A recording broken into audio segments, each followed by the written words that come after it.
Hello and welcome back to the Game Bet Match podcast. I'm your host, Manny Friedman, along with my co-host Brad Sloan. and our, I guess, special or not so special guest, Tony Pirana. Our common third man. Yeah. Our third man. They you Welcome call me back, a Tony. third wheel is okay. Thanks for having me. Appreciate it. Absolutely. So this is part two of the podcast. We're going to be previewing Monday and Tuesday's first round matches. So the remainder of the bottom half and some of the top half will play on Monday, and then the remainder of the top half matches will be on Tuesday. So let's without further ado, let's get started. Let me pull up the lines here.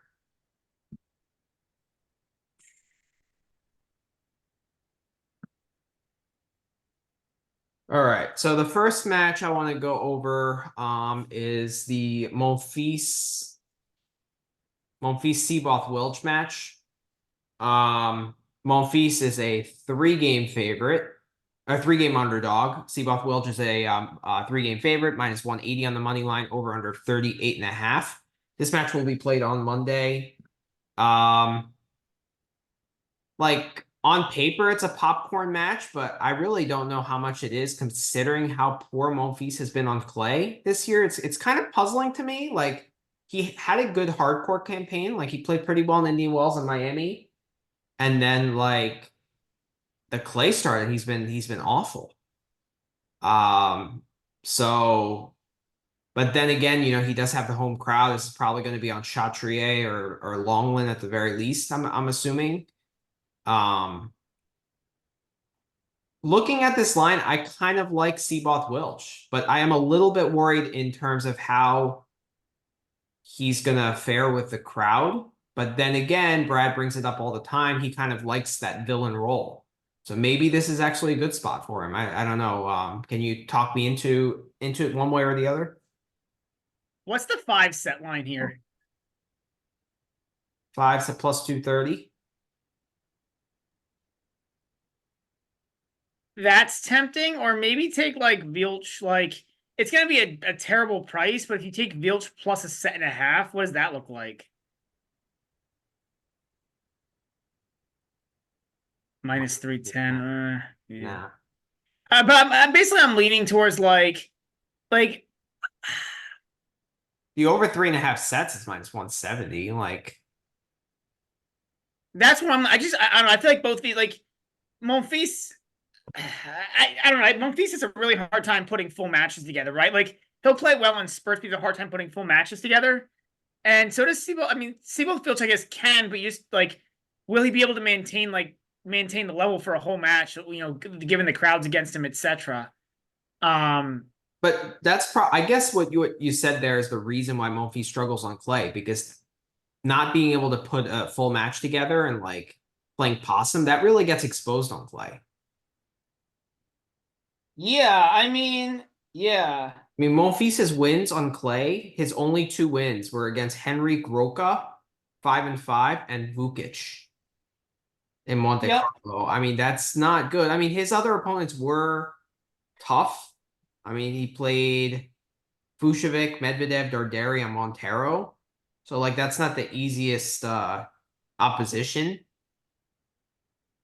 But, like, he didn't win a set in his last three matches. Yeah, I mean, Will's just like any like. I feel like the only thing that keeps this so close is like how much is Monfils motivated by the crowd and how much does that help him? And Monfils is just pure talent level, but like any like it's tough because like any objective analysis tells you this should be Vilch, I feel like, but it is a little concerning because Monfils could just show up and play well. Because it's the French Open. I think this is a match where we can go by the numbers. I think the numbers are kind of important here. So let's. I wonder what you found out here. Yeah, I hadn't looked at this. I will definitely be on Seaboth from what I'm looking at. Everything kind of lines up. But so This might be surprising, but Monfils has 7 matches in the last year, 6 of those in the last 3 months, and then 1 in the last month. He's been a pick'em in those matches, which is kind of like overall average pick'em, which is surprising looking at who he's played. But anyway, his serve and return points one is 95, which is awful for being a pick. And Seaboth, he's got 24 matches on the year.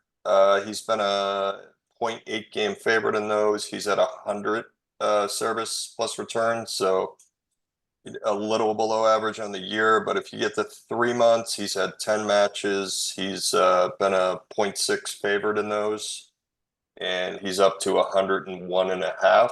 But then if you look at his 1 month data, 4 matches, basically a pick 'em, and he's at 100. So, like, Seaboth has kind of been performing how the market would expect, and Monfils has been like way overpriced. Seaboth, if you had bet every match in the last year on clay, you're up $440. If you'd bet every match in the last 3 months for him, 10 matches, you'd be up 189, so 1.9 units. You would be about even on the spread and down on the spread for the year. And then Monfils on the year, I don't know how this is possible, but you would be up a unit. But if you'd bet him on the spread, you'd be down 4.5. The spread is really more accurate measure of how a guy's doing, because you take out that variance if he wins kind of as a big dog in one match and covers all the other matches. So yeah, Monfils down 4.5 units on the spread, and Seaboth is actually down 2.7 on the year. But yeah, it's just, I think what Brad was saying, like what Monfils is going to show up. Is he going to all of a sudden show up and play the way he's capable, or is he going to continue? I mean, if he plays the way he's been playing, he's going to get destroyed. Yeah, I mean, so I looked at something interesting here. So Monfils' last 4 years on clay versus the top 100 is 1-10 in events outside the French Open, and 2-0 at the French Open against top 100 players last 4 years. 2-0. Do you know who 2-0 at the French, 1-10 not at the French. Do you know who he beat for those two? He beat Ramos in 21, who was a good player back then on clay. You know, Ramos in his heyday was a good clay player, and he beat Baez last year. Okay, so yeah. I mean, this is why this match is so tough to call, is because, like, you know, yeah, I mean, Monfils has been dead in the water, but, like, he'll show up for you. You'd think he'd show up for this event. Like, Yeah. I'll probably be on. I mean, it's so the line's 174 on Pinnacle. So, like, if that was a standard 3-set match, that would be like a 150 probably. So that's like 55-45 if they were playing 3 sets. I don't know. Do you think there's an advantage to 5 sets for either player? Think it matters? I wouldn't play it personally, because I don't think that Monfils can necessarily hold up physically that long. Like, if there's like a long, 7-6 set in there with like that lasts over an hour, I don't know if it gets there. Plus, Seaboth Wilch is very mentally volatile. Like, if the crowd gets to him and, like, he starts getting flustered, like, he can go away. So I don't like that price enough. Like, I would need plus 300 there. I do like the over 3.5 sets, because, like, fitness is less of an obstacle there. Like a mental gaff from either guy, you can get that. So I like that as a parlay piece, but I would stay away from the over 4.5 in my eyes. I'm looking at Monfils' results at the French. He lost to Michael Ymer in 21, which is not a great loss. He lost to Bublik, which, I mean, that says anything, everything you need to know. Got crushed by Team, but that was in Team's prime. Lost to Goffin, lost to Wawrinka, lost to Federer. I mean, yeah, back in his, like, in the day, those were, like, acceptable losses. But, like, losing to Ymer and Bublik, playing at a similar level that he is now, that shows that. What years were those losses to Ymer and Bublik, Manny? Ymer in 21, Bublik in 2020. That was the COVID year, so I guess there's no crowd, right? So, Yeah, I mean, but I don't think he's like just because he gets the crowd, like I think it might give us like half a game or something. oh, I think it's more than that for Monfils. Like for Really? most guys, I agree, but Monfils in my mind goes in a different boat. Like Mm. it's I'm more the really opposite. Like if there's no crowd, how much does that hurt him, right? Like I just feel like he plays like he's the kind of guy. Both these guys are guys who like to play in front of a crowd. That's why I kind of like the either the over 4.5 sets or the Vilch plus a set and a half. Like if Monfils gets this done, I don't think it's going to be easy because I don't think he can maintain the level for 5 sets. But yeah. yeah, I might take the Seabath games. I feel like That's Monfils kind might. of where I was leaning. I kind of like He's minus what, 3? I tend to think that Seaboth is going to excel in this environment more than like Crumble. Like he might yeah. crumble due to playing poorly, but not because the crowd is against him. I feel like you're like relying on too much if you're taking Monfils here. I mean, if you're relying on the crowd and relying on him to play better than he's been playing, like those are things that may or may not happen. I mean, they're worth something, but he Mm. might just get smoked. I mean, if he hasn't played for a month, I don't know if that's good or bad, but I don't know how much he practices. Or, Yeah, I mean, that's he true. could come. If he's not like practicing, or I'm sure he is, but I don't know. Maybe he just comes into this match cold and gets blown off the court. I don't know. Maybe he's pumped up for it and ready to go. Yeah, This also could be a good match to bet live. Like see what Monfils looks like, and if he looks okay, then or go the other way with it and see if Vilch falls behind a break or something, and then bet Vilch if Monfils if Monfils looks okay because Vilch is volatile and could come back, and you know that Monfils is probably not live to play a full match at peak level. feel Yeah, like Monfils there's does. gonna be dips from both guys. So I think the Yeah, 3.5 is a fantastic parlay piece. I'd probably play that as a single, honestly. Minus 170. Like how does that match not go at least 4 sets? I mean, the answer to your question is Monfils just doesn't have it. Yeah, I guess. That's Right, like true. if he's like I don't know why he hasn't played in a month, but like if he's not in good physical condition, like if there's an issue, Well, I think he lost early in both Madrid and Rome, and then like he's not gonna at this stage in his career, he's not gonna like play those smaller events. I guess, yeah, I you're guess he right. did. He You're did right. play one match. Yeah, he I'm played sorry, one in Rome. He played one one in Rome, and yeah, that, you're right. and then about a month ago was the Madrid. So, Yeah.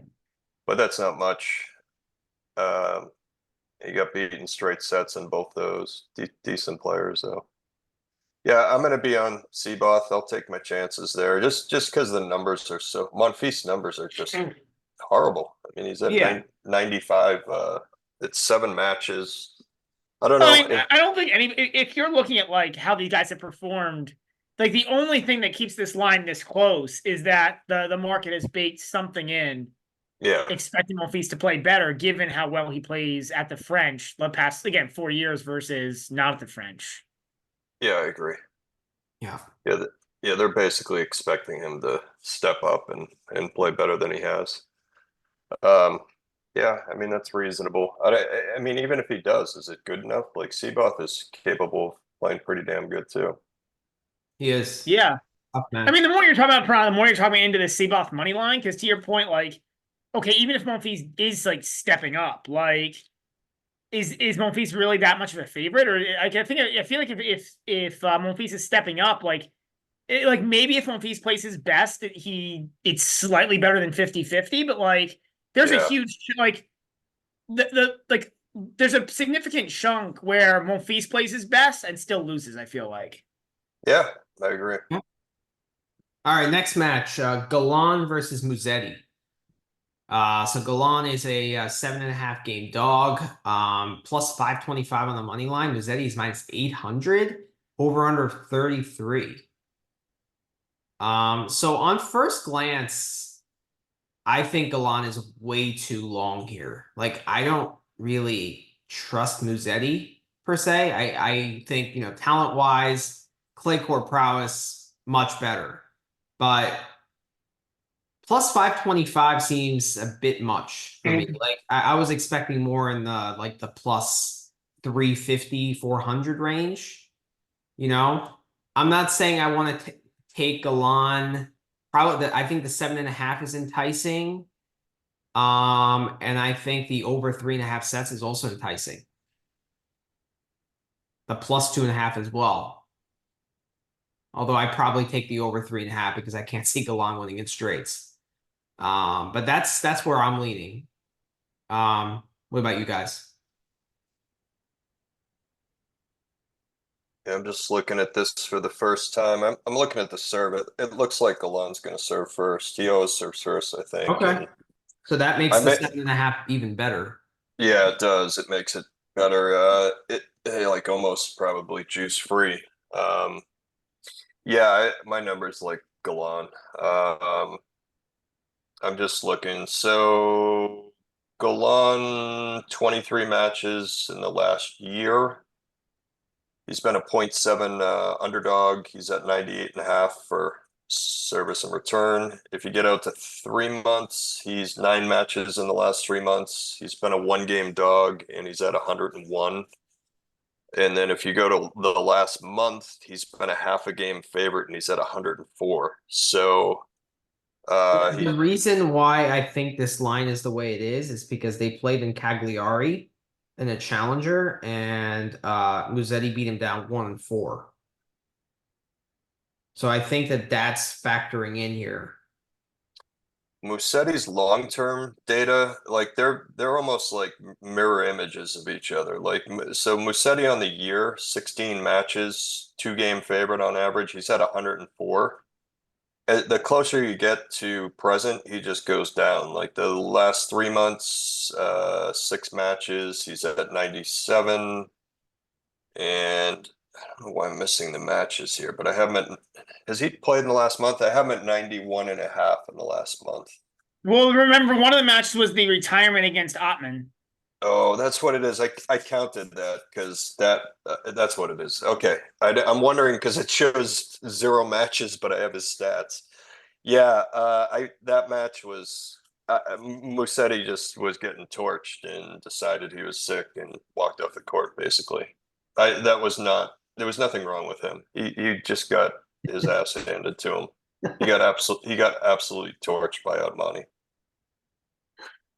Otmani was like, I've never seen a guy so confident as that guy in that match. Like, I mean, it was like that was his court, and you were there, you were like a pawn in the game. I mean, this has not been a necessarily good clay court season for Musetti.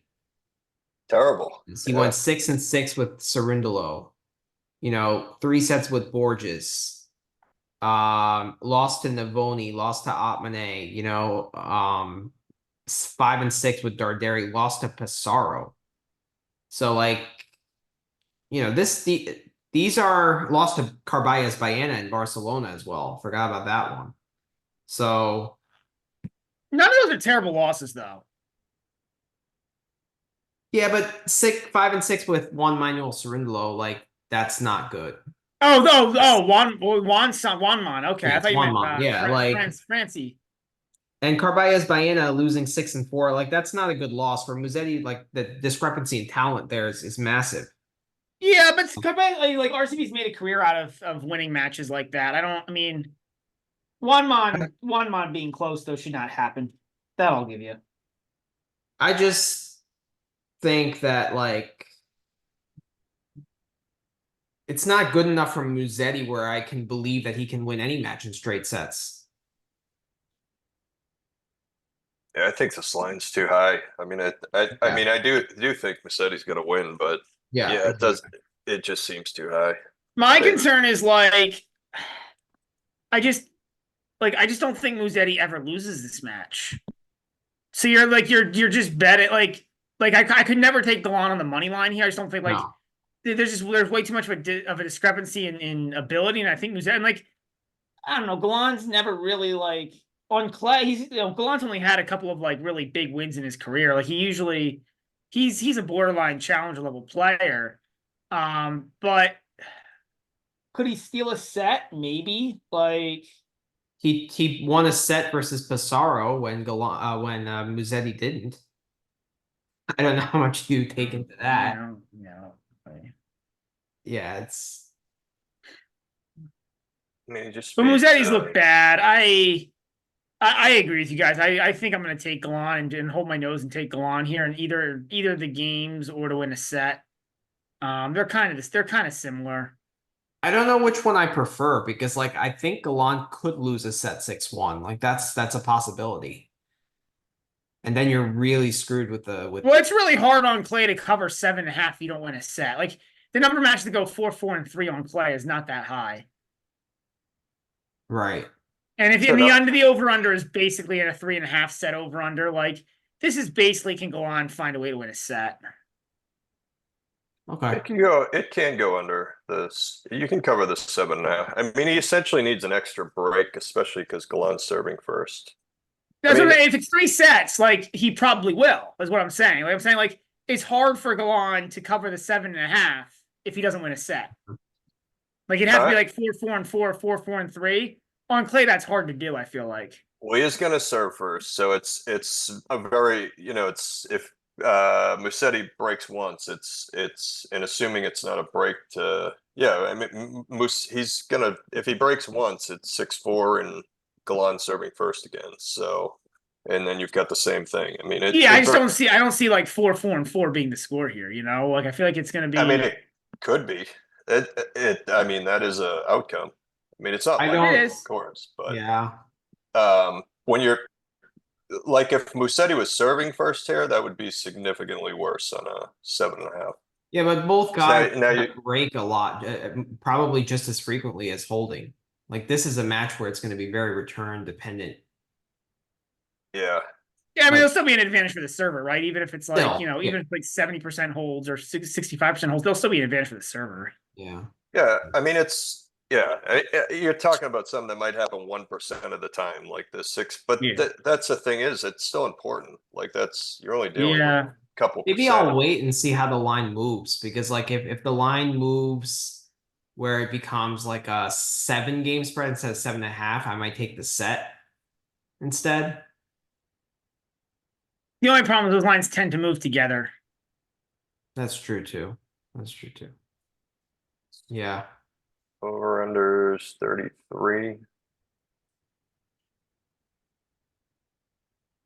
Yeah, that they're all these lines are basically can Galan win a set. That's basically what they are. Yeah. So, all right, next match here, Cerundolo against Hoffman. So Francisco Cerundolo, he's a 5-game favorite, -285 on the money line. Hoffman is +225. Over under is 36.5.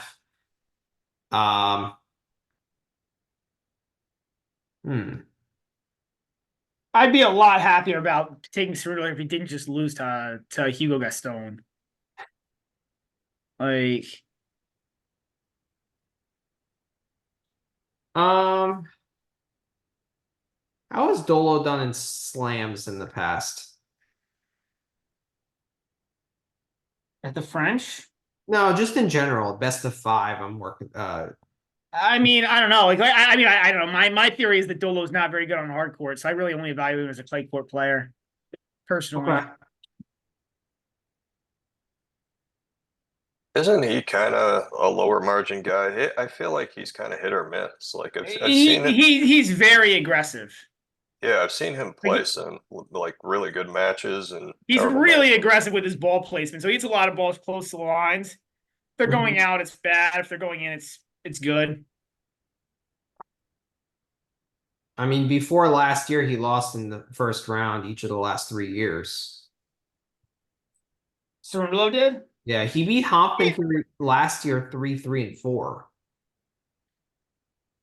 But okay, but Cerundolo 2-3 years ago wasn't nearly the player he is now either. Like he really just came on the scene in what, 22? Yeah, I would say so. So But I think Cerundolo has been worse this year than he was last year. But then again, Hoffman was also better last year than he was this year too. So it's like, and Cerundolo beat him last year 3-3 and 4 in the second round. So it's funny. So like, well, I just said I'm worried that I'm worried because Cerundolo lost in Lyon. But JJ Wolf beat Hoffman a couple weeks ago, so I'm not sure how it's like 3-2. So Yeah. Didn't know JJ Wolf Ew. won a match. Wow. This is Yeah. another match I like the over 3.5 sets. I know I'm going to get I don't burned. know, man. I mean, we've talked about this before, man. I think Hoffman really needs altitude to be successful. He really needs that serve to play up because he just doesn't have he just doesn't have that much. He beat Andy Murray last week. Fantastic. That was a joke. That was a joke. I know. Yeah.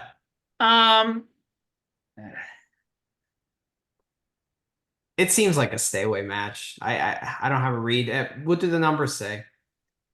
I will be on Cerundolo. It looks like that's kind of my luck model. I have Cerundolo as being pretty unlucky. But also, well, okay, so these guys have significant samples for pretty much every time frame. I mean, not significant, but they have a lot of matches. So Humphon 23 matches over the last year. Well, just let me do if you had bet on Hump in every match, you'd be down over those 23 matches, you'd be down about 9 units. If you'd bet the spread on every match, you're down almost 5 units. Cerundolo 26 matches over the last year, you'd be down 1.3 units betting on them on the money line. On the spread, you'd actually be up 2.4 units. As far as last 3 months, Hoffman, you'd be down 4 units over 11 matches, 2.3 units, you'd be down betting the spread, and then Cerundolo 12 matches last 3 months. You would be basically break even, you'd be down $1, and then you'd be up 0.6 units on the spread. So Cerundolo's obviously been the way better guy to bet on. In terms of stats, Hoffman last year, he's at 97 service points and return points, and he has been a 0.4 game favorite in those matches on average, 23 matches, so that's terrible. Cerundolo 26 matches, but a 1.1 game favorite. He's at 102. Cerundolo, if you go to last 3 months, 12 matches, he's at 102 as a 0.6 game fave. If you go to the last month, he has 6 matches, he's at 102.5 as basically a pick'em. So Cerundolo's stats are way, way better. Hoffman does have good last month stats. He's been a 2-game underdog in the last month over 4 matches, and he's at 105. So he must have had 1 or 2 matches where he just killed somebody. I don't know how much we care, but there's a little bit of a head-to-head sample here. Cerundolo's 3-1 against Hoffman over the past 2 years on clay. So, Manny, you mentioned the French Open. Cerundolo beat him in straight sets in Buenos Aires, once in 3 sets in 2023, and then Hoffman won by retirement in Hamburg.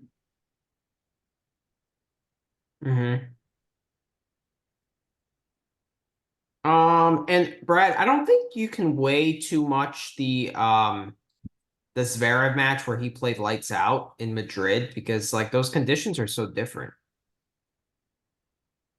So I'm not throwing that one out completely, but like I'm not putting too much weight into that. Yeah, but I don't think he's been that bad. Like, I mean, he's lost a lot. It feels like he's lost a decent number of close matches against like good competition on clay. Like again, on hard court, I don't think Dolo's a very good player. You and I have discussed this, Manny. But on clay, he's like on the European swing on clay, he's lost a bunch of decent matches against pretty good competition. Like he lost a close one to Kachanov. I know he got blown off the court by Kachanov once too. But he lost a close one to Kachanov, close one to Navone, which is not a terrible loss. Like 3 sets to Fritz, yeah. Darderi. It's just the Gaston match, really. That's the only bad match, really, he has, right? Yeah. Pretty much. And again, if you want to say Gaston's a bad match, I mean, losing to Wolf 3-2 is much, much worse. And I think this is a decent matchup for Hobbin. Like Gaston could actually be a tough matchup for Dolo just because he's that kind of guy that gives junk and a lot of, gets a lot of balls back in play. And like we said, Cerundolo is very aggressive, right? So if he's misfiring, that's going to be a problematic matchup, Whereas Hoffman, I feel like he tries to be aggressive too. He just doesn't have the athleticism to execute that. Yeah. So I'm leaning Dolo in some capacity, but I'm probably gonna play the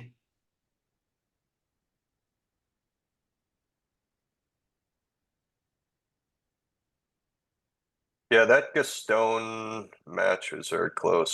76-74 on points. I'm just looking at the stats.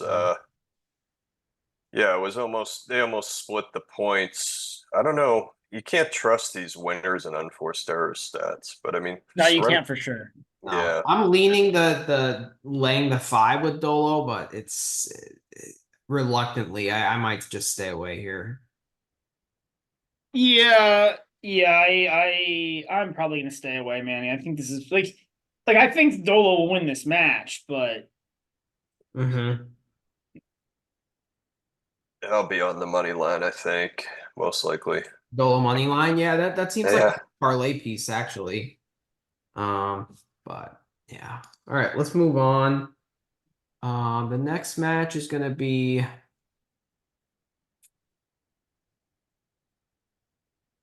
Philip Misalik and Christopher O'Connell.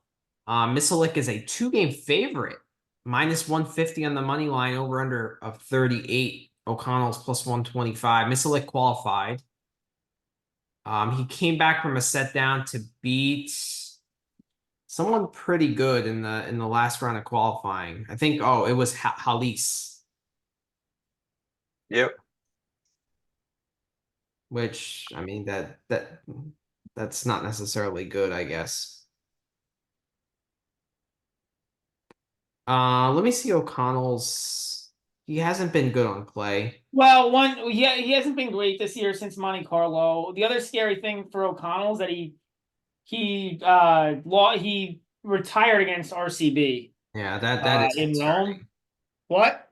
That is concerning. Like first glance, I was like, oh, O'Connell at plus money seems like a decent play, but like I can't back him now that I saw that retirement after winning the first set. I've got a stat for you. I actually just figured this out or noticed it the last couple days. The last 12 qualifiers that have been favorites in the first round, and I only have last 2 years of Mhm. French, they're 12-0. Wow. So yeah, it's pretty crazy. So the last Great 12 stat. guys that have qualified and been in a favorite in their round one match are 12-0 the last 2 years. What about the spread? Good question. I'll tell you in a second. Let me pull it up.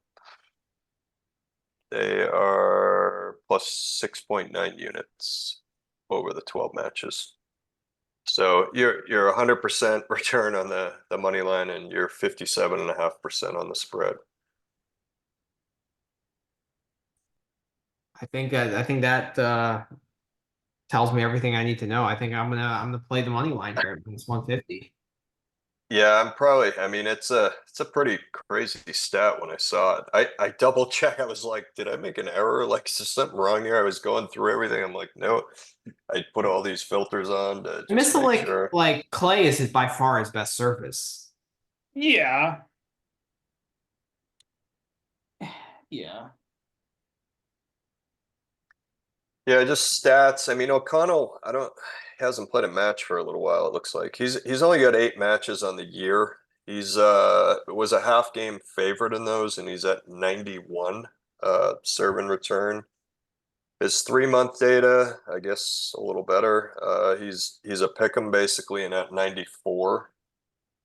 Misalic on the year, 12 matches. He's been a .3 game favorite. He's at 99.5. And then the closer you get to present, his stats go up to 101 as a pick'em basically. And then the last month, 3 matches. Oh, those are probably the qualifiers, but he was at 104 as a 1 game favorite. So I mean everything points to Miselic here. I don't know. I'm not sure what's going on with O'Connell or why he's played I mean, so I few tend matches. to like back in qualifiers in the first round because like they're acclimated with conditions. They're Yeah. won 3 matches. So to win 3 matches in a row, you have to have some confidence Yep. against anyone, you know. But that being said, looking at what he's done before, there's really no quality win. Like it's all challengers too. So he is a challenger level guy. For what it's worth, the last time that O'Connell has won a clay court match at sea level in an ATP Tour event was 2021. Wow. Wow. Okay. So he tends to his clay data is probably slightly inflated, because he seems to play better in clay altitude events. I know he had a good run in Munich last year, but that's really all I can remember of That's having. altitude. And he's done well in Geneva, Yeah. which is also altitude. Interesting. And he's done okay in Madrid, and that's also altitude. Wow. Okay. He hasn't won He's decent in altitude. Oh, Marrakech he's also done well in, but that's also altitude, and that's hot, so the court usually plays faster. So, and it kind of makes sense because I think O'Connell needs that help from the court. He doesn't have a ton of power. He's lost 8 sets in a row. Is it? Do you know why he retired in the last one? It says 5-0. Yeah, I don't know. So he's lost his last 8 I guess sets. he won Tuesday. He did win 2 matches in Monte Carlo in qualifiers, but Yeah. I was thinking not main draw match. But yeah, he did win 2 matches in Monte Carlo. That's slow, but he also beat Martyr and Vukic, which I mean, losing in straights your last 4 matches. Miselic did have a good run in 2023 in Bastad, where he beat Lajovic, Kovalik, and then lost to Mazzetti in 3 in the quarters. Is that event altitude or not? Bastad. not Bastad. No, Gustad is, but not Bastad. Okay. I think I'm gonna back Miselic here. Yeah, I'm definitely going to be on him. I'm kind of trying to see why did he retire? You never can find any information. It's so annoying. That's I try to, it is somewhere on Twitter. Like some random person was watching that match and probably tweeted about it, but it's just so hard to find. Yeah, whatever. just check like Gil Gross or I'm interested Damien just Cruz. because like at 5-0 you retired. Like that's kind of like why didn't you just No, but he won the first set. It was 6-7, 5-0. So that, but it makes it more curious because he if won he's not that hurt, set. stick around and play the third, right? Just tank the second and play the third. Oh, I misread it. I thought he lost set. So he did win a set. Okay, so he didn't lose in. Yeah. Okay, I misread it. I thought he lost that set. Oh, that's different then. Yeah. Okay. Yeah, he must be hurt. He must be hurt. All When right. was that? Next match, Fonini and VDZ. 2 dead men walking. Fonini's a 5-game dog plus 200 on the money line. BDZ is minus 250 over under of 36. I kind of like the under here. This seems like an under match. I think they're going to be some lopsided sets. 2 guys that are kind of, I mean, Fonini is kind of a clown and VDZ is very low on energy. So those are guys that I like to back unders in. Either that or the Fonini plus 200 money line seems enticing too, because like I don't think VDZ should be that short against pretty much anyone. But that's without looking at the stats or really looking at past results. That's what I'm thinking. What are you thinking, Brad? I'm all over Fonini here. This is one of my favorite plays of the round. I can't believe he's plus 200. I love Fonini here. Yeah, I mean, so Fonini's another guy, right? Especially at this point in his career. Hmm. He plays much better in slams. Um, I'm looking at he made the third round last year, and he was basically he wasn't that much more live walking around last year, and he made the third round. Like yeah, I mean, to me, VDZ is just not. I don't know. I have very little faith in VDZ at this point. So you're gonna take the money line? Yeah, yeah. I'll probably I tail mean, I'm you. almost tempted to go even crazier and take like Fognini minus a set and a half or something, That's interesting. It's only and take it's like only $1 more. It's not like it's yeah, it's not 400. amazing. I mean, there's probably no value there. I'll probably just take the money line, but yeah, Fognini, like he's a guy who, yeah, he's another like, especially at this point in his career, like he's gonna show up for slam. Like this is why he's playing at this point, is Yeah. to qualify for these events and then play well in these events. So made the third round last year. I think he made the second round the year before that. Like, especially first round of a slam, like I think he'll have plenty of energy. Like if Bodic is gonna beat him, he's gonna have to outplay him in tennis. And I don't know that there's that big of a difference between these guys in tennis skills. Fognini's a pretty skilled player still. Yeah. He's done well here in the past. He made quarterfinals 1 year, long time ago. I know he beat he's had some good wins. I know he beat I Monfils. don't think Bodic knows who he is as a Yeah, player. that's true. Yeah, the stats kind of support what you guys are saying. Like the last year, Okay. they've both played 11 matches in the last year. Bonini has been exactly a pick'em, and he's at 100 service points, return points won. Bodic has been a .8 game favorite, and he's at 100.67. So they're pretty much like dead even stats wise for the year. The only difference is the last month Bodic has some very good numbers. He's been a 1.6 game fave in the 4 matches, and he's at 105.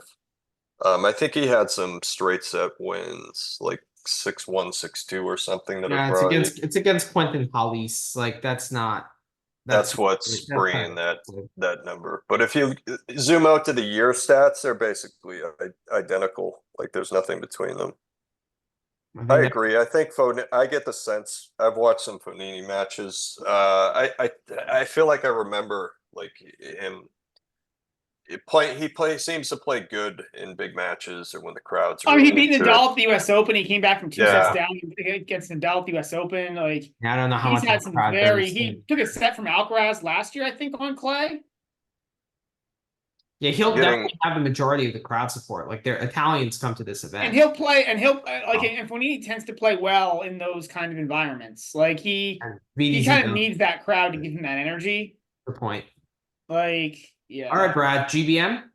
I think so. Yeah, I like the money line. I really, I yeah. I agree. mean, I don't. Okay. I'm not even that worried about fitness here. I think one match Fonini, even if it's to go 4 or 5 sets, is fine. Yeah, if this was the second round or third round, I'd be way more You'd be concerned. a lot more concerned. But Yeah, I would be concerned about VDZ's fitness too, or just motivation. Like, all right. So we'll gonna GBM pass it. that.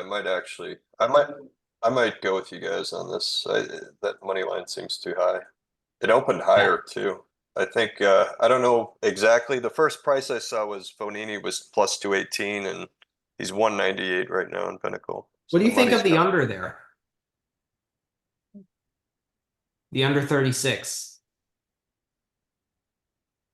I liked it more than the over for sure. But I love the Fonini money line way too much to play anything else. Fair enough. Fair enough. Next match is Kachin against Tommy Paul. Kachin is a 7.5 game dog, plus 525 on the money line. Paul's minus 800, over under 33. Um, to me, this looks right on.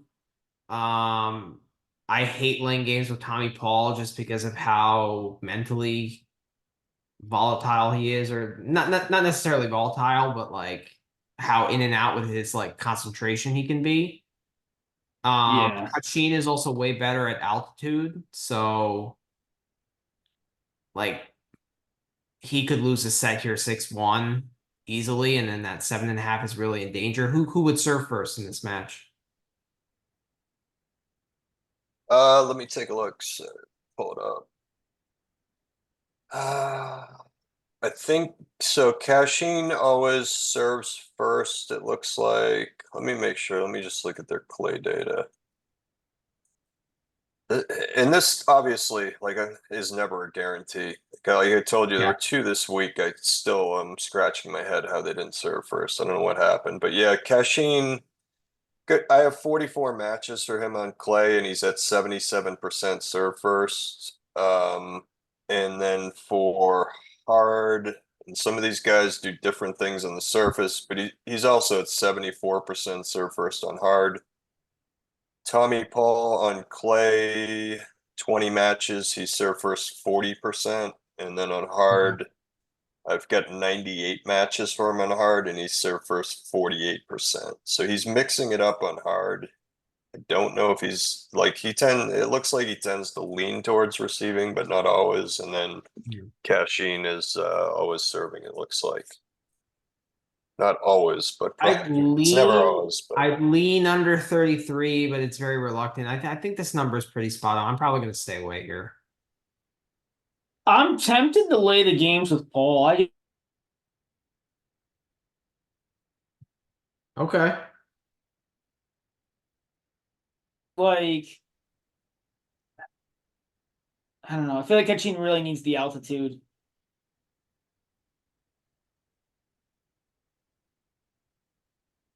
He does. Has he won a match on non-altitude?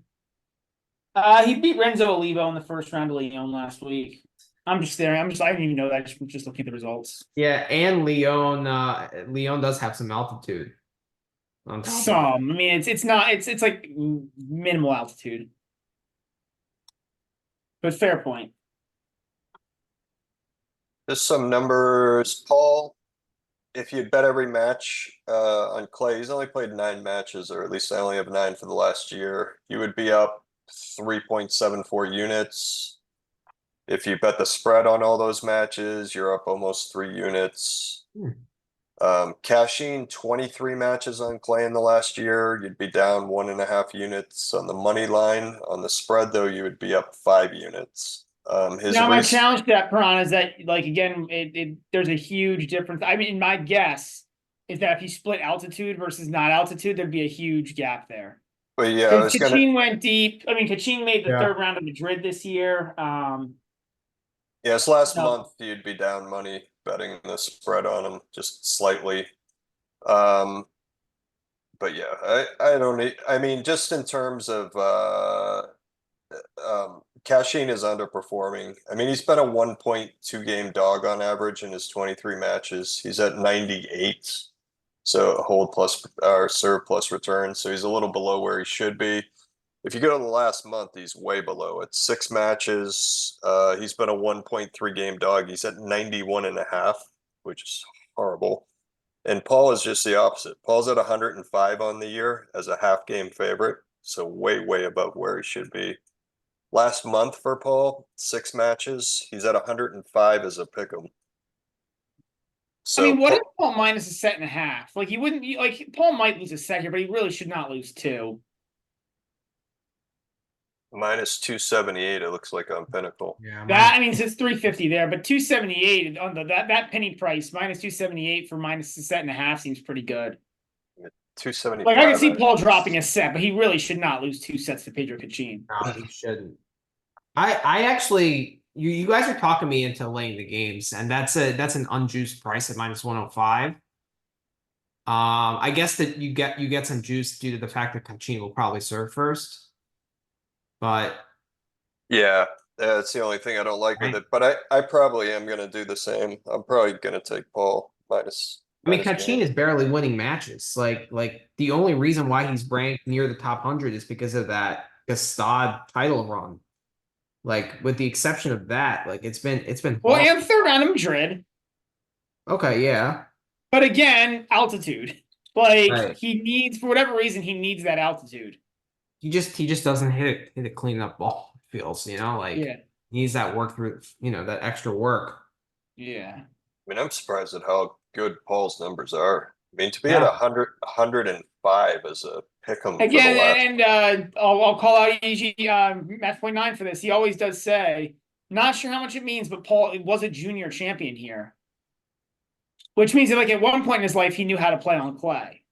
I think he still does. He's got it. I mean, he lost to Jari. I mean, that's his last. Yeah, I mean, In a third set. Like, that's not terrible, yeah. not Yeah. at all. Jari's not a easy guy. That's kind of my point. Like, there could be some like stupid market bias in here, because like, I don't know. I mean, there are some decent tennis minds that I know who will tell you that Americans can't play on clay.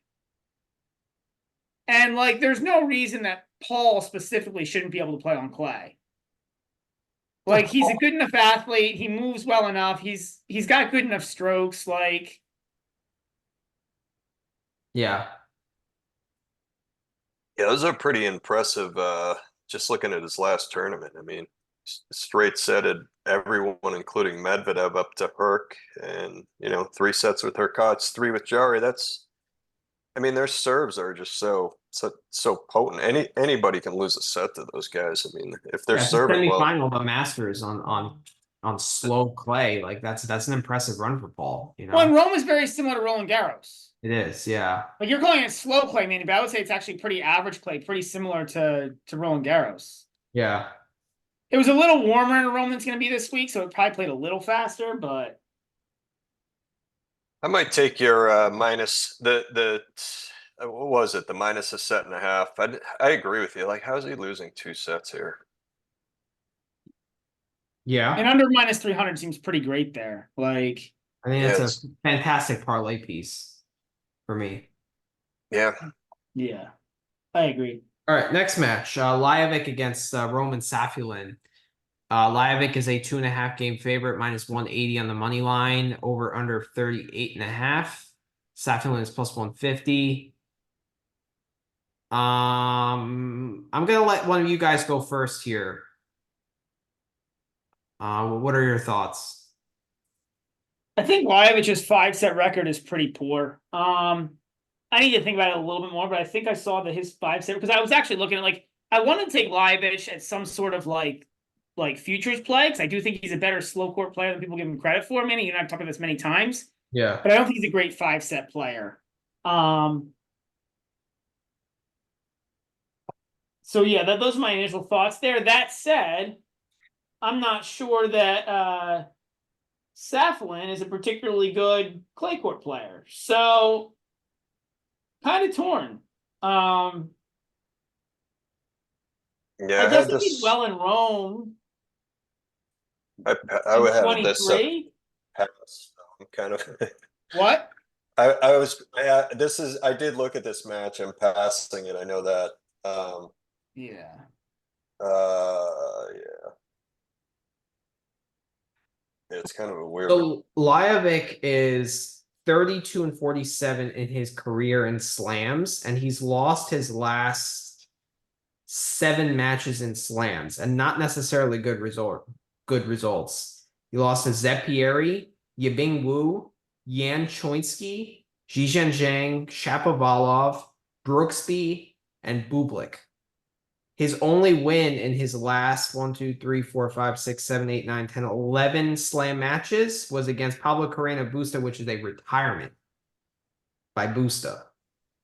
So the fact that he's basically 0-10 in his last like 10 slam matches, I'm gonna hit Roman at plus 150. That's enough for me.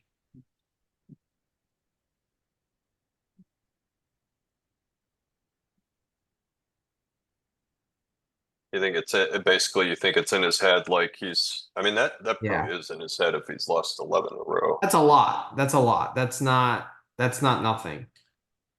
But It's just tough because he's a better. I feel like that's baked in because I feel like he's just a better clay court player than Roman. So without that, what would the line be? Like pick? Like if this was if this was in Rome instead of Roland Garros, what do you think this line is?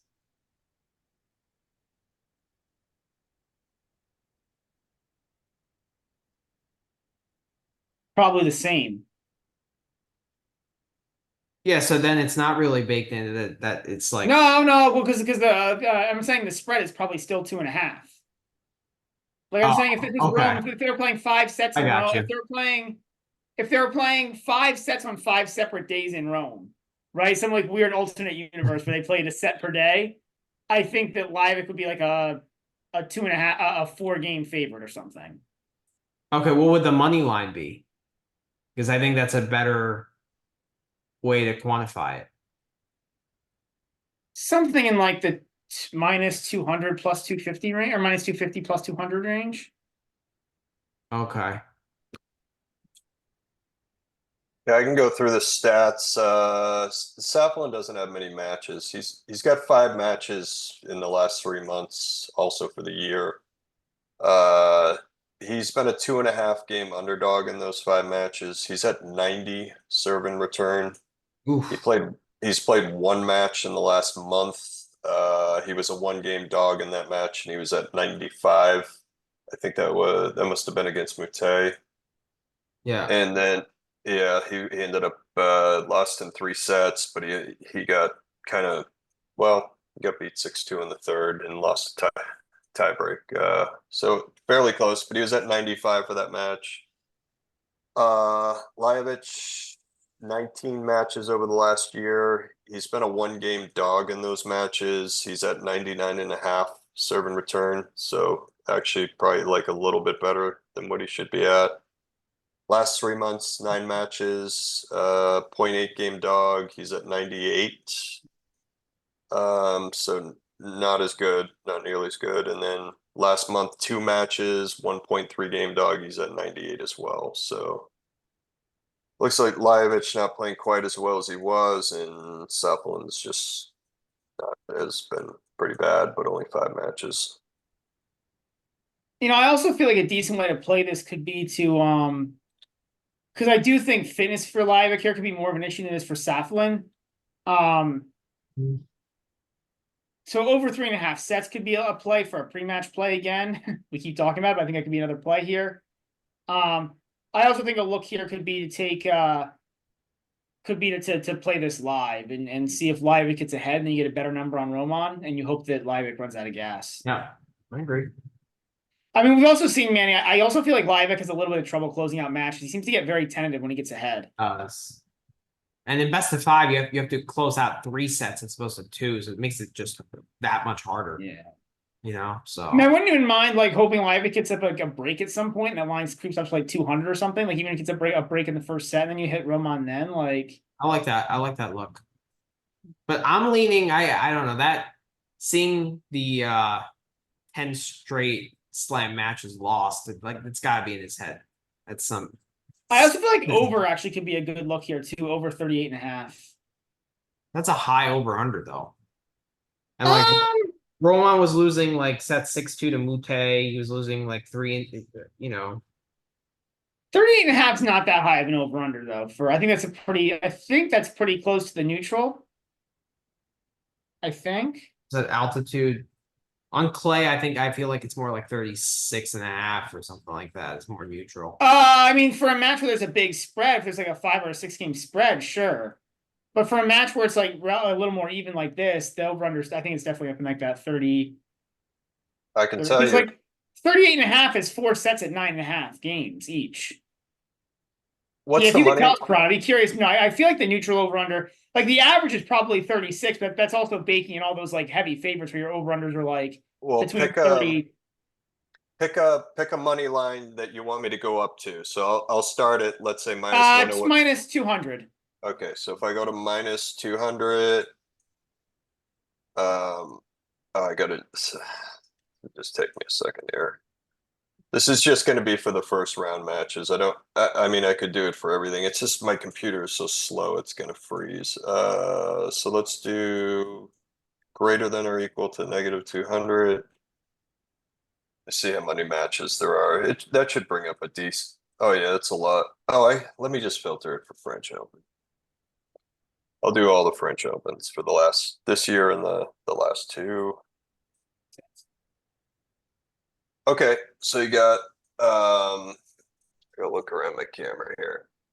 273 matches and average over under 20. No, I gotta take qualies out. Sorry. It's always something. Okay, let me get to these are gonna be main level matches, obviously. Okay, so we're down to 98 matches and over under is 38.07 is the average. So 38. Which makes sense. That's 4 sets at 9.5, which is like your standard over under for a set. And the average money line in those matches is negative 149.5, Yeah. which makes sense, obviously. Mhm. Well, kind of. All right, moving on to the next match. It's the Popcorn Zverev versus Nadal match. Zverev is a 6-game favorite, minus 400 on the money line, over under 36. Nadal is plus 300. Did you say Zverev was minus 4,000 or? No, 400. minus I'm 400. kidding. I'm Yeah, kidding. yeah, I know. I've already bet Um, on Zverev. The market's moving against me. I should have waited. Yeah, was I stupid hit of me. this will Nadal win at least one set. I hit the no at plus 165. Because the Nadal straight sets here, it's a book error, Brad. It's plus 125 here, but you could get plus 165 here. Yeah, that happens. I mean, that's not surprising. Yeah. That's What is the my 3-1 Zverev? 3-1 Yeah. plus 255. I mean, it's not a great price. But from a tennis perspective, I like that. I feel like you got to think Nadal's going to show up and Nadal's been better in first rounds, hasn't he? Like on clay this year, he's been better in first matches of events. He has, but one thing I've noticed with Nadal is that he goes through these lulls where he can barely win points. That's in his comeback. That's really been his his problem. Like against no, it's just at some point, like against Hubie, it was the entire match. But like against Lechka, he did well until 4-all in the first set. And then like he really, really struggled. For like 5 games. He gets it back, but like when you're playing someone with Zverev's caliber, that's going to be very, very problematic. It's going to be harder to get it back against someone like that who serves as big as Zverev's. You can argue that this is probably the toughest first round match that Nadal could have. Like he'd probably rather play Novak. Oh yeah, right now, yeah, for sure. Right now, yeah. I could argue he'd probably rather play Alcaraz or Sinner. I think Piranha, you hit this on the head. Like the right play here is just take the Nadal money or the Zverev money line. Like that minus 400 is an insanely low price. Like he's got, if Zverev can't beat a dead man, a dead Nadal, like in 5 sets and best of 5, like what are we doing? Yeah, it would just be that Zverev like no show for some personal reason where he just doesn't show, or only that I mean maybe there's some scenario where Zverev just plays like his D game and Nadal plays better than he has played like since he's come back. Well, except that I do want to say like Nadal has played like he's won his first round match in all 3 events on clay this year. I know it was Darwin Blanche, Zizou Bergs, and Kaboli, but like, and Zizou Bergs was a type 3 setter. It's not like he. Yeah, I know. Like, yeah, I'm not taking much into that. Did anyone see the match against De Minaur? That's the one that like if you took that match out, his stats are terrible. Like what happened in that match? How did he beat De Minaur 7-5, 6-1? Or the other way, he beat him 7-6, 6-3. De Minaur beat him 5-1. Yeah, the first set was a bloodbath. Oh, okay.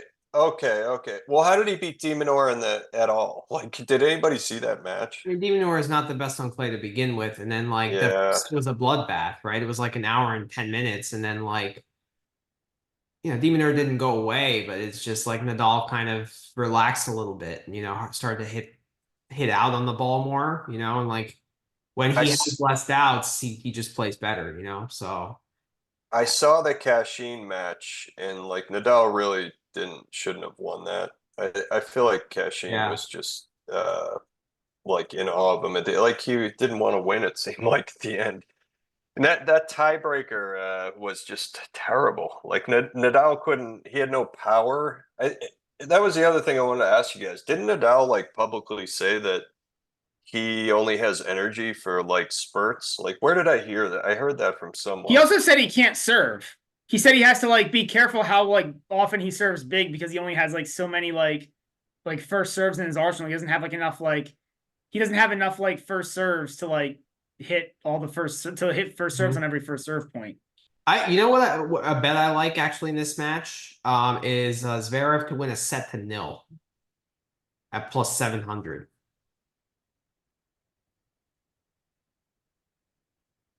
I like that because like I think they're holding serve is going to be a problem for Nadal.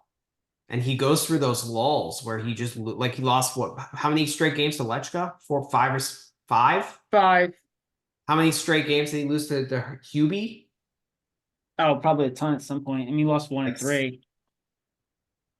It's just that there's I understand it's Nadal at Roland Garros. You know, we're talking about a 14th-time champion here. It's not that. I think there's more vig on that line than there generally is on other lines. That'd be my concern there. Do they offer that on Penny? What was the line? Sorry, any set to 0. No, they don't do those. I mean, maybe they do for the French Open, but they don't normally. How about this? Zverev first set 30 plus 3,300. No, Nadal's going to come out with something. All right. I mean, people are going to be hitting Nadal because he beat Holger Rune in the practice set.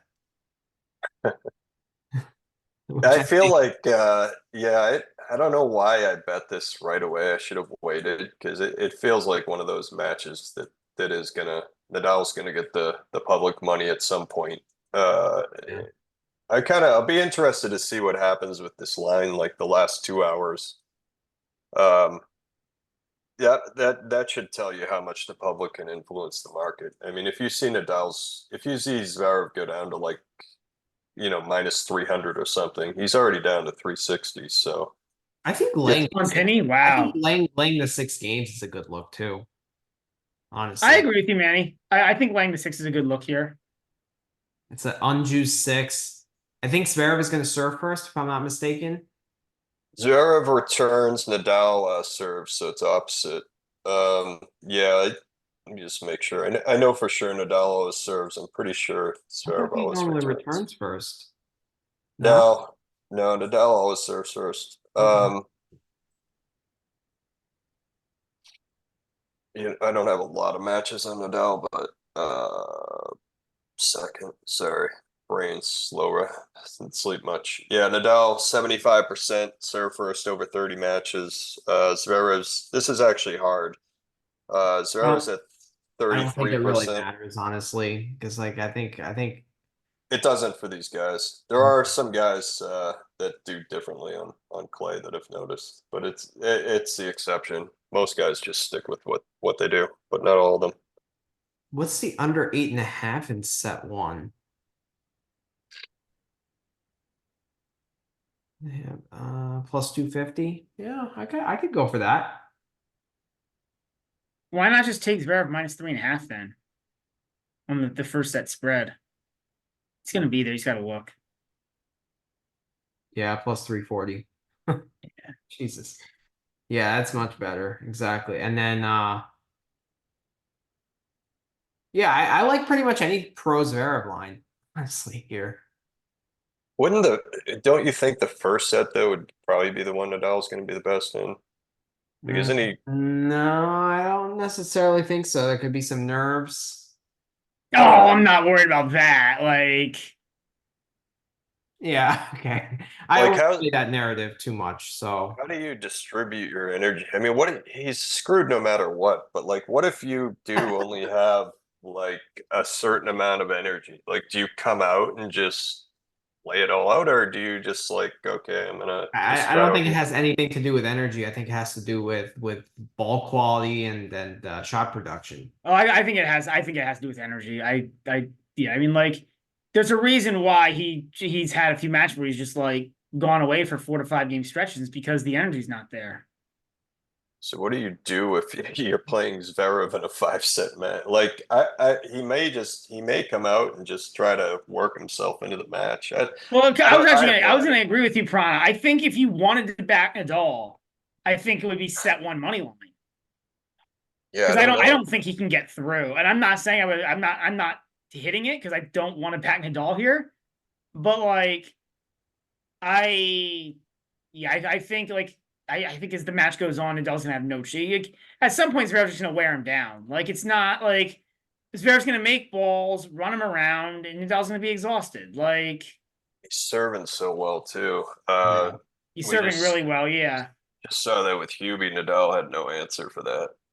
Um, I di- yeah, I could like it's not out of the question Nadal retires in this match at some point too if he's just getting No, I smoked. don't Oh, think he I will. think that's out of That's the out of the question. It's his question. last Roland Garros. I think he'll play it out I think so. just to give the Yeah, fans like that last 100%. point to He's give gonna like play the it out. camera people the last point, you know? He's gonna play it out. That's why I think the set to nil is a look here. Because there's gonna be periods in this match, I can guarantee it, where Live hit it. Live hit it. yeah, I'll The live set to nil on the because like I think if there's gonna be a set to nil, it's gonna be like the third set. third. Okay. And he's just gonna have nothing left, and it's just gonna be like a complete beatdown. Yeah. Right. Exactly. He's gonna struggle to win points Yeah. at some point. Is Oh, then again, Zverev might toss him a game. I don't know. Zverev, I could see him doing that. I yeah, don't he know. Does does some Zverev have weird any reverence for things. Nadal? Huh? Zverev may have some reverence for Nadal. I'm not sure. I think Zverev might toss him a game. we've our armchair psychology. We've confirmed he's a sociopath. So no, he would have zero at that point. He probably hates him. Probably absolutely hates him if he's a sociopath. Yeah. Yeah. But he also is like very like magnanimous in front of the camera and like very That's I don't know. true.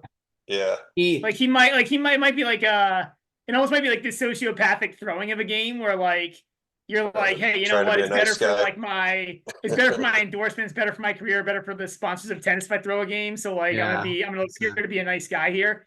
Especially because like if somebody needs to like keep their image up, it's Zverev at this point. Like his It image is is. not doing well.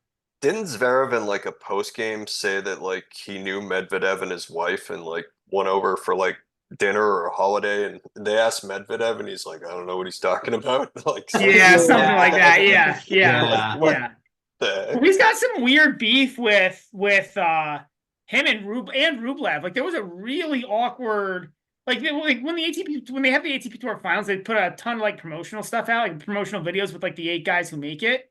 Mhm. And there were some really awkward exchanges between Rublev and Zverev. Like Yeah. And Zverev claims that Rublev is like a childhood friend of his and like they're the best friends on tour, but like Oh yeah, yeah. Rublev will never acknowledge that. and then Yeah. anytime that like and like there's been some really awkward stuff between Rublev and Yeah. Zverev on those videos, like very awkward interactions that are like Yeah, Zverev is thriving to be liked, but he's just not a likable dude, you know? So like he might throw a game. Maybe that's not the Yeah. smartest bet, but yeah, like laying the games though. Like he's not gonna throw more than one game at him. oh yeah, no. This isn't No. gonna be like a No. like this is gonna be like a thrown match. It'd be like Zverev feels bad and he throws like the love 5 game in the last set, so that way Nadal doesn't go away with a bagel, you know? Like It's not gonna be a night match. It's gonna be a day match. They asked Nadal when he would want to play, so he told him the day. They don't care about Zverev's viewpoint. I think you posted that in the Yeah. Discord. You were like, they didn't ask the higher seeded player.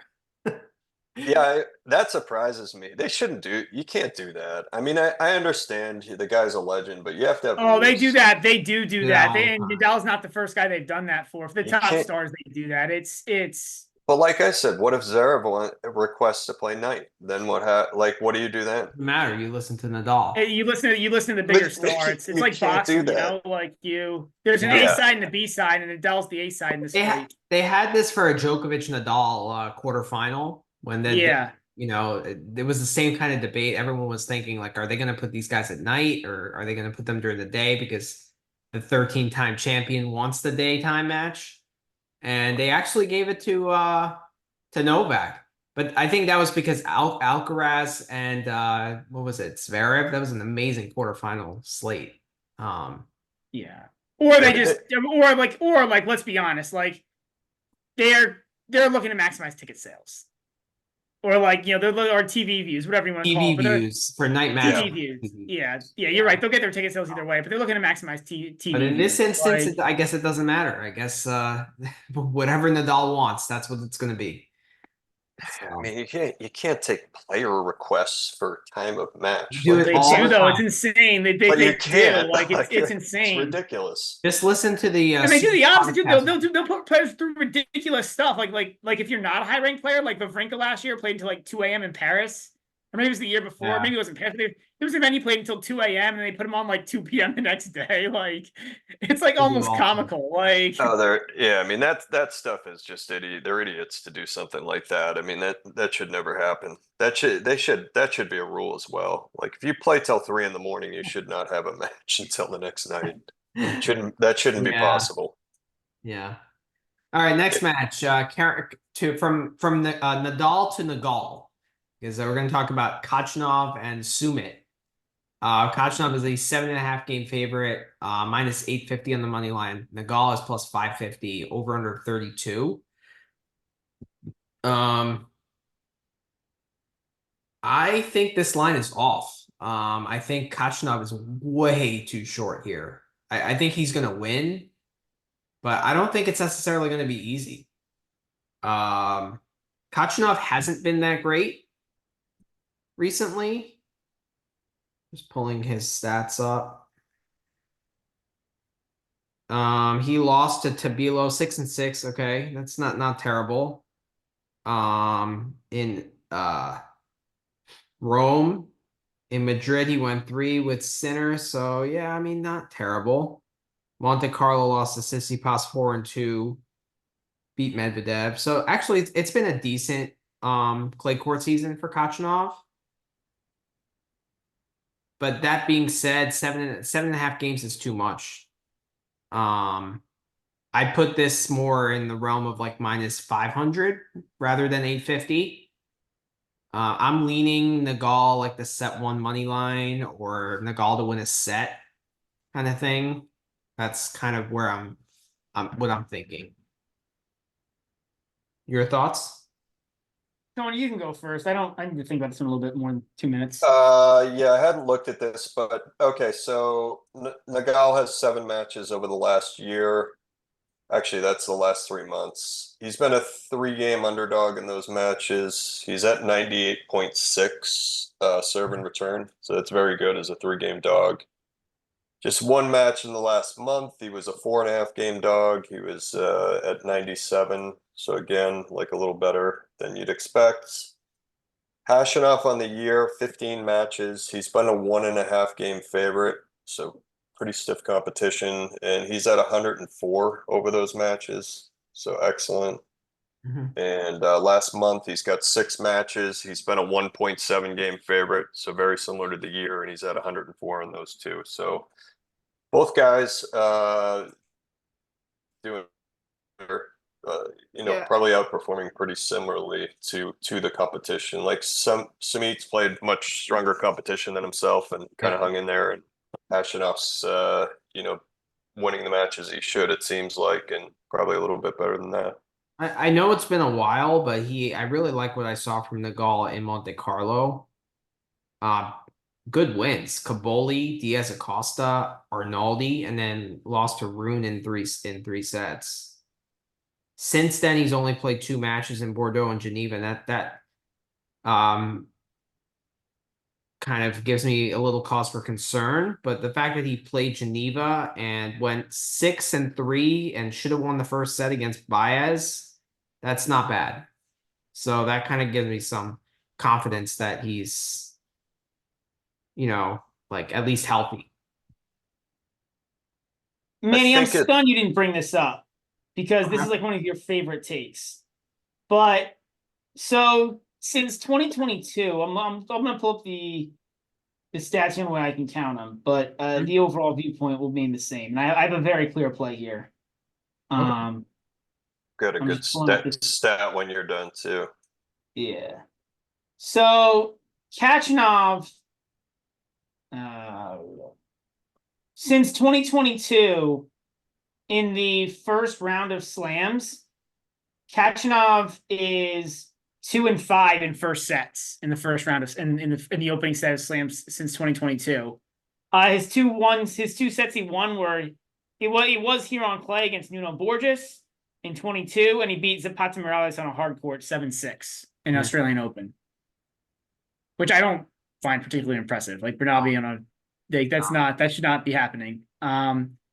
So yeah, I mean, I love, like, if you could get it on a book, I love I would actually love to play the LWWW here. If you could find the exacta on a book, and you probably could get 10-1 plus on that. Like, but other than that, I love playing. I mean, I might play the 3-1 Kachanov, and I might play the Sumit set 1.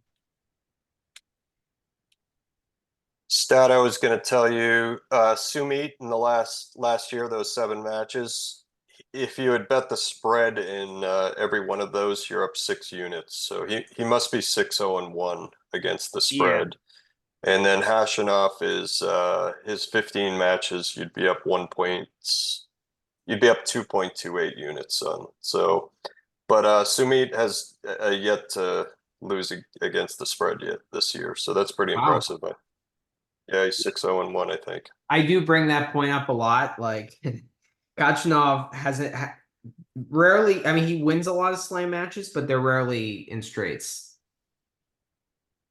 Especially first rounders. I'm probably passing. I'm going to take a quick 2-minute break, guys. I just need coffee. All right, I'll be right back. That's good. Right. Yeah. Yeah, my player is very clearly Sumit in set 1, and then And then I'll probably play the Kachanov 3-1 as well, even if it's plus 240. I don't know, man. I feel like, and Sumit plays hard. Like, even if he doesn't win the first set, he could be game to win. But 240 is not a great price. I feel like that's ugh. I like that play though. But it feels right from a tennis perspective. It does. Kachanov has, like, his first rounds have been a ton of 3-1s. In Australia against Altmaier, that was a 3-1. Les Cien at Roland Garros last year, that was a 3-2. Yeah, 4 of the 7 since 2022 were 3-1. And one of them was him getting beat down by Emma, which had to be due to coming back from injury. Right. And if Zapata won that first set tiebreak, that probably was a 3-1 too. Yeah, because given the last 2 sets were 2 in love, yeah.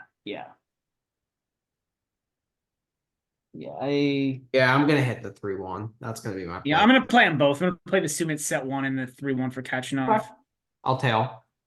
Which one is are either of those GBM? To me, they could both be G. I mean, the Sumit set 1 could definitely be GBM. I prefer the 3-1. That's fine. Because Nagal is gonna fight. Like, he's gonna compete in each set. So, like, you get 3 chances. Yeah. So I prefer that. Let me see if I can get a better price on that in a different book. Yeah.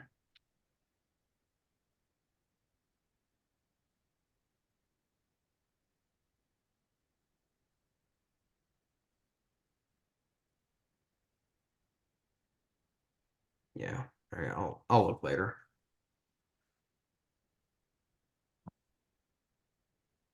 All right. Next match here is Marcos Giron. Play dog.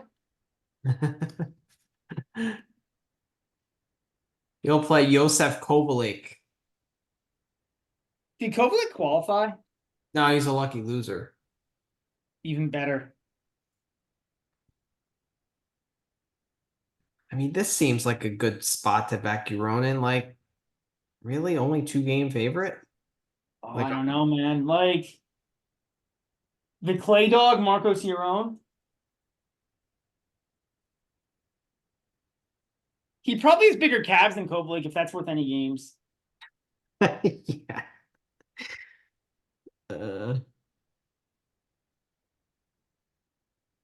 Yeah, the clay dog Giron is 1-5. Lost to Rusevoy, Rublev, Munar, Purcell, and Zhang. Kovalik should have qualified without the lucky loser spot. He choked so badly against Berchaga. I think he was up like, oh, he was I up. had that one. It's one of about 800 of those I had last week. Oh, you had Kovalik in that match? Yeah, wasn't he up a set and then he was up a break? I think in the second, break in Could've the been two third. breaks. Yeah, Like it was he brutal. just, yeah. I mean, every match was like that for the whole week. It's crazy. uh, what do you make of this Kovalik Giron match? Like on first glance, I was like all over Giron, and then I saw like his results, and I'm like, maybe not. Yeah, I'm gonna be on Kovalik. I haven't looked at this, Okay. but it's Kovalik's number. Okay, so he's got 11 matches last year. I guess 8 of those must have been a while ago because there's only 3 in the last 6 months. But anyway, you'd be up 7.7 units betting on him on those 11 matches. Be up 6 units against the spread. Last month he's got 3 matches. You would be up 0.6 units and 1 unit against the spread. Giron, like opposite. He's got 11 matches over the last year. You would be down 2 units on the money line. Actually, you'd be up on the spread with him. How is that possible? You'd be up 0.7 units on the spread. Let me look at their stats. Okay, so Kovalik last year, well, these stats are crazy. He's been a 0.4 game dog. He's at 104.7 for his serve and return. Last month, he's at 111 as a 2.8 game fave. He must have smoked the guys before his last match. What are his qualifying matches? He's Kovalik? kind of good. Yeah, because I mean, to be at 111 and lose a match, he must have won pretty easily in the other ones. He beat Bonsai, Benjamin Bonsai, and Benoit Paire. Okay. Oh, Giron, 11 matches. He's been a 1 point. Some of these are Houston, right? Didn't he? Giron had a decent run in Houston. He won 2 matches in Houston. Yeah, so it's gonna, but anyway, those are gonna be included. 11 matches. He's 1.3 game dog. He's at 100 return and service, so he's above average there. Last 3 months though, 8 matches. He's been basically a pick'em and at 97.8, so terrible. And then last month, he's been a 2.2 game dog over 3 matches, and he's at 94. His So only there's no, win on European clay was that 3-setter against Rusevori. Yeah. so I have him like way underperforming, getting worse in Kovalik. Not a huge sample, but Did anyone watch that Rublev Giron match in Rome? Did not. Rublev Garone, I don't think I saw that. Yeah, Giron, I think he served for it at 5-4 and then choked. He did. He did. But that was Rublev coming off the title and ill. I don't know, man. Yeah. I did watch the in case you guys are wondering, the Shelton Garone match where Garone's up a set and 2 breaks serving for the match to go Oh to yeah, the I watched that finals. too. Man and I made some serious cash on that. We I sure had did. I had Garone. I lost some serious cash on that. I was and I think it was 30 love or 30 We had 30. I we don't had the know. Shelton LWW. Shelton to lose the first and win the match. Oh Was it God. 9-1 or something like that? Yeah. Yeah, that But was that's one of the more our best ridiculous plays of choke jobs the I've year. seen in the Oh, that was ATP. gross. That was gross. As for this match, I kind of like Kovalik, man. I kind of do too. Very tempted to take Kovalik. Yeah, Yeah, I'll be on him. I All don't my know, man. numbers Like love him. it's one of those things like this, but it almost like I'm never on your own here. It's I'm not sure if it's a lean for Kovalik if I'm actually gonna play it, but I don't know. I think it's Yeah.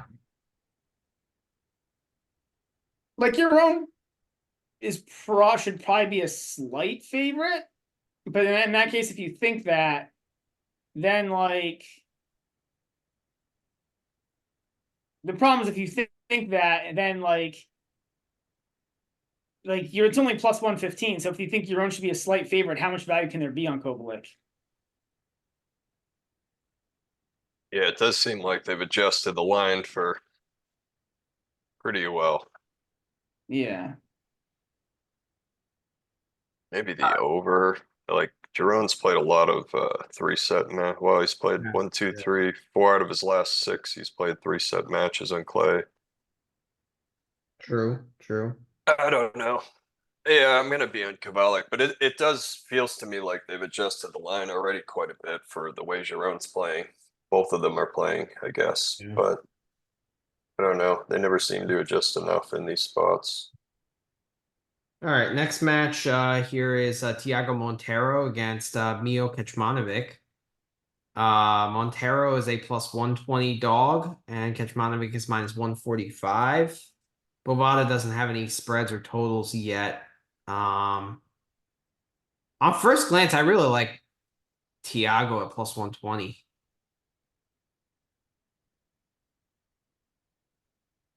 He's actually been really good recently. Yeah, this is another one I'll be on Thiago. It looks like I Kecmanovic, one of those guys I never get right though. He's one. I mean, Brad and I talk about it all the time. He's one of the hardest guys to bet on the tour. Yeah, he just like randomly throws in these beats people he shouldn't beat it. I feel like or just Montero's Montero, num he's been his num awesome. yeah, his numbers are crazy. He's 25 matches in the last year. You'd be up. Well, it's actually all pretty much the last 3 months, but he's got 14 matches in the last 3 months. You'd be up 15 units betting the money line. You'd be up 3.5 on the spread. Kecmanovic, 10 matches last 3 months. You would be up, let's see, 3.9 units on the money line, but you'd be down 1.5 on the spread.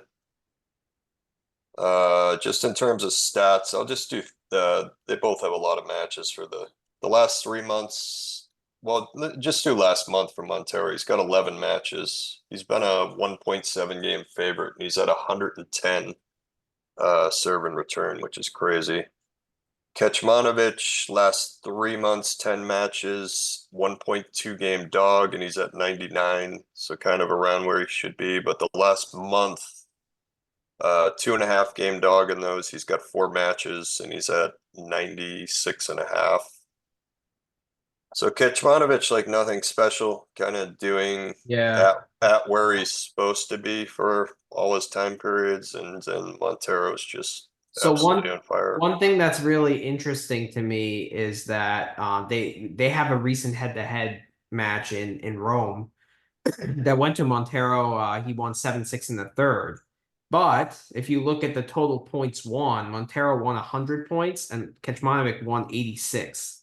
So even though it was 7-6 in the third, that discrepancy shows that Montero was clearly the better player. Yeah, it's not even close. So like it's not even close. And like so I think this line should be flip-flop. And to me, this is GBM worthy, Brad. Plus 120.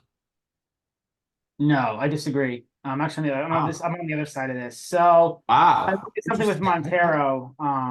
So I'm gonna pull it up. Hopefully this works. It works. Okay, so some stats on Montero, right? So from 2020, and this is all clay stats from 2023, and this includes challengers, so it includes all levels. From 2023 up until Madrid and Rome of this year, so a year and 4 months of data. And then the other time period I looked at was just the last 11 matches when Montero's been on Fuego. So Montero in the last 2 events has won 71% of service points and 36% of return points versus 64 and 38 for the whole year and a half before that, which is concerning to me because like if he was just playing better, right? If he had just improved his game, you would think it would be, you would think it would show on return as well. Like you wouldn't think it would just be service points. And then the other piece of this is, looking at this is Montero in the last two events, he's made 70% of first serves and he's winning 78% of first serve points. That just seems insane. Versus 62% first in for the year and a half before that, and 72% of first serve points won. Second serve points won is at 55 for the last two events versus 52. So like he's not like the only thing he's just serving better, and it's just he's just serving better. That's the only that's it. Can he continue to make 70% of first serves? I don't think so. Like the guys who do that are like Zverev, and they usually have lower percentages of first serve points won. The fact that he's hitting more first serves in and winning more first serve points to me seems insane. But like those usually should go against each other. If you're being more aggressive, then you should miss more first serves. But how long has he maintained that? 2 weeks. I mean, 2 events. That's why I think it's a sham. The first serve win percentage is longer. So his last 18 matches, he's got a first serve win percentage of 76. But his first serve in for those 18 matches is 67. So right, which is going exactly what I'm saying, because if you have 11 matches that sample are at 70, right? Like, and then the rest of it's at that average 60 that he was at before that, it pretty much works out to that. So you're basically banking on regression. On serve. Like the only thing that's different, the only thing he's doing better is serving. He's not like this magical better. He's just serving better. Yeah. And did he suddenly learn how to serve on like April 15th? And now he's like magically like he's magically gone from like, you know, a good server, a guy who had a really good serve, to like one of the best servers on tour. Like 70 and 80 for those stats is insane. Like 70% first serve points is like near the top of the tour. Yeah, and then to win 80% of points on those first serves is insane. I agree. I think you have to give him some credit for serving better, though. Like I totally agree, though. He's not going to maintain those numbers that he's put up for the last month. So Brad, how about the 5-set line here? That's another one I was thinking about. Yeah, that could be fun. That could be fun. I don't know.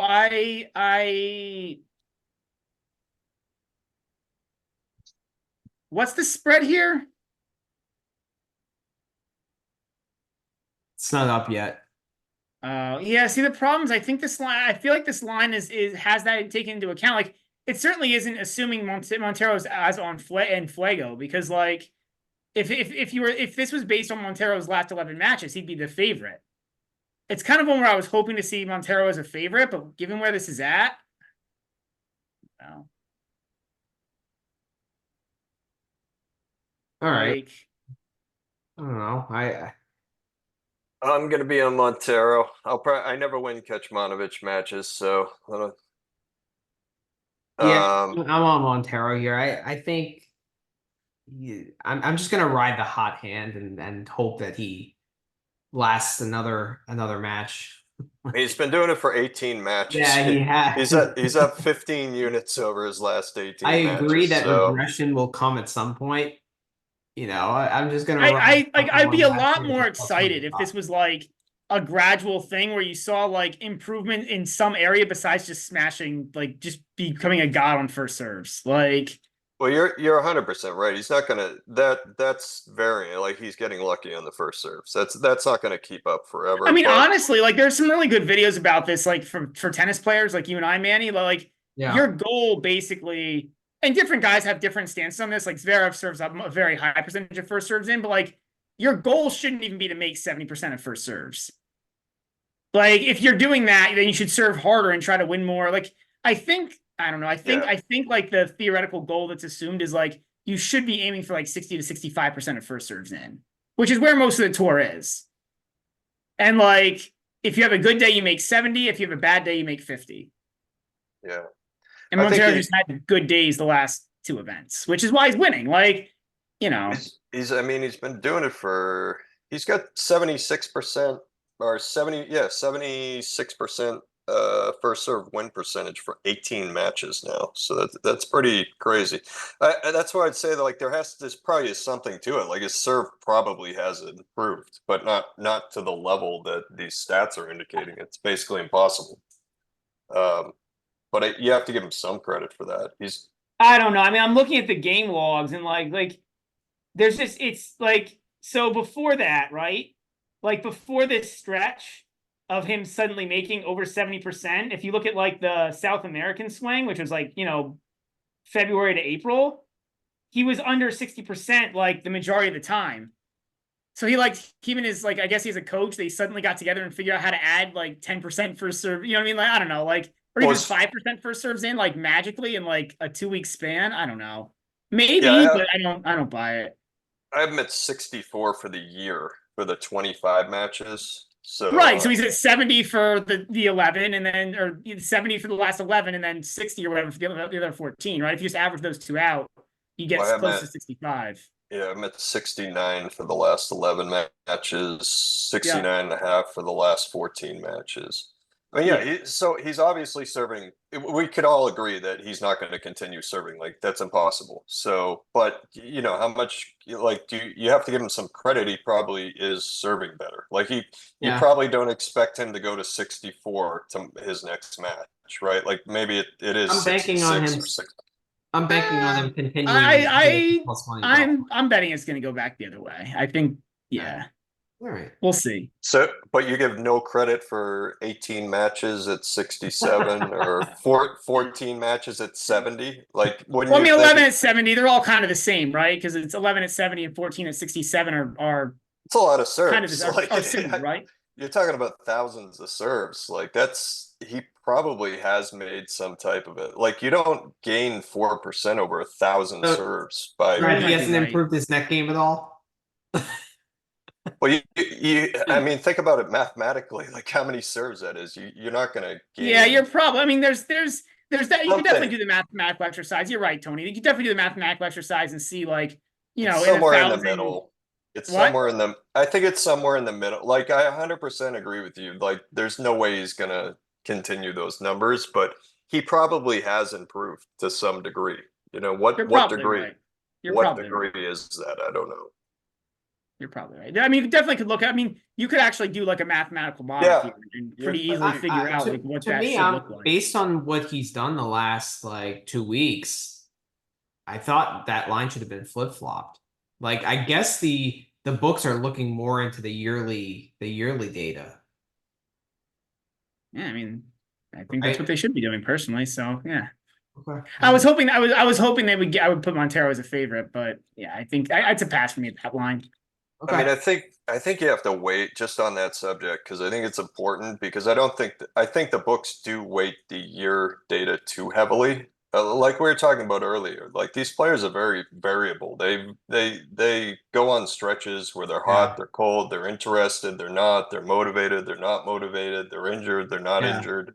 So all these things are picked up in the short term where they're not picked up in the long term. And so like it should be a weighting. So, like there has to be some weight to the long-term data, of course. I mean, in this instance, with how hot Montero has been, I'm weighing the short term heavily here. Well, you should like what I'm saying is that with Montero, you absolutely I wouldn't look at his year. I would look at his year stats and adjust them up for, I'd more heavily weight the recent stuff than I would weight the stuff that happened 12 months ago. So he's going to be higher. Yeah, it's player. I'd prefer if it was more than just one stroke. Like I would prefer like if he was just playing better, if it wasn't just one stroke. Okay. I agree. Yeah, you have a very good point on that. I mean, those stats are absurd. That's not realistic. All right, next match here, Dominic Kopfer against Daniil Medvedev. Kopfer plus 6.5, or 6.5 game underdog, plus 350 on the money line. Over under 35. Medvedev minus 450. I have a play here, and the play is what Brad cashed on in the first round of the Australian Open when you played the Atmane money line, set one money line. I'm going to play the same thing here. I'm going to play the Kopfer money, set one money line at plus 210.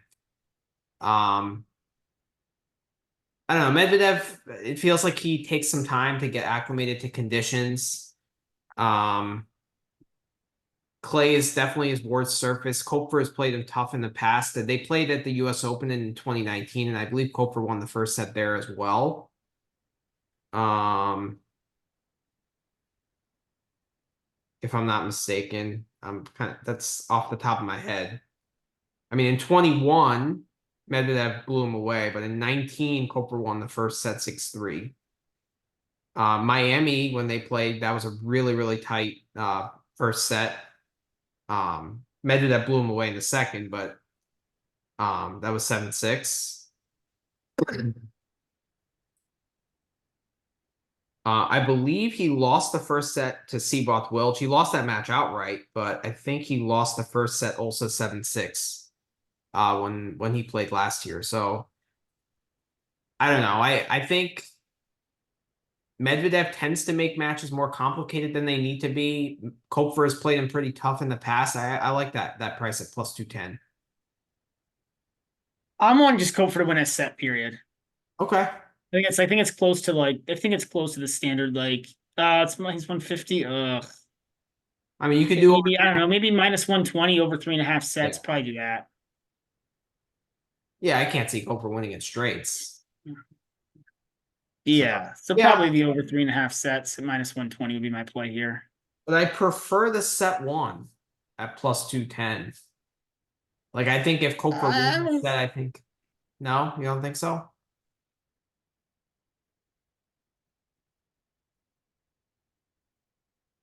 I think I tend to agree with both those. Like I do think Med starts a little bit slow sometimes. He also, I have seen him get up 2 sets and lose focus.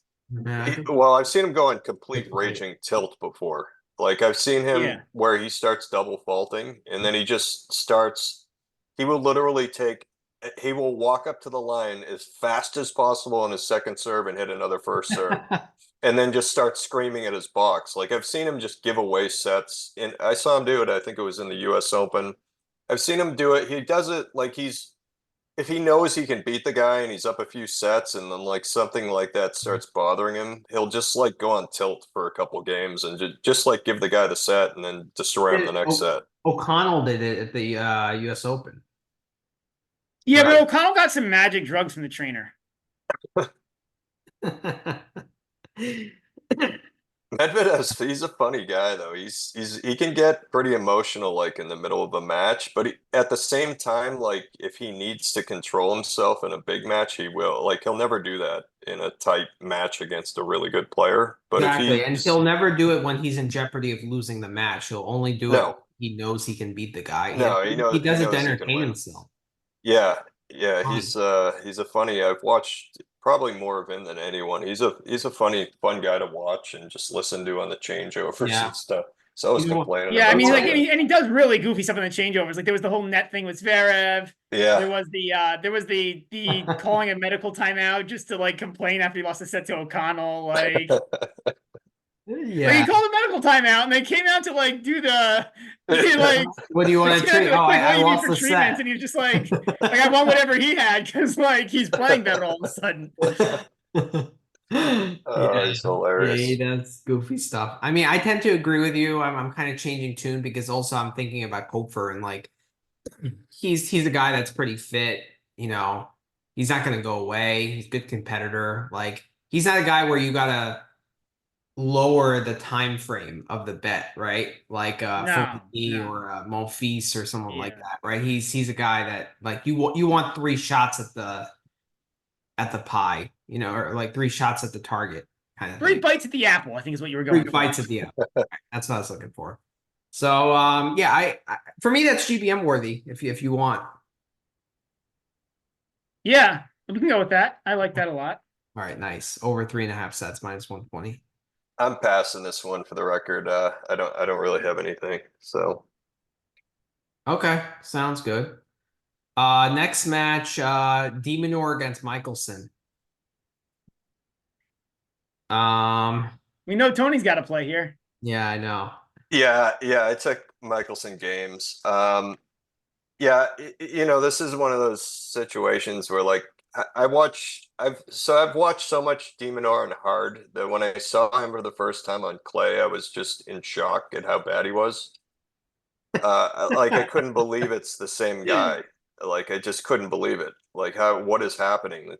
So I don't know. Like, can he not put topspin on the ball or what? Like, what is his problem? Because Well, so he that, plays right up on top of the line. He doesn't have big strokes, so he plays right up on top of the baseline, and he kind of redirects the ball around the court very quickly. So that's one piece of it.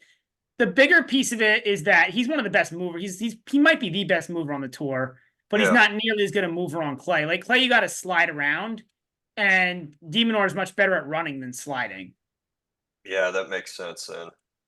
Yeah, this one was more just me, Whereas like watching. a Baez is way better at sliding than Than running. running, yeah, yeah. This is the I opposite. yeah.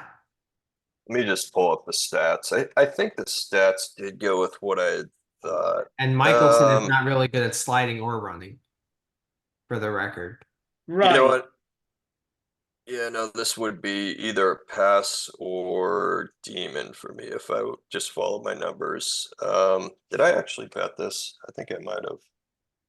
I shouldn't do that. Like every time I do this, I lose. Like, let me. I think I just put in like a small bet somewhere. So I didn't like really bet it, Didn't but play it. um, To me, this yeah, seems about right. yeah. Demon's numbers, I don't know why they're not bad at all on clay. He's got 12 matches over the last year, 2-game favorite. He's at 103 serve and return, so nothing wrong there. Last month, not as good. 4 matches, he's been a 1.5-game favorite. He's at 100.6, so he's underperforming. I'm sure that's it is when I saw him. Mickelson's stats are terrible until you get to the last month. All of a sudden, last month, 4 matches, he's been a 3-game dog and he's up to 99, which is really good as a 3-game dog. I gotta think about it. I might back Mickelson. Like, so you brought this up, right? Like the long term versus the short term data. Yeah, I really think it varies by player. yeah, it's a good point. Mickelson's a guy who like had zero experience on the clay. He's an American guy. Americans don't tend to play a lot on clay growing up in general. Yeah, I mean, like, so There's a lot yeah, of room for improvement with someone like that. That's like learning how to play on the surface, and he obviously looks like he's committed to it because he's played 9 matches on it in the last 3 months. So he's trying to get good at it. Obviously, he's playing a lot of matches. yeah, I mean, he Yeah, has to, right? He's good enough to play main level. So if he wants to play main level and not challengers, then he's got to play 3 months a year on clay. yeah, that's a good point. It's like the back to the Montero. Like, how much can this guy really improve in a 3-month period versus Mickelson could actually improve quite a bit in a Yeah. 3-month period. Yeah, especially because like you're asking him to learn like it's not like you're asking him to relearn tennis. You're asking him to adapt his game to like slightly to a surface he hasn't played on before, and like you know he's got coaching and backing. Like I think this is yeah. Anybody see the Fritz match? Fritz got broken a whole bunch in that He match. did, yeah, yeah. Mickelson broke him 4 times. I didn't see him. I saw maybe a game of it. Mickelson broke him 4 times. It was 57% first serves in for Fritz. That's below average. Just surprising. I don't know how he. And he got to a tiebreak. Hawk beat Kovacevic in 3 sets. And then prior to that, he was pretty bad, like very bad. yeah, it's tough because like it's also tough because like if you want to it's hard to get excited about the 2 wins in Geneva because like again those are altitude. So like how much of it, but he was breaking serve. So Yeah, like an altitude tends to help the serve. Like it still is clay. Like the points like still play kind of like clay out. So like the ball will fly faster, but it's not what? It's also best of 5, and I think fitness might come into play. So like I could see like a 7-6, 6-3, 6-1 kind of score line here. The other thing with De Minaur is I've seen, and I think it makes a lot of sense because he breaks so much. His like spreads are a little bit bigger. Like it's kind of the opposite of Hubie, whereas like if there's a 4-game spread, normally like a Hubie spread should be like, maybe 2 or something. Demon would be the opposite of that. Yeah, that's absolutely true. So this is probably a pass to me. If you look at like two matches that happened earlier this clay court season for Michelson, like in Munich with versus Garin, like Michelson won that first set and then completely went away. And then again against Fonseca, like he won the tight first set 6-4 and then lost love in 2. So like I really do think fitness is a problem for him, especially against Demonor in best of 5. Like this is not going to be. I'm I actually don't know. leaning, I mean, I'm leaning Ling the 7.5. I'm not. I don't know that I think it's. I don't know that it's a fitness angle. Like it should be a problem across all surfaces. If it's a fitness issue, like you shouldn't just be unfit on clay. And he did come back from a set down against Kovacevic, and he beat Fritz in almost 3 hours, 2 hours 40. So I don't know that it's a fitness issue. But there, it's altitude. You get a little more help from the court. For its maybe just. I mean, so is Madrid, right? So is Madrid. So is Munich. Like that's the concern. If you're asking me, is like, can Mickelson? But Demon's not great on clay either. I don't know, I keep kicking this back and forth. This is It's also probably a Mickelson's pass. first. Is it his first Grand Slam match? No, he must have played in the U.S. Open last year. I don't think he did.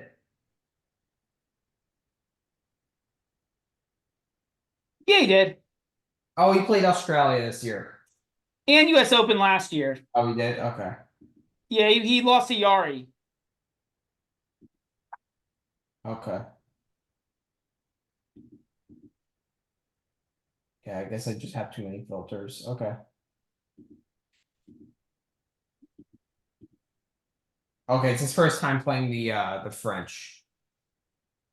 Yeah, that's definitely true. Okay. Yeah, I guess a pass. Yeah, it's a pass for me. I'd be interested to see what happens. It seems like there's a lot of unknown. It's just unknown with where is Mickelson's game. Like, is he gonna? Did he really like have a level that beats Fritz and breaks him 5 times, or is he Yeah, the that guy? that was a puzzling result. Or is Yeah. he the guy that lost to Kotov 6-1, 6-1? I mean, Yeah, which guy is he? right. All right, next match. Shevchenko and Karatsev. Ew. Shevchenko 2.5 game favorite -165. Karatsev is +135.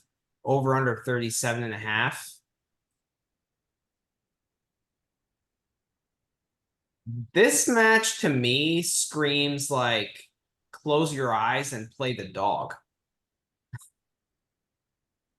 I think I'm gonna take Karatsev at +135, but it's not really a match I want to see. It's two like kind of volatile guys that like make a lot of errors but play aggressive tennis. Shevchenko, I feel like he needs altitude. I think both of these guys prefer altitude, but like I think Karatsev has a slightly better ability to hit through a court, a slow court than Shevchenko. Shevchenko's the favorite, right? Yes. I can throw some numbers out. I mean, they're kind of what you would think. I mean, Karatsev only has 6 matches on the year. Half game underdog. He's at 96.5 serve plus return. Last month is worse. 4 matches. He's at 92 as a 1.5 game dog. So terrible numbers for Karatsev. And then Shevchenko overall, his numbers are terrible. On the year, he's well, it's not terrible. 14 matches on the year, he's at 96 as a 2 game dog. But if you get to the last month because of the Seaboth wins, he's or the Fabian wins. Is it Fabian? Fabian he beat. I get those guys confused. He's got 4 matches in the last month. He's been a 3 game dog in those matches. He's at 104, which is crazy. Over 4 matches. So Just like on that, you'd take Shevchenko, but I don't know what's going on with those. Like, I'm so confused how those two matches happen like that. I'm a pass on this. Yeah, maybe. I mean, Karatsev, his only win was against Mackie McDonald. So Kratz- yeah, and Kratz because coming off, like, he came off of injury too, like, for those 4 matches that we just talked about this year on clay so far. He lost to Fabi, blew a whole bunch of set points, blew like 14 set points in the first That's set. right. Yeah, that's right. We talked about this, I think. Yeah. We did, yeah. And then his other matches are somehow Mackie almost beat him, which is, I mean, Mackie's just doesn't know what he was doing on clay. Like, and like, why qualitatively his game just does not suit play. And then he also got drilled by Paul and Kaboli Karatsev, which, I mean, Karatsev, if he's playing halfway decently, he should be doing better than that. The problem is what you just said, Prana. Like, Shevchenko's also not been good. Shevchenko's also been pretty terrible. It's just the last month, and I think it's really just the Fabian matches that are really skewing. Well, who else did he beat? He must have. I mean, if he did that Ferrer well, and Rinderknecht, and that's it. okay. Yeah, I'm a pass. I'm not gonna play Karatsev here. I can't trust him just because like he's only won one match and he's just been coming off injury and I don't know. Yeah, I'm close on Shevchenko, honestly, but I'm probably gonna pass just because I mean it's kind of borderline for me, like a lean to Shevchenko. I just don't understand those two matches. What's going on with that? Is that just like Fabian's playing terrible? And Yeah. I mean, if it wasn't the same guy, it would be totally different. But it's like Fabian's just Over 3.5 sets at minus 165 could be a parlay piece again here. Like, I don't trust either guy to keep it together for 3 sets.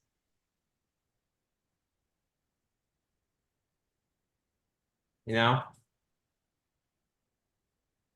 Like, Piranha, if you want a minus 165 line, I'd rather take the over 3.5 sets.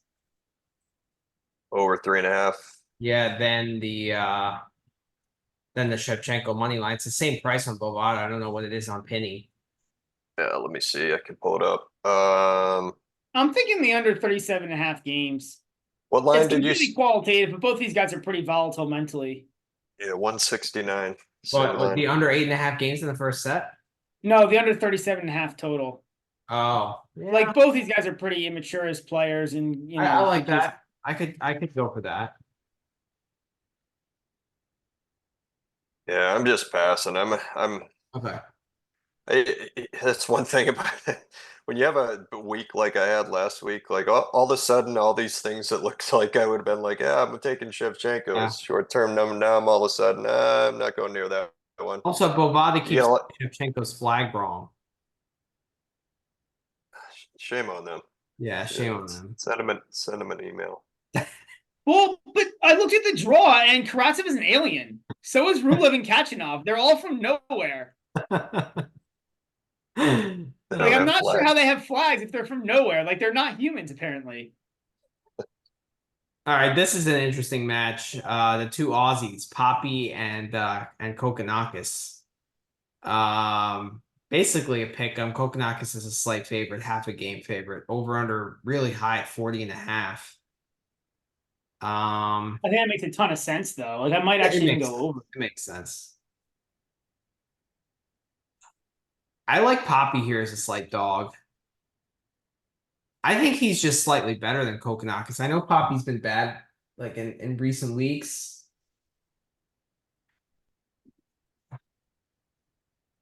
But like I don't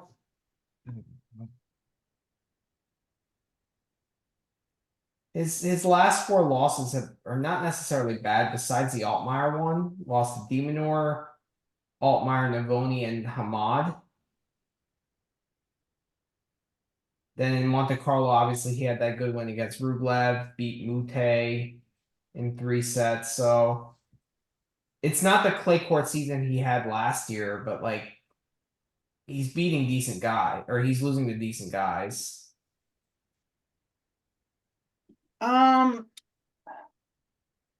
Kokonakis, on the other hand, he won a challenger in Sarasota. Yeah, he had to win that to make the French Open. Right.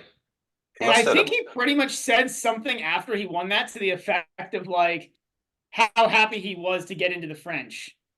And like it almost indicated that like he didn't really care much about the rest of it because like he got into the French and that was the goal. Okay.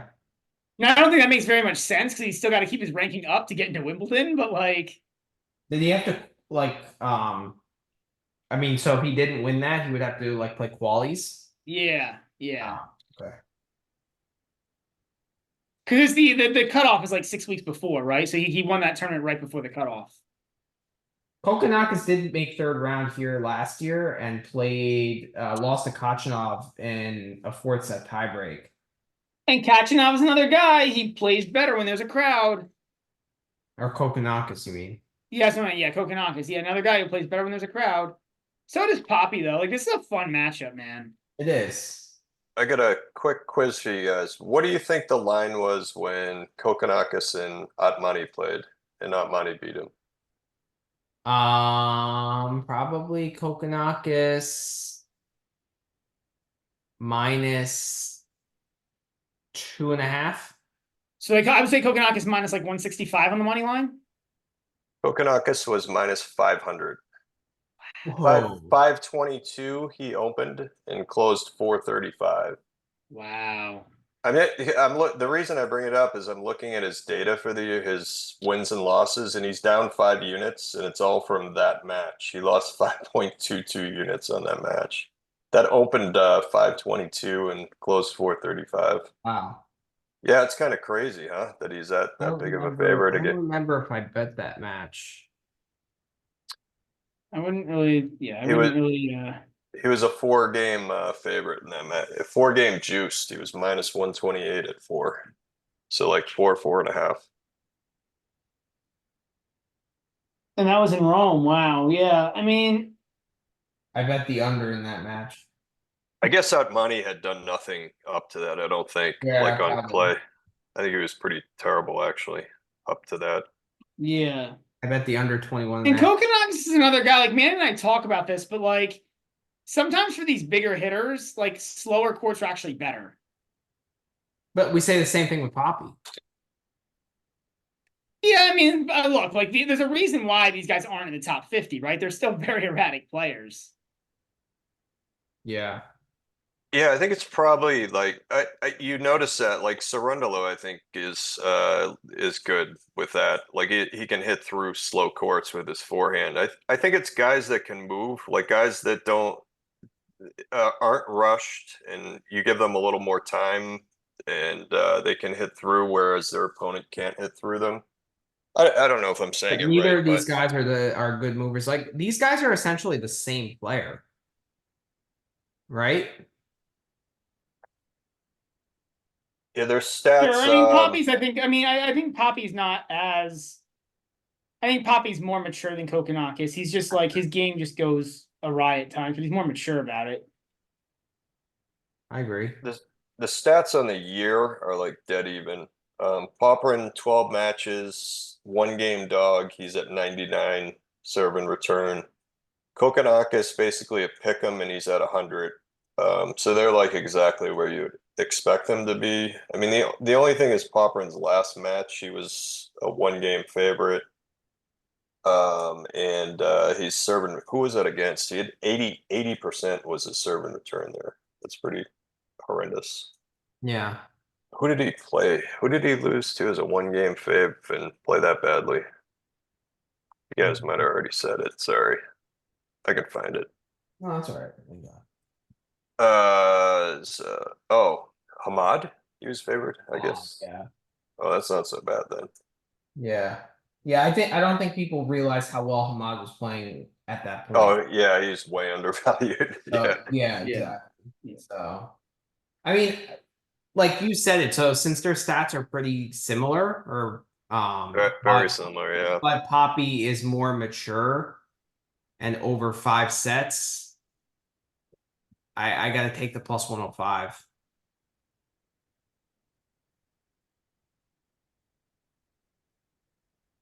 I don't know. That's just the way I look at it. Like it's close, but like Yeah, I think that this line should be. I kind of don't hate taking Poppy here myself. I feel like a month ago, right, Manny? You and I both would have been all over Poppy if we saw this Yeah. price. Yep. I agree. And I don't know how much. I don't know, man. With Poppy, like It's match to match almost. I feel like the way he plays, like he can just have a lot of random variance results because he's so aggressive. Mm-hmm. And he just plays. He just like sometimes he plays good, sometimes he plays bad. Probably back Poppy here. I don't love it though. It's not my favorite play for sure. No. It's a pass for me. If my numbers are close on it's another one where some days I would probably play Kokonakis here, but I'm gonna pass it. It's very like I would lean towards him for me. Okay. All right. Next match. Arthur Rinderknecht and Adam. Are we through Monday's matches, Manny? No, these are question.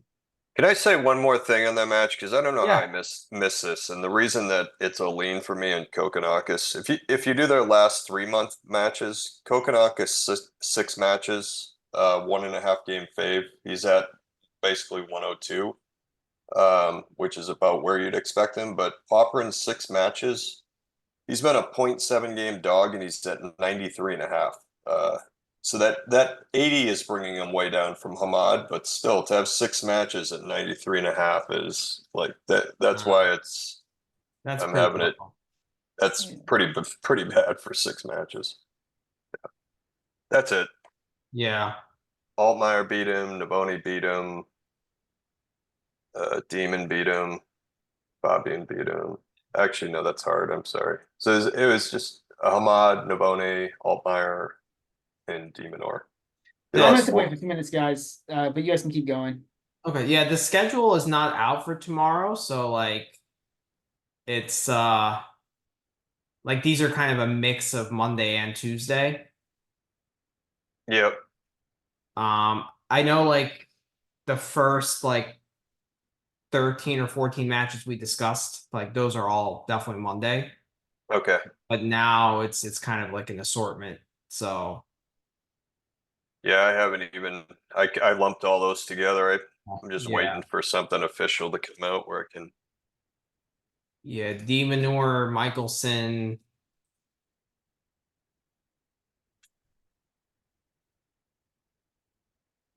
Yeah. D Manure, Michelson. Yeah, that's top half. So it could be that could be Monday or Tuesday. Anything on the bottom half would be either Sunday or Monday. Yeah, I haven't seen anything on Twitter. Yeah, the schedule for Monday's Roland. not out. Yeah. All right. I guess we can go over Rinderknecht and Walton. Rinderknecht is a 6 game favorite. Walton is 6 game dog, obviously, minus 500 for Rinderknecht, plus 375 for Walton, over under 35.5. I think I did look at this one, I think.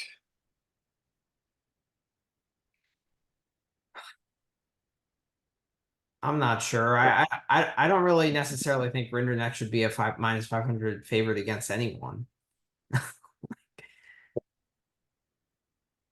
Like really? Let me see what I wrote down or if I typed anything for this. Did we talk about this? I don't. Why did he do we know why he withdrew against Arderi? Uh, No idea. I mean, they could have literally. Yeah, no idea. Oh, No idea. yeah, and then Walton just says challenger matches, right? So I think I just passed this because I didn't. Well, have I'm any- trying to look at the last time Walton even bothered playing on clay. Like he hasn't played a single clay match leading up.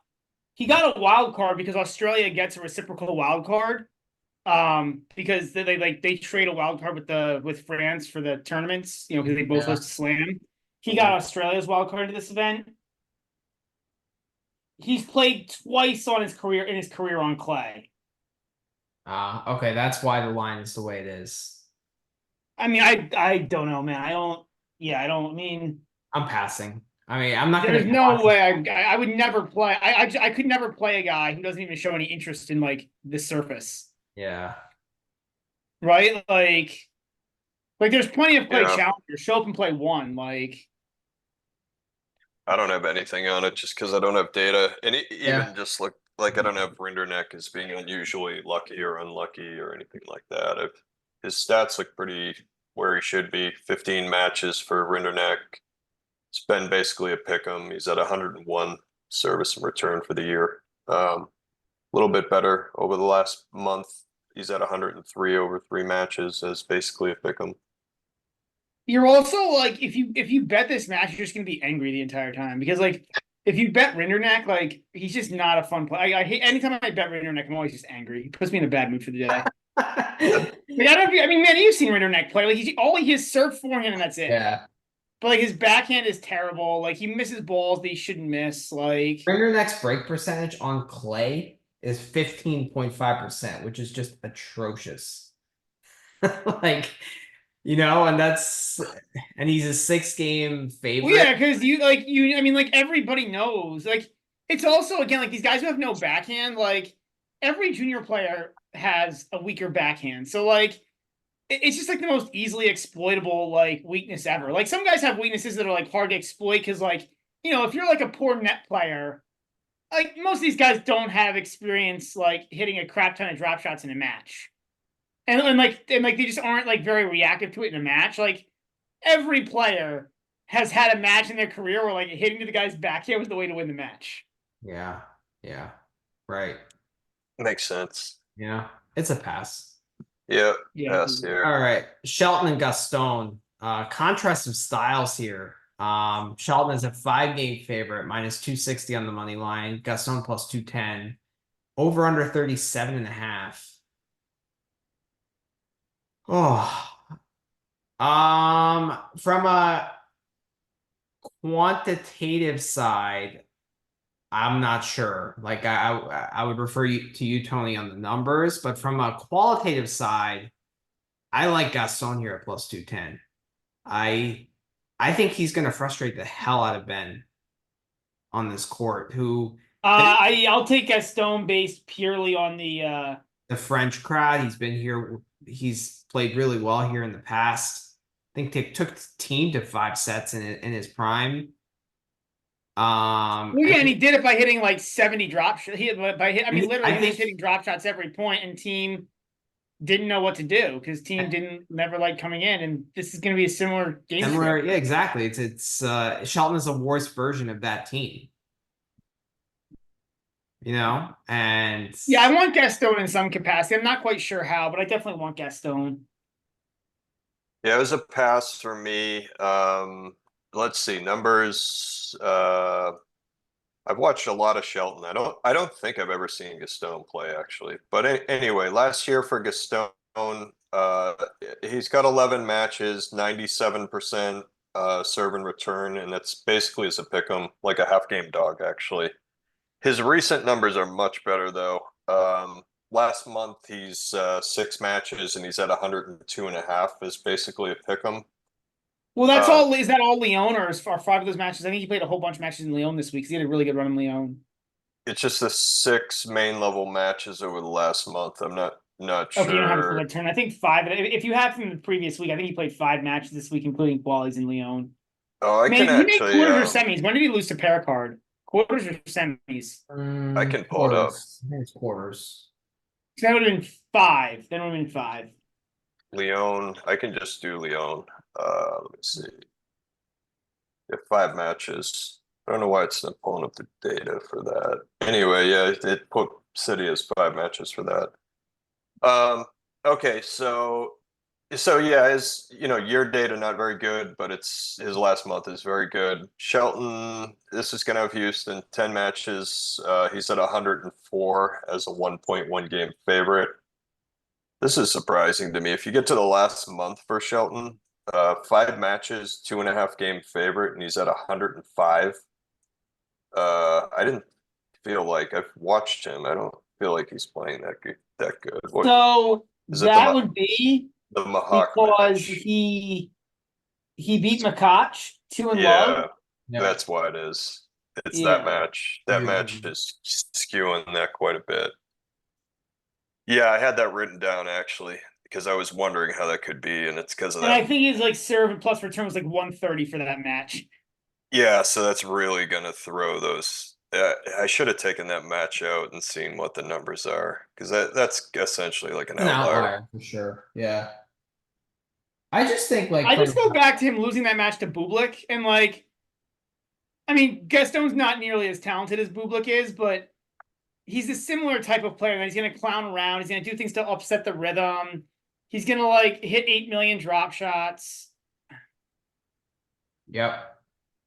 And even between the points, Gaston will clown. Like, Yeah, but this is the tournament for him, right? Like he loves this tournament. Like so this is like if there's a tournament where he's least likely to clown, this is no, he'll clown. He'll still clown. He just like won't go away. He'll right. like He's you gonna be can like a clown and still pest. play hard, right? Like you don't have to go away if you're clowning. Like there's Yeah. different ways to clown. I Yeah, he's saw gonna be the a pest. Speaking of clowning, I saw the Shelton Kotov match. I remember That was you popcorn probably mouth. remember, well, yeah, where they like didn't look at each other when they Yeah, shook I love hands at that. the end. But Kotov was, completely like they were imitating each other, and like Kotov wasn't even moving on some of Yeah. Shelton's service Yeah. games. Like he's just Yep. giving him the game. So like I was not impressed with Shelton at all that match. Like he won the match, but like Kotov like didn't even try like for half his service games. Like, and it still was 3 sets, 6-4, and like, I mean, Yeah, Sheldon really can't move on clay. I think it's really problematic for him, and like He's it's I mean he's just really raw, right? He's another guy that like I say this all the time, but like if you're gonna say Mickelson has no experience on clay, Shelton has less than no experience. yeah. Like And his strengths are negated on the clay, whereas on Gaston, his strengths are kind of potentially or improved on the clay. So like I feel like they kind of meet more towards the middle, which makes Gaston slightly undervalued here, yeah, I mean, right? yeah, That's my. I think I'm just gonna hit Gaston money line. I kind of like the plus 1.5 sets too because like I don't really trust Gaston mentally, but I think he can get 2 sets. So actually, I think that's my yeah, play. I'm gonna be on Gaston in some capacity. I gotta think about what capacity I like better, but I'm gonna be on Gaston somehow. Okay. I'm not sure if I'm gonna take the money line or the plus a set and a half. yeah, I'm passing. All right. Feels like an entertaining long match to me for some reason, Yes. but yeah. I think I'm gonna do the plus 1.5 sets. But yeah. All right, next match. Cam Nori against Pavel Koto. Talking about Kotov and his little what was that celebration? It was it was pretty stupid. Like it I didn't even see it. What did he do? some like motion with the arm or something, and then Shelton imitated it at the end. But Okay. Yeah. yeah, Oh, okay. Yeah. Oh, I did see that. Okay. yeah. Yeah, they were Um, that whole match was just like, yeah. Nori is a -4.5 favorite, -230 on the money line, over under 36.5. Koto was plus 190. I don't know, Brad. Do you think Nori is slightly overvalued? Like, I don't know. To me, they always seem to price him a little bit too like short. Like, remember at the US Open Maybe with that generally, but Arnold I feel match? like I don't know. I feel like people come back to earth on him pretty well. Like again, this is a best of 5 match. Like obviously, like if this was best of 3, this line would be insane. But Yeah. um, and it's on clay. And I would if I had to play it, I would way prefer playing Kotov than Nori. Yeah, me Yeah, I'm with But I feel the same way you do, Manny. I feel like the market overprices him. I'm on Kotov here. I'll read some of these numbers. They're pretty well. Let me read Nori's first because he's got 15 matches in the last year on clay as a 2-game favorite. He's at 100 service and return, so very bad for a 2-game fave. You get out to the last 3 months, 7 matches. Basically, he's been a pick'em. He's at 95.7. Horrible. get to the last month, he's at 94. I'm sorry, 93.5 over 4 matches, and he's a 0.6 game dog. So he's just gotten worse and worse and worse. And Kotov is on the year 18 matches. He's at 102 as a half game fave. Last 3 months, a lot of the same, but it's 13 matches. Basically, pick him. He's at 103.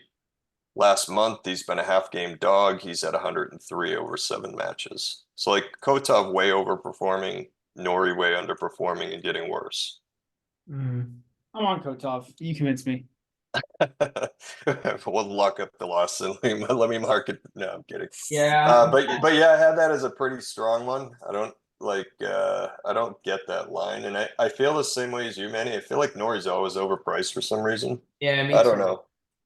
Maybe it's I don't know. I feel that I way mean, every it's time I see his possible there's line. like British money. There's just like crowd Brit money that backs him, you know? They price him like a top 15 to 20 player.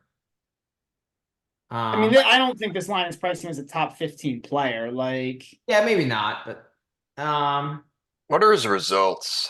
So he lost to Tsitsipas 6-2-7-6. Yeah. He beat Munar in 3. Lost to Rude. Beat Fonseca. Lost to Echeverry, and then he beat RBA and Mayotte in 3. Actually, that looks like a it's up and retirement. down. Oh, the Mayotte, that was the one he could have lost. He won. Yeah. No, no, so they split tie breaks, and then Mayotte retired. He lost to Hashinoff in a close match. Yeah, it's I mean, it's those up and down. It's not great, but it's not good. It's not good, but it's not bad either. no, it's not that bad. If anything before that, oh, he's got one match, and oh, he's got the early matches. He lost to Coria, lost to Navone. So some of that's playing into those numbers. I think over 3.5 sets again at minus 155 is a good look here again too. I would tend to agree. I'm a little bit worried about the Koto fitness if this goes deep. But is he really unfit or does he just look unfit? Yeah, some guys are like that. Like you can have stomachs and be very fit. Yeah. Or they I'll could be be right- David Ferrer who smoked like a pack of cigarettes a day and was one of the fittest players on tour. Like one of the Yeah. fittest ever. God, it could run forever. I'll be right back. I'm gonna grab some coffee. Okay. Yeah, I think I'm just gonna play the Koto money line. Plus 190 seems like a good price. Yeah, Yeah. Is it GBM worthy? maybe. Okay. Yeah. All right. Eubanks and Sinner. Is it even worth really discussing? I'm a pass. I'm leaning to Sinner -8. Actually. I mean if I had to play, that's what I would do, but I don't know, man. Like coming off the injury, he hasn't played a mat. He hasn't had much training on clay. Like it could be a rocky start. I don't think it's going to be rocky. Is it rocky enough where 8.5 or 8 games is in jeopardy, you know? Like, and then if for the 3-0, it's probably like, oh yeah, it's minus 300 or minus 275. Like, Yeah, I mean if you were gonna bet it, you would bet like if I was gonna bet this, I would need to look at it. I'm not even sure I would, but like plus 550 for set 1 for Eubanks could be live. I'm not sure how Sinner does off of long layoffs. Could be worth looking at. I mean, it's only 3 weeks. He played Madrid.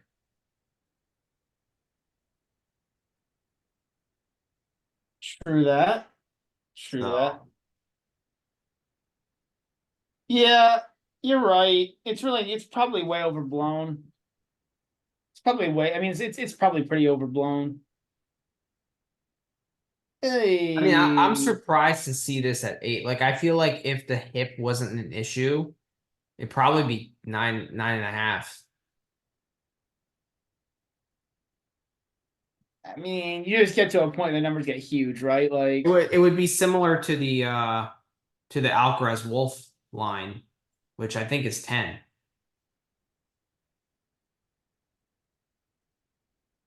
yeah, I mean, yeah, maybe probably. Eubanks lost every match on clay this year. We'll throw Houston out. He lost to Rinky 6-6. In Madrid, he lost to VDZ 3-3. In Cagliari Challenger, he lost to Galan. He won the first 6-3, but then lost the second and third 2-2. Lost to Otmane 4-4, and then lost to Griekspoor in 3. He's poor.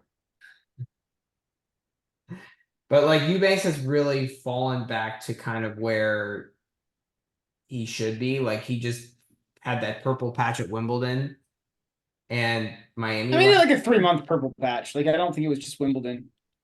Yeah, it was Miami. He had the Miami run also. Yeah.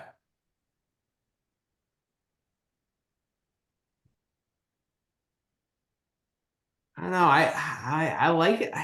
The 8 games, man, is interesting.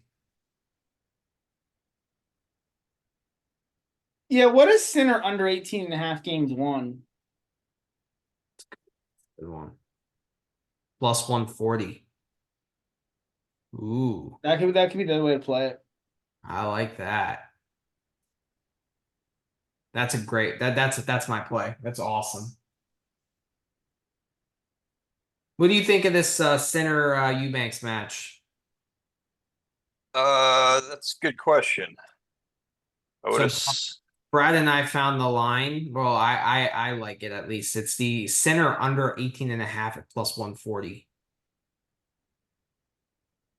Like, how does Eubanks hold 5 games in a set unless Sinner like can't move? But at that point, he's either just going to retire or just not play the tournament at all. He said he's healthy. I mean, yeah, we read And that. if he's healthy in any capacity, like how does Eubanks win 5 games in a set?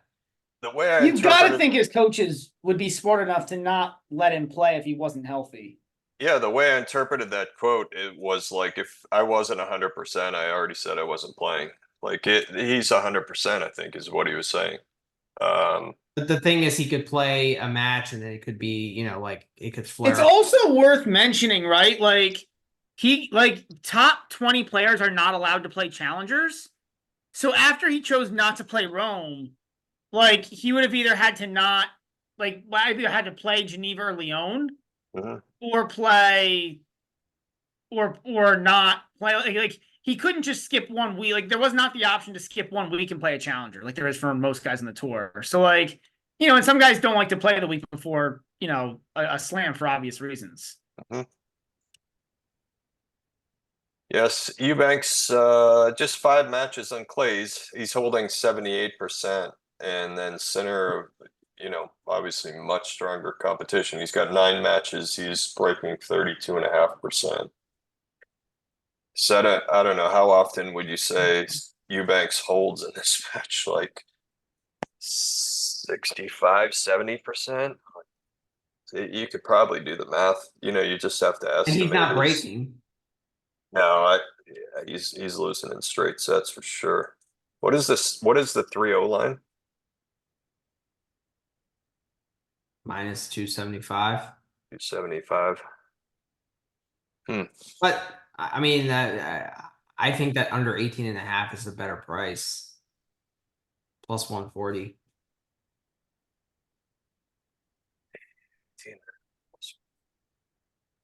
So basically, he has to win every set to 6 games.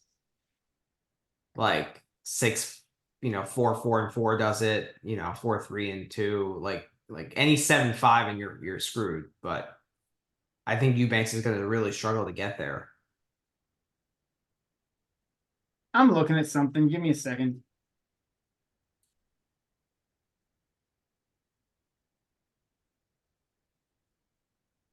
Wait, you're not. Yeah, you're screwed on a 7-5. So yeah, it's really, can Eubanks hold 5 times? Because Right. I mean, there has to be some chance he breaks, obviously. However. Yeah, small. I mean, so I looked at this. So I just, just kind of for funsies, if you think Eubanks holds 70%, and you think he breaks like 10%, which I think is kind of reasonable. Yeah. It's clay. Like Sinner can make errors. And so if you think Eubanks holds 70% and breaks 10%, Hmm. it's a beat. I mean, it'll like then there's only a 2 out of 3 chance that in a given set that Sinner wins and it's under 10.5 games. If you think that his break percentage is 30 and Eubanks is 10, which seems to me to be a pretty reasonable guess, that means you would need like +2 something to take that under 18.5 games. Yeah, I think probably though. I don't know. I assume you didn't factor in like Sinner breaking twice and Eubanks breaking once, or No, I uh, did. okay. Oh, you I did. factored. Yeah, Oh, yeah. okay. Well, I actually I think it's a less than a 10% chance that Eubanks breaks. Well, okay, I'll put in a 35 and a 5 just to see if that makes it. What I mean, site are that's you on, or insane, do you have but that in like Excel? How are you yeah, doing that? yeah. I Oh, have it in okay. Excel. Just I have a like an independent point model Oh, you got that it. I just have in Excel that says like, okay, if a guy, and it doesn't work perfectly, but I also have like so I have it both independent points and like independent games. Oh, I got to steal that from you. I'd like to see that. Yeah, I mean it's not particularly like uh It's not perfect, but it's well it does. I mean look it's assuming that each point that each point is a weighted coin flip, which is not just fundamentally not true. Like guys are it's harder to close out matches. I think there's stats in like 40 love being a different point than 30 all. Like 40 lows 100%. I'll watch matches where like a guy doesn't hit a drop shot all match, and then it's 40 love, and he like hits a drop shot that Yeah, it lands would be three interesting three to do. feet before the net. It would be interesting to do serve return points one stats, eliminating the 40 love I've points. thought about doing that. Yeah, I've thought about eliminating those points completely from my Yeah. data. It's just so much of a headache. Like the amount of time that would so take how do me you do is that? Like you have to get like a lot of places will give you the serve points one, return points one. Like you can scrape that data down. Like you'd have to scrape the point by point data down and run it through like some sort of like yeah. Yeah. Do you like know at one point I actually went through the point by point for like thousands of matches because what I was trying to figure out, like, so obviously like a break point when a guy's at love 40 is different than a break point at 30-40. So I just kind of had a formula for like what like how did they run in terms of like if you win a 30-40 break point, that's luckier than winning like a love 40 break point because you would have had two more anyway. So I kind of like I went through thousands of matches to see like who had gotten lucky and unlucky on those, and it made absolutely no difference. Like it was a complete waste of a month of my time. yeah, that happens. I But try like, to put together a variance model for this year, looking at last year, but like first serve 1%, second serve 1%, and just like you, Pron, when I actually looked at the results, it didn't make any sense to me. Like my model was right, but the results didn't make any qualitative sense, so I just scrapped it. Like, yeah, it's part of it. It's gonna happen. You just got to keep thinking and trying to stuff. yeah. All right, so I looked at this. If you think it's 35 and 8, the Yeah. percentages, so Sinner breaks 35 and Eubanks breaks 8, which is you can make an argument for that. That's pretty much what you need for that plus 140 to be break even. That's what I think it is. So So I that think makes it's it break actually, even at plus but I 140. think it's less than 8. I think it's like 6, Okay. 6 to 7. Like I really I mean, don't at think some point, like Sinner is a good it's server, and like Eubanks is a very below Could average be, runner. could be right. Sinner's at 9. He's at 89 hold on the Yeah, year. Nine exactly. matches. It's only 9 matches, but that's against you Better know returning. pretty quality competition. I think Maybe it's it's about a 5 to 6% chance that Eubanks breaks. so what is so okay, so Prana, Eubanks's hold is so the Sinner hold is 89. What is the Eubanks break? 11 over 5 match. Neither one of these guys have huge samples, so but 5 matches Yeah. he's at 11. That's weak. Yeah, it's pretty bad. Really bad. Anything under 20 is actually quite bad. Especially on Yeah. clay. on clay, it's like anything Yeah, under exactly. 20, You put that 25. on I think grass or 25 is probably average, I think, on clay. Yeah, the average break percentage for the top 50, actually, Tennis Abstract actually has it. You can look it up. I'm looking it up right now.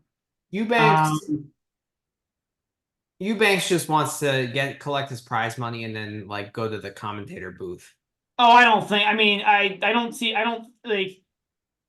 I don't know. I don't think he has any chance of winning, but I don't think he's going to tank the match. Like, Oh,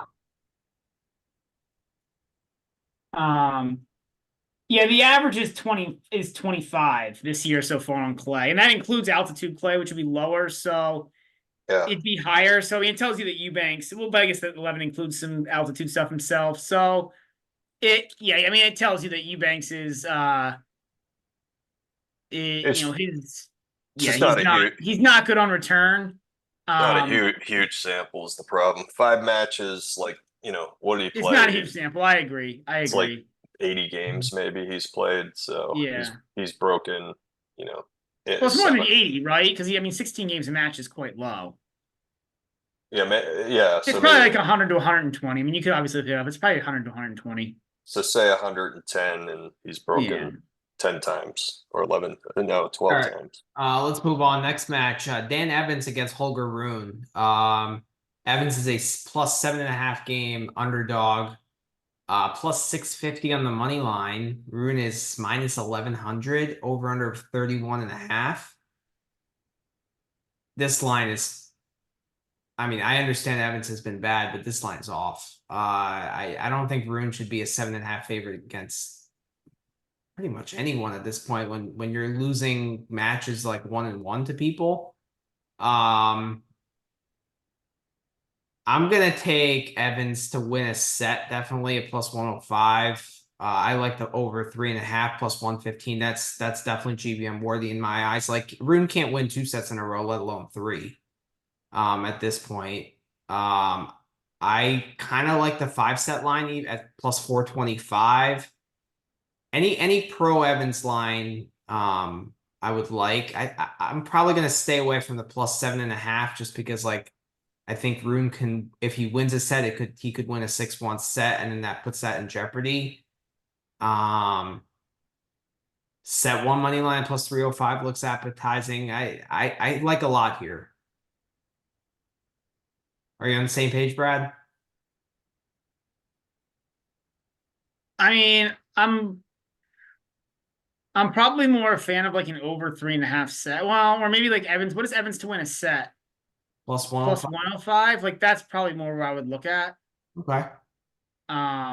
Like I yeah, like I don't know. Like that. I get like Rune is just like he's just I don't know if it's lack of focus, lack of maturity, but yeah, I mean there's a gap. Like Rune's lost plenty of sense just bombing away for no reason. Hmm? What is the Rune over 18.5 games won? It's probably not a good price, but that could be a look too. They don't even offer it. Yeah, I don't even offer it. Yeah. Yeah, basically this whole thing is can Evans win one set? I'll I probably definitely put tend to Evans to win say a set at plus yes. 105, but I gotta think quite a bit more about it. I'm not gonna say that now, but that's probably where I'd lean. I was just checking Holger's Twitter. The only thing he put up is another great practice day coming up 2 days ago. With him I and heard he him got and, whooped by Nadal on the did he? practice I mean, court. I'm not reading anything into Yeah. that. Yeah, Was quick was numbers. his mom there? That's probably the bigger question. I'm sure she was Okay. watching everything. I have Evans as being like really, really unlucky Okay. on clay. Also all courts for the last year, so he's going to be a play for me from just based on that. On the I I've don't always know, man. Like I, this is where it'd be really interesting. I mean, Piranha, do you keep any like long-term data on this, like 3-5 year data on this? no, no, I don't go Okay, because past a like year. I feel like, and I could be wrong on this, but I feel like Evans is a guy who like he's just like I don't know how much that is, and like like over a long enough sample, right? It becomes more and more likely that it's actually a problem as opposed to like luck. And I wonder with Evans, because I feel like Evans' whole yeah. career has been defined by like blowing matches he should win. It's possible. I mean, it's possible he's choking. I didn't finish, but the other thing I was going to say is I actually have Holger as being lucky as well. So like both things add up for me on both sides. So that's even worse for Holger because like Holger has been lucky and bad, right? Like for his Yeah. relative to the level that we expect from him, right? Like, so yeah, the stats are both guys are horrible. Evans 6 matches over the last year, 1.5 game dog. He's at 92. Over the last month, 2 matches, he's been an average 2 game dog. He's at 95. Holger, I mean, he's got 14 matches over the last year as a 3 game favorite, and he's at 99, which is pretty bad. Like, that's Yeah. way below where he should be. Bad. Last month for Holger, 3 matches, 3.3 game favorite in those. He's down to 94 in those. It's like both guys are terrible here. So I mean, I think I'm not taking the money line because there's too much vig, but I think I'll take probably Evans spread is going to be what I'll be on. I mean, maybe it is from choking, but like I mean, is there going to be a choke situation with how many games is he getting? 7 games. Well, I mean, that leans more towards taking him to win, the games or taking him to win a set. Cause Yeah. like you don't have to worry, right? You don't have to, I mean, you just got to get him there for one set. Like, I mean, we saw one of the craziest examples of what we're talking about in Miami with Evans when he played the guy we just talked about, Eubanks. Remember that?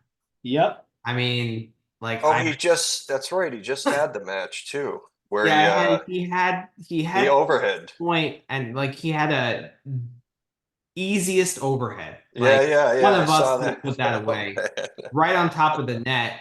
He puts it Oh, that was brutal. anywhere on the court that he like besides where he put it, and the match is over.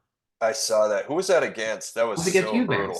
Eubanks. Oh, that was Seabanks. Okay. And I All right. it was such a brutal loss for me because I had like 3 units on the Evans money line at -145, like against Eubanks. Like you got to win that match. And I think I had the straight sets too. And like that was brutal. it was just terrible. And like anywhere on the court, literally, he could have spiked it, he could have drop shot it anywhere, and he would have won that match. But he gave it right to his forehand and he hit a pass. Well, let me ask you, how do you guys how do you put together that with the fact that he won Washington and played just unconscious the entire tournament? Like how do you put those two things together? Because you can't just pick one, you have to take both. He's good for like 1 or 2 weeks a year. Like it's similar to how we judge Borna Koric, right? When he won Cincinnati. Right? And he made the semis of Madrid. Like you have to maybe stay away from his first round match. Like this is not the week for Evans, right? Does he drink? I think I had heard. I don't know if it's true. I don't want to. I mean, he got suspended for cocaine use, I think, at one point. So I wonder if like he's partying and that has something that's playing into this where he like cleans himself up for a while and then can go on a run like that. I mean, he obviously had been known for it. I don't know if he still is or if he's cleaned that part up. It's, yeah. Yeah. I mean, that would kind of jibe with that type of, being able to play lights out for a month and then just like being terrible and choking. I mean, for Evans, it tends to be more like weeks. The other sense I get with Evans, and again, it's completely qualitative, but I get the sense that he like is not the most confident guy in the world. Yeah, and most that self-secure, yeah. Yeah, and that like when it starts like when it goes well for a couple matches, then like you get that confidence back, and he's a really good player. He's got a lot of really nice parts of his games. Like when he's good, it's good, but when the confidence goes down, it just goes down and just gets into like probably a really dark place. And like that's what I mean. Like he's got some of these odd weeks in his career. So he made a semis in Toronto or Montreal. I think it was Toronto 22. Randomly made the semis of Barcelona last year. Yeah. Yeah, so Like, you he know, beat Novak in Monte Carlo. It doesn't even really matter the surface. no, Um, yeah, it's not a surface issue. It's like but it just makes him so tough to back Evans in a first round of a match. Like in a first round, I'll I would never probably back him back to him to win a win this set, match. but To me, this is more a fate on Rune more than backing Evans. I mean, Yeah, I'm kind of with you, man. Like, I don't feel like Rune should be 7.5 games like over anybody, right? Ridiculous. It's ridiculous. He's been so overvalued for so Yeah. long. Like, they just keep pricing him up to like he's like a top 5 player. They've been doing it Well, forever. he's in that Saudi Arabia top six or whatever that they, the Six Kings. the six kings of tennis. And remember Like, Rune proclaimed like we have a new big three with Rune's yeah, Alcaraz. yeah. Like you're nowhere near those two guys. Like it might The not thing even. is, like, we're really crapping on Holger Rune right now, but like, He's a It's kid. deservedly so. He's a kid. but He's a he young does kid. win. Like he look, he still has kept a ranking in the top 10 guys. Like, and like he does well against the other top 10 players. At least he's competitive with them. Yeah, but he Yeah, seats against the lower rank guys. I'm not saying he's bad, But he obviously. beats a lot of the he even beats a lot of the lower rank guys. He just makes it unnecessarily difficult.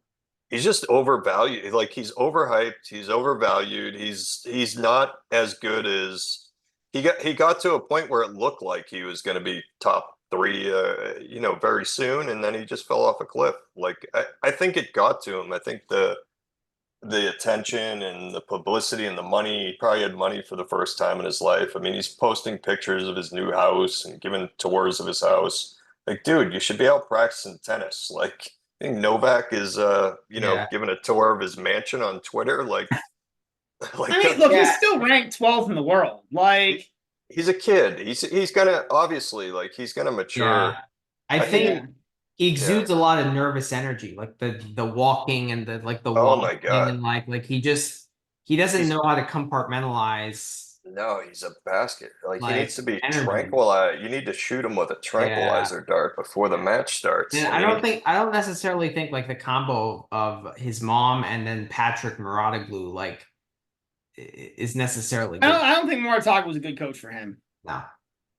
I don't think he's a something's good coach for anyone, yeah, to be honest, but something's not working there for sure. Like, yeah. that's part of the problem Yeah. too, I think.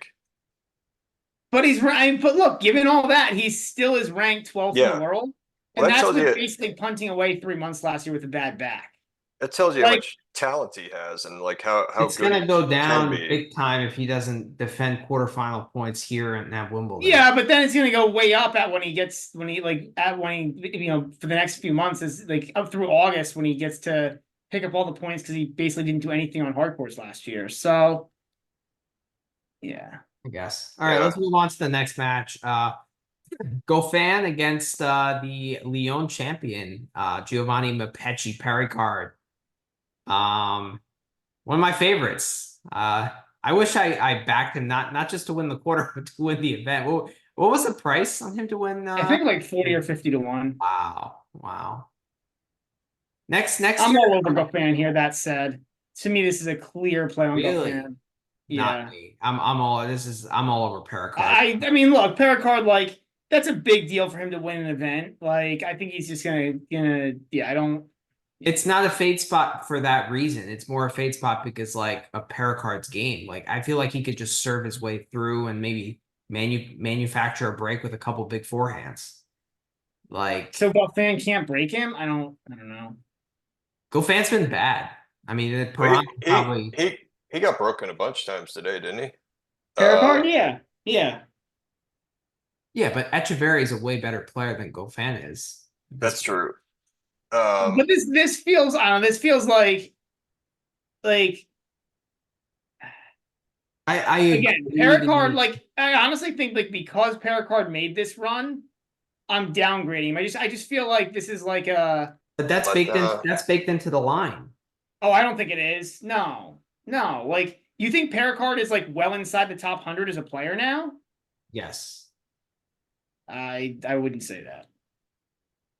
If Pericard didn't make that run, I think Pericard would be like minus 150, minus 160 favorite.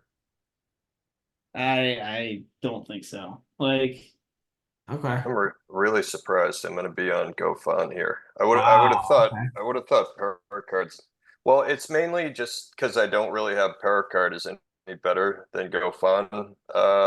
Like last month or 3 months, I have again just my luck model. I have Pericard as being super lucky, and GoFund as being unlucky. That kind of makes sense. Like Pericard was extremely lucky to win the match today. I mean that was a coin flip essentially. Um, I don't know about his other matches. He probably got lucky in those too.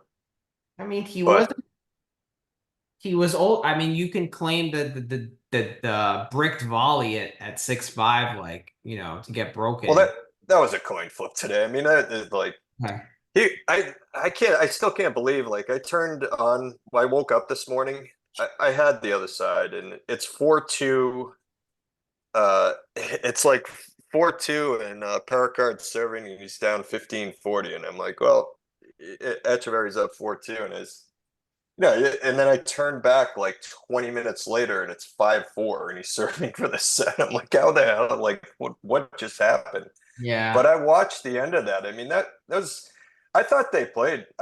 I was the thing I was most impressed with him is like his length. He gets to everything. Like he's not even fast, but he just somehow he gets to every ball. Like he's Yeah, so and then long. when he's able to set up for a big forehand, he was Yeah, in he the was cracking ball, them. and He he can wasn't crack them. like missing like he usually does, and he was making. It's not like his backhand is good. I'm not saying that. It's just like he was Oh, making enough backhands where he was setting himself up for a forehand, and then like yeah. I thought I that don't was know. a. I I thought think he played very well. I mean, take away the stupid, volleys and overhead. Like he, aside from that, like how many unforced errors how many times did you see him hit a ball into the net, like on a rally ball? He almost never did um it. it Like was he was really good. Yeah, he was really consistent in long rallies with Etch. Like Etch was, yeah, that was really he, impressive. yeah. And And this guy's a monster, like, in terms of his height and his length, and he's not making any errors. and like GoFan just lost to Marina de Alban 2-1. You know, Yeah, like why do I have Gofan's numbers so high here? He must have killed somebody or he killed G's Brower one in love in okay, that's Geneva in what's qualifying, and then also Gianluca Mager 3-1. But then yeah, that's you why. know, But that's fine. Like that's good because that's basically like neutralizing that Pericard's playing probably, way above where he normally should be too. I think So Pericard hits a way bigger ball. Like I mean, his that's not. Yeah, I agree with you on that. I just yeah, but like if he's as consistent as he showed this week in Lyon, like if he shows that similar level, like GoFan has no shot in this you match. don't think I there's think a it's a clear fade letdown? spot for a guy coming off a It's title. What do Like, you I I think that's a narrative-y. It is. That's why I figured you guys would be on this. Like that sounds like one that could be true. Like a guy coming off his first title, like But going, how it did could also be a confidence take. Like maybe? it's a Yeah. huge confidence boost for playing so well, winning a title. You get that home crowd, you're gonna get that adrenaline boost. Like he might continue. I don't know that. I'm gonna back that take rather than the okay, I want a title now, it's time to relax kind of take. I think it's a negative. So you mentioned adrenaline. I think he's gonna have a huge adrenaline dump. Like, because you're gonna have like the most amount of adrenaline and oxytocin. What's the feel good hormone? Like you're gonna be so pumped up and high after dopamine. that. And now you've Dopamine got a rush, yeah. dopamine. Thank you. He's going to crash from that for sure and come to the French Open, totally different environment, totally like serious, all the best players, all your idols. And I, I don't know. Maybe he's kind of an he did unassuming seem guy. I don't think he's yeah. like going out partying. Well, that would be the other thing. He didn't seem like that to me. That was another thing I was really impressed was his composure. Like Yeah. he hit those balls into the net and no change in expression. Like he just nodded to his box like I got this. Yeah, that was impressive. Very impressive for All right. I'm on GoFun. Only the second time Ampeci's Pericard has played a 5-set match in his career. Like a best of 5 match that could play. What's the line? I might wonder- actually play the Pericard -1.5.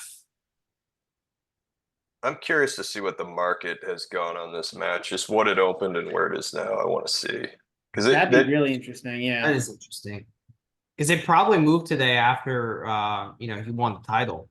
I'm sure. I don't know if they had a lineup. Yeah, Pinnacle doesn't have a lineup still, so it looks Brad's popcorn tennis, huh? yeah, we'll have to Yeah. see when Pinnacle puts a line out. I like it when we disagree on a few things, It's always fun. Yeah, it's good for the pod. I mean, this to me, I think this line probably makes sense from a pure tennis perspective. But I think this is a crash spot for Pericard. I think there's, I'm not saying he's out partying, that he doesn't care, but it's like, it's not a matter of caring. It's like it's been a huge rush and a huge win for Pericard to get up to this point. He's also won a bunch of challenger level titles. Like at some point you just gotta crash, and like this might be it. It's going to the biggest stage or one of the biggest stages there is. So I think he has a little bit more left. And for me, it's also a fate on GoFan. I don't think Gofan's that bad. I know he lost to Alberon 2-1, but like I don't know, he's hanging in there as like a borderline challenger, Yeah. good challenger player. his numbers are 11 matches last year, 1.5 game fave, and he's at 101.5. So he's basically exactly where he should be. Yeah. He hasn't. Yeah, he's been neutral to the market. I don't know. Next match here, Flavio Caboli and Hamad Medvedev. This is a very, very good first round match. Caboli plus 165, Hamad minus 200. I don't get any spreads here on Bovada. What do you see on Penny? Let me see if they have. They may not even have a lineup yet because Hamad qualified. That's why these matches are slow to have lines up. Yeah, I don't think they do. And it's probably why Bovada's not putting a spread on it yet. They usually put out the money lines first to see where the money comes in, and then they'll put a spread up once they feel like better about where the line's at. Let me check Bookmaker. They're another very sharp book. They actually usually have lines up before Pinnacle does. Let me see what Like they spreads have. too, or just money lines? Because I think a lot of books. I think books do that. They do money lines first, but they're pretty quick on. Yeah, they don't have it. So okay, it's not out. I feel like more money's going to come on Hamad here. Caboli, that's a quick turnaround after. That's true. You know what? This is probably a Hamad spot. Actually, you're probably right. Like I think the line on the line itself, like the 2-player levels, I actually think Caboli's got every chance to win this, but I would have preferred if he would have gone out of Geneva a little earlier. Was it Geneva or Lyon he went out of? I think it was Geneva he played, right? It was in Geneva, yeah. Yeah, he played today against Rude. I mean, he lost. Yeah, he lost he lost the semi against Rude, yeah. 7-6 in the third. Yeah. I mean, Hamad destroyed guys in qualifying. I mean, besides Krajinovic, that was 5-6. But 3-5 against Pui, 5-6 against Krajinovic, and then 2-2 against Blancino. It's tough. So I think Hamad should be favored. I don't know that it should be this long, but it's also a spot where like I think it's a much better, like from a spot perspective, it's a much better spot for Hamad than Caboli. That said, that might already be baked into this line. Like I don't think it's baked in intentionally, but I feel like unintentionally baked in just because there's probably a lot more. I'm a little probably more down on Hamad than the market. Not upside wise, but just like right now. I agree with that. Me too. I'm all over Hamad. That 12-0 stat I told you, that applies here. He qualified. He's a favorite. Not just because of that though. I mean, the year stats are close. Caboli's 18 matches. He's been a 0.7 game dog, and he's at 101.7. So he's outperforming by a good margin. Hamad is at 104 for the year, 22 matches, and that's as a 1.2 game favorite. So those are pretty close, but when you get to the last month, and they have a lot of matches. Hamad's got 9 matches in the last month. He's at 108.5 as a 1.5 game favorite average on those. Kaboli is at 100 as a 0.9 game dog. So they're still both outperforming. It's just Hamad is outperforming by quite a bit more at this point. I do think Kaboli does win a set though. Like I mean, if this crossed out line stays at minus 150 for over 3.5 sets, like I like that. Like Kaboli's a good competitor, and like Hamad is going to go through a patch in a best of 5 match where he's not like hitting winners left and right, you know? You'd think. How do you think his fitness is going to hold up? Because he looked tired to me at the end of that. I mean, that was a really physical match against Medvedev. He looked tired the If he third has to set. play 2 more sets, he's going to break down. Like it's clear as day. And But I don't know. I think like playing Medvedev is a different animal than playing a lot of other guys too. Absolutely. You know, like it's the same thing with like Alcaraz, where like guys will break down against Alcaraz, like and they don't break down against other guys. Like it's there's also a mental piece of it too, where like it's really hard to like mentally to play these top guys. Like you know what I mean? Like it's almost like because you don't expect to win, that can take it out of you mentally as well. I think Medvedev wore himself out after that match. I think both of them were completely exhausted. Like Medvedev, I think he was Hamad hits a very gassed. clean ball. And like when you hit a really clean ball and you have to defend that left and right, like it's Brad and I talk about it all the time. Like when we play really good players, like players better than us with like better ball quality, The fatigue rallies, is much more noticeable as a player. the rallies might be yeah. shorter, but the fatigue level is exponential.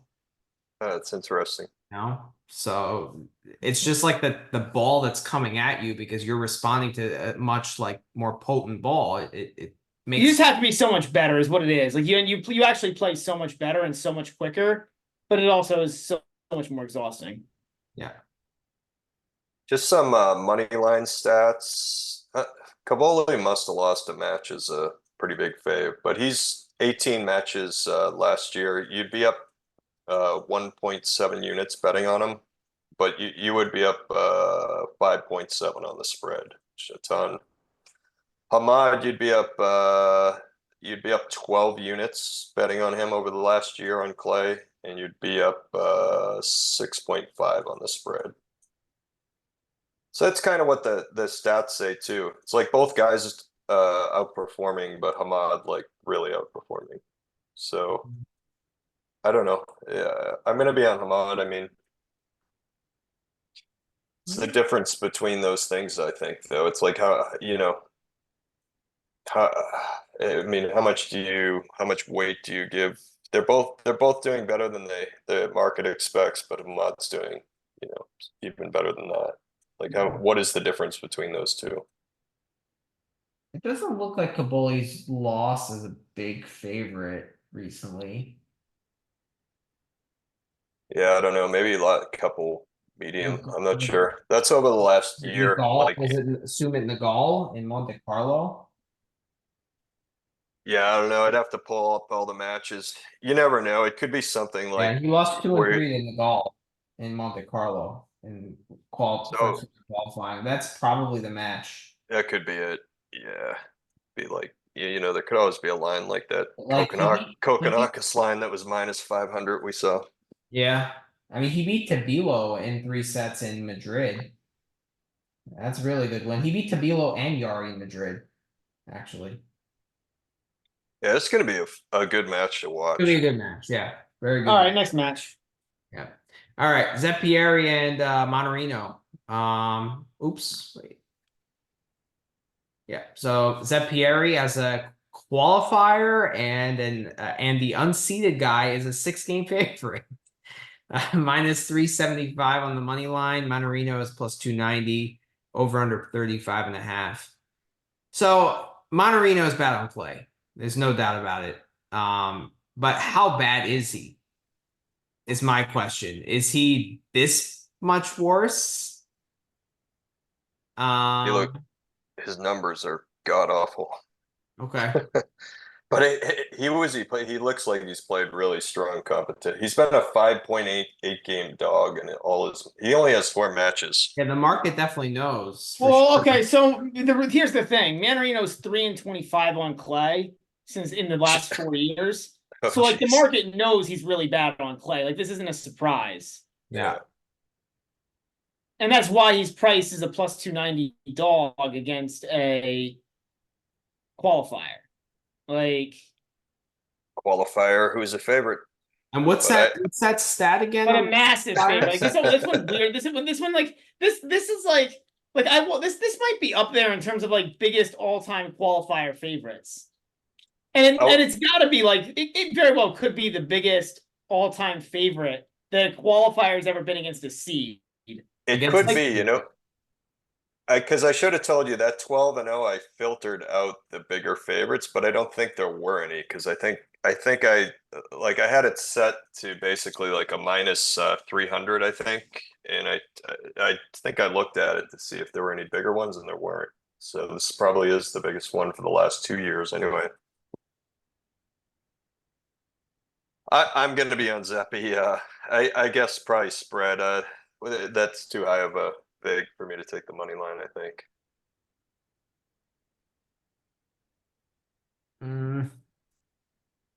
He should serve first, it looks like, too. Manarino always returns. What about the Seppieri minus 1.5 sets? I mean, it's still minus 200. Can Manarino win? I don't know, guys. I think Like I think Zapiri will win, but I'm tempted to take Manarino's spread or Manarino to win a set. Or maybe the over 3.5 sets. Like, I don't know, man. Like Manarino, like he's too good, Manarino, to not win 1 out of 3 sets. And like Manarino competes. The other thing to keep in mind is that he got hurt. I mean, Manny, you and I saw this. He got hurt quite badly in Miami. Yeah, he did. Very frustrating. I lost a massive parlay. I had a parlay of like, I think it might have been a triple digits parlay. No, maybe not. It was a triple digits parlay, but I had 2 pushes in it. So it ended up coming down to like, it was 40-1. But I had a 40-1 parlay that I lost because of Manarino getting hurt and playing out the match. He had like a point, then he got hurt in the second set, tiebreak. Lost the tiebreak, lost the match, and then like sat out for a month. We were actually at the match getting sunburned.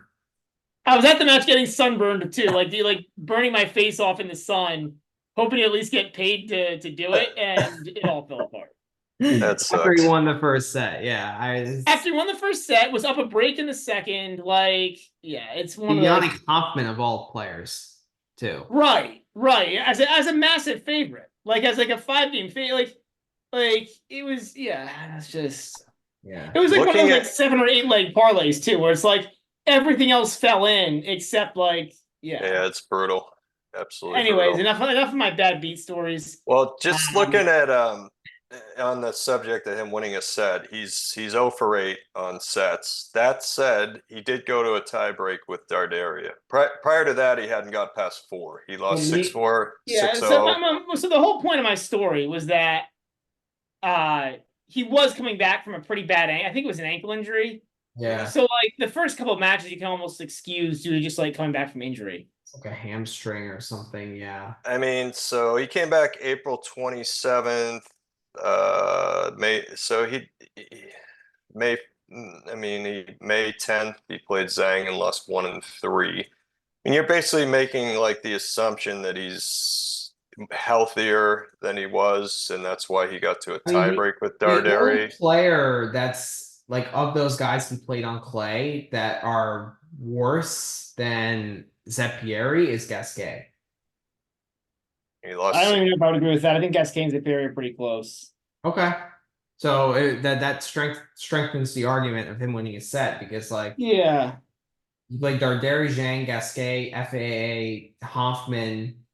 Well, no, that's it. Those 4 guys on the play. Here's the line? Interesting sample. Here's an interesting note. So it is a tiny sample, but over the past 4 years, Manarino's played 7 guys on clay who are ranked outside the top 100. And I do that because, like, Zeperi's a qualifier level player. Like, he's not, like, so the question is how bad is Manarino on clay? Over the past, like I said, over the past 4 years, 7 matches at sea level clay against guys outside the top 100. He's 1-6 in those matches, but he has won a set 5 times, and this is best of 3. I don't know. I gotta think he's game for a set Manarino here. Like, I think when you say a stat like that, so if you say outside the top 100, like there's a huge difference between the number 105 and the number 500. So like what you'd have to look at the actual like spreads in those matches. that's fair. That's fair. Because that's like, I mean, that's all such these a guys, all these matches I looked at, except for one, which is the one he won, are all between 100 and 200. So they're all kind of so that qualifier is level player. so that's kind of Zeppy level. Then what is Zeppy's ranking? I don't think I've ever seen him play. He's a lefty. I think he's around 150 somewhere. I mean, yeah, I don't remember offhand. Yeah, I'm gonna be on Zeppy spread it. I like that he's serving first. I mean, I totally see Manarino's got the experience edge. He'll be motivated. He's gonna play hard. Like, yeah, I totally see he could win a set. Or if this match was on like fast indoor hard, like the lines are probably flip flopped. It's crazy. Oh no, more. I mean, yeah, probably more. Yeah, probably maybe more. even more.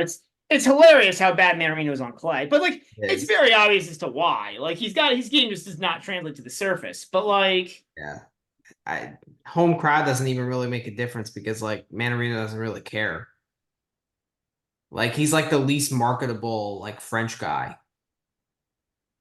well, I think he cares a lot. I think he cares quite deeply. I just don't think he's like he cares, but he doesn't care about the crowd per se. Like he'll try just as hard if he's playing in like Stockholm.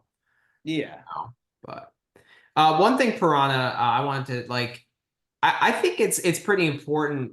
I don't know if you do it, but like with clay, the altitude makes such a big difference. And there's so many points on clay altitude versus like sea level. And like the results are different. I don't have it separated out right now. I'm gonna do that. I have that for hard. I don't have it by altitude, but I have it by speed of court. But yeah, I mean, you could, it obviously matter. Like, I guess Jari's a good example, or was. There are a lot of guys. Kachin.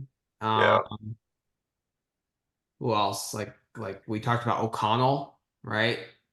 Yeah, to me, it has to make like logical sense. Like, I don't know about the guys you mentioned, but like Jari makes sense, right? He's got a big serve. Like, if you get to altitude and it's faster, guys with less power, they actually prefer it because they get a little more work from the court. Like Manarino, you're talking like he not necessarily Manarino because he hits such a flat ball, but he prefers pace, right? I mean that's yeah. So like in theory, it should help him. Even though it probably doesn't. I think just play in general is terrible for him. But yeah, I mean he's probably so mentally defeated at this point. Like he's probably just giving up on it. He's probably just going through the motions in these tournaments. I don't know. I don't know. I don't know that I've even watched him on clay. I'm not sure I want to watch him on clay, just given what you told me he's 3-25 or something. Yeah, it's crazy. It's crazy. Yeah. So we talked about Kovalev. We talked about let's talk. Okay, we gotta do this one. Munar and RBA. I'm all over Munar here. To me, this is easily Munar. Me too. No question. GBM. Who was it? Munar and who? Sorry, Agut. Oh, okay. Munar and Agut. Me too, Brad. This is GBM worthy. I haven't looked. I'm all over. I got it at -110. I was lucky. I mean, even at -125, I still think there's quite a bit of value here. Yeah. Okay. But Agut's playing better, man. Like he is playing better. It's not better. It's not like he could win this. Let's see. I'm not sure. It's either Munar or pass for me. Yeah, so stats for the year. I think these guys got a lot of matches. Agut's got 16 matches as a 1.8 game favorite. He's at 105.7 serve and return. Munar 26 matches. Wow, he's a negative 0.4 favorite, and he's at 104 almost. So both these guys doing pretty good. Let's just do last month because it's 3 months in a year are very similar. Last month, 3 matches for Munar. He's been a 1.8 game favorite. He's at 103.3. Agut, 2.5 game dog, and he's at 96. So just 1 match though. Who was that against? I wonder. Like where he lost as a big favorite. Yeah, I guess it doesn't really matter. Kachanov. He lost to Kachanov. Yeah, it's not. I wouldn't really give too much weight to that. And both guys very good, numbers wise. Probably why it's. Yeah, I actually my luck models here like Lunar. They have him as being pretty unlucky. And then the rest of it, they're kind of pretty close. Which makes sense because he's a passive player. Like he's a defensive player. So like I feel like defensive players are gonna get the short end of the stick when it comes to luck. Like usually they say fortune favors the brave. And I think it's just saying. I think people just like to see bravery. I don't know if it's really true. I think people just like to see bravery. Like, I'd love to see somebody actually analyze that and like see if it's actually true. I can't. I don't. I mean, well, I think it's true, but I also think like misfortune favors the brave too. Like it's gambling is a very good example of this, right? Like you'll see like you'll hear about all these stories of like this guy that hit the $1 million parlay, and you might say he was brave, right? Like he would, or the guy that bet $1 million and he won. Yeah. You never hear about like the 100 parlays that were done where that like the lost, guy right. that they had to mortgage the house or sell the house. yeah. I mean, ironically, like if we're talking Good point. tennis, we've talked about this, Manny. Like, I think Ben Shelton falls in that category, where like because he's brave, we like think he's like this incredibly like great player Like in mentally situations tough because he's player, brave. right? And like we saw him against what was Bowling. Eddie, where he just like bombed a forehand into the net to like he bombed a forehand from like 5 feet away into the net to lose the match. Like, you Yeah, guys are gonna hate this take, and he but choked against I the think bull. I think this is Carlos to a degree too. Like I think I'm not saying he's not a great player, but he's over like people like they see the unbelievable points that nobody else can do, the balls he gets to, the bravery he has, like the shots and these pressure. But when you look at everything at the end of the day, he's not like he's like a top 3 player, right? He's not like the next greatest player of all time yet. No. He's got a long way to go. Like he's not. Sinner is a better player than him. yeah, 100%. 100%. So, and this isn't. I've been saying this for a long time. Like, it's the flash and the like that everybody's caught up in. And I mean, there's a good reason. Like the guy's an unbelievable player, but he's got a way to go. I think it's also that people want him. People want like. I think, given the world, like tennis needs, we see this in other individual sports, right? Boxing, MMA, like tennis needs stars to succeed, I think, or to succeed on a grander level. And Carlos has that potential. And I think like there's a salivation over him because he has that star potential and he has that star personality as well. Whereas like I don't think like Sinner doesn't have that. Yeah. Yeah, like I don't think he'll ever have the number of like Instagram followers that Alcaraz has. Or Medvedev and Zverev were good. Like they were kind of, they were kind of letdowns in terms of that. Like they never could get past Djokovic, and they're not like hyped up like that. I agree with you. I agree on the Shelton take too. Yeah. But I mean, Alcaraz, I mean, Shelton too, to an extent, because he's so raw, like, and just started playing tennis, but like Alcaraz is 20, like he already has 2 slams. Like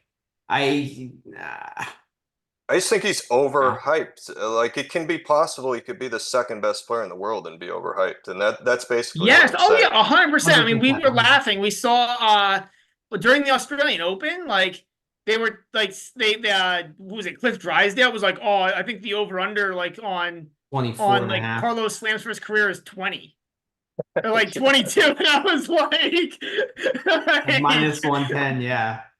I mean, yeah, Brian and I like, both one of our favorite preseason bets was Alcaraz to win no slams at plus 350. Like we hammered that. I don't think here's what I'm going to say. I don't think anybody's going to beat Novak's record. And the reason is injury. Like the everything is coming faster. The players are stronger. Like everybody's getting injured. Like nobody's going to have that type of longevity. I could be wrong. Maybe like there's medical advances. And we never thought that the Sampras record would be broken when he had 14 and like Federer broke it in 8 years. Like I don't it's obviously not going to be 8 years like that it's going It's to happen. injuries though. Like these guys are all injured. They're all injured. Sinner's injured. Carlos is injured. Brune is injured. Everyone is injured now. Like it's just they need like nobody's going to hold up the way those guys are able to hold up unless they I make think it's also changes. going to depend on they like, and I think it's really like they continue to change the balls. They like the ATP has like different balls for every tournament. I think that has an impact. They got to do something. Yeah, I mean they got to make a And change. these things like speed up the courts a little bit. Like, because now every tournament is slowed down in order to have more rallies because in the 90s things were too fast and it was, and like people were complaining about too much like surf botting. But like Yep. now you get the flip side. If every rally's gonna be 30 balls, he's gonna die at like 24. Like And that's what's happening. I mean, all these guys are getting hurt. the only one who's not is Medvedev. Medvedev's just an animal. I know. But yeah, he's not. I feel like he's just fluid. Like he's not overhitting. He's not like overextend, like stressing Yeah. himself. I could see his knees or something going though, like at some point. But yeah, So are we And all the other guy who really hasn't gotten hurt very much, with the exception of the one freak incident was Zverev. And what happened against Nadal, I think that was a freak. That was like a freak That was a thing. freak, Like that doesn't. yeah. yeah. Zara's amazing. So are we all on Munar? Yeah, I mean, I'm a Minar. Yeah. I'm probably gonna be on Munar. It's at or pass for me. Oh, have we discussed Barrera and Bublik yet? Yeah, that's next. Honestly, like every matchup, Bublik should be pick on clay. Like it's just like, will Bublik like show up? And Bublik very well may not show up to it. Like he's the one player who like may not show up to a slam. He lost 3-0 to Sumit. I like the under here, under 38 and a half. I think that's quite high for I think people assume Bublik with like big server, there's going to be a lot of tie breaks. And that's a common perception with him that's not true. Like Bublik is actually pretty decent on return and like he just clowns away too many sets with, underarm serves and all that. Barrera also, he's been better. I half agree. The problem. So when it comes to Bublik, like he's. So I agree with the first part I take, Manny, where he actually does have return skills. Mm-hmm. The problem is like it's literally like point to point. Like, does he want to be there, or like game to game? Like, yeah. There are sets where Bublik just like gives away return games too because he just decides like it's not worth trying to return. But like he might be serving amazing and he can like bot his way to a tiebreak when he like doesn't even like he's not even trying to really win the set. Like. I just wanted to look up. So I have Bublik on hard.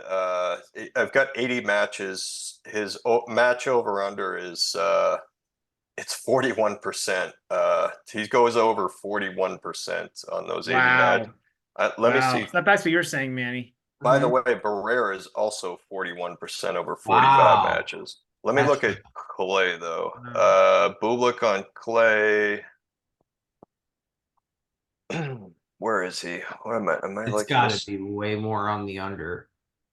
Oh, geez. 24 matches. Oh, no, that's first set. Geez, he's at 37.5% over 9.5 per set. Okay, so on clay, he's actually 61% overs, 23 matches. Barrera I have to update this. This is as of a couple months ago, actually. So, and then Barrera's 50% over 30 matches. I don't know. I don't know if it's that 80 matches 41%, and then Barrera's 41% over 45. That's hard though. Like, I think this could be straight sets either way. Like, if Bublik is motivated and he's like clicking on all cylinders, he's so much better in terms of just pure tennis than Barrera is. But then if Bublik wants to clown and like the crowd gets on them against Bublik and they're all over on Barrera, like Barrera could blow him away. So like I really like the under here. I'd rather play the under than the money line.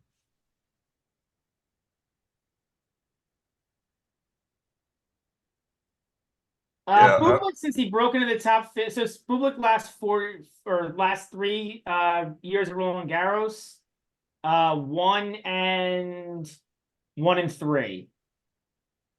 So I mean, obviously not as simple as just Roland Garros, but it's impossible to measure. Like you have no idea how Bublik, and honestly, Bublik probably doesn't know how he's gonna feel. Like, Right. like it also depends when this match is. Like if the match is at 11. Then you can play Barrera, maybe, but I don't know. We've talked about this, but I feel like Bublik also has shown up and won a few of these matches at 11 a.m. I'm on Barrera. Everything I have likes Barrera. Again, it's kind of being skewed by I think his qualifying matches. He it looks like he crushed in those, and he was a big favorite, but. The year stats, Barrera 16 matches. He's basically been a 0.4 game favorite. He's at 102 hold plus break. So very good. Probably a lot of that though is his last 3 matches because he's at 112. Bublik though, nothing to write home about. 9 matches, 1.8 game underdog. He's at 95.5. Service and return. So that's really bad. His last 7 of those 9 matches are in the last month. He is better. He's been a 1.7 game dog in those 7, and he's at 97.3.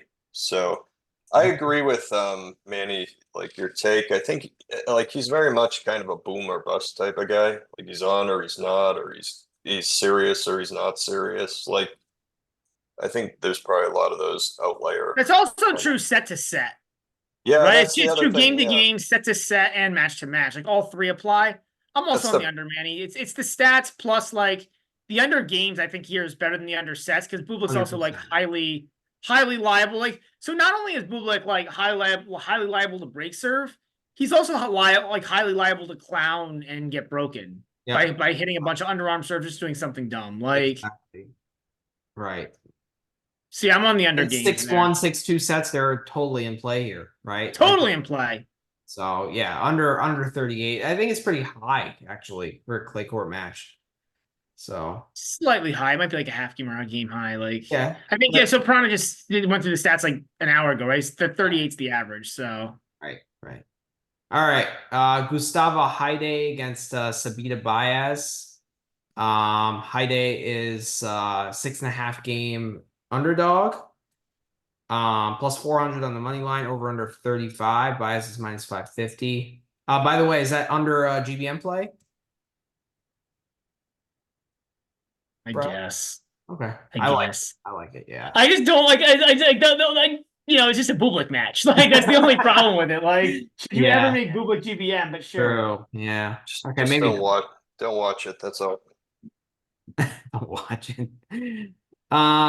So Gustavo Haide has actually been kind of sneaky good. I mean, yes, against weaker opposition. And is it in South America or Europe? Because I imagine he hides out in South America a lot. Asuncion, Santiago. That's South America. America, Mauthausen. That's Europe.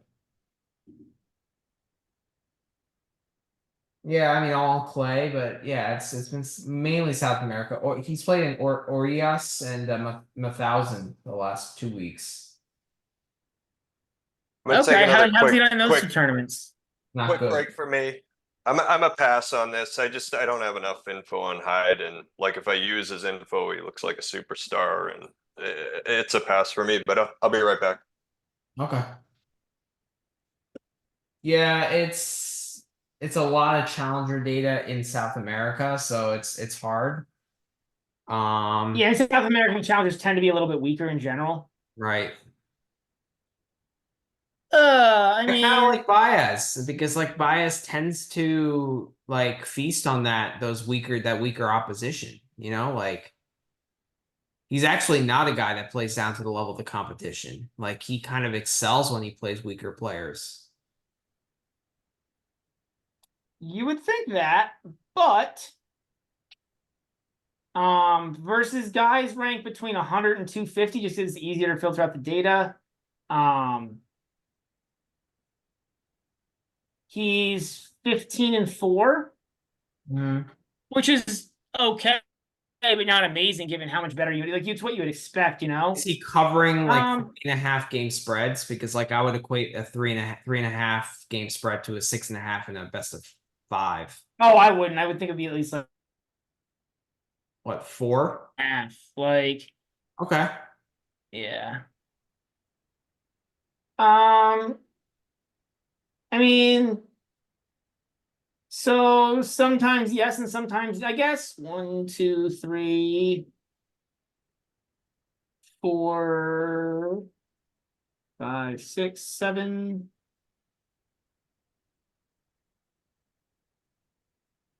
8, 9, 10. I'm just counting it out. 10 covers in 24 matches, so I guess not. Okay.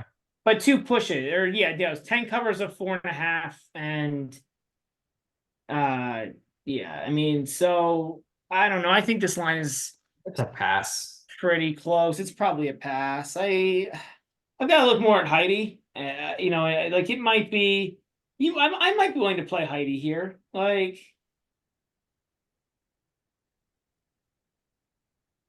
I mean, who did he beat in qualifying?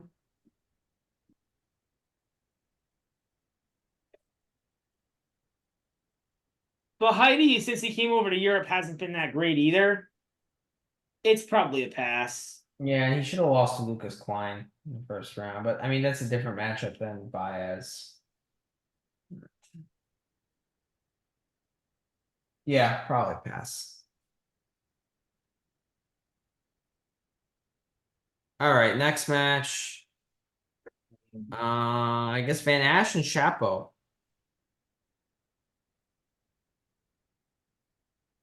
So Chapo's a 3-game favorite, minus 155 on the money line, over under 37.5, and Ash is plus 130. It's like you get the consistent solid guy versus like the erratic, talented, dumb guy. So Van Ash hasn't played in a month, which is weird. It is weird. He didn't retire, but he just hasn't played in a month. And 2, I don't know, man. I think it's kind of fallen apart for Van Ash recently a little bit.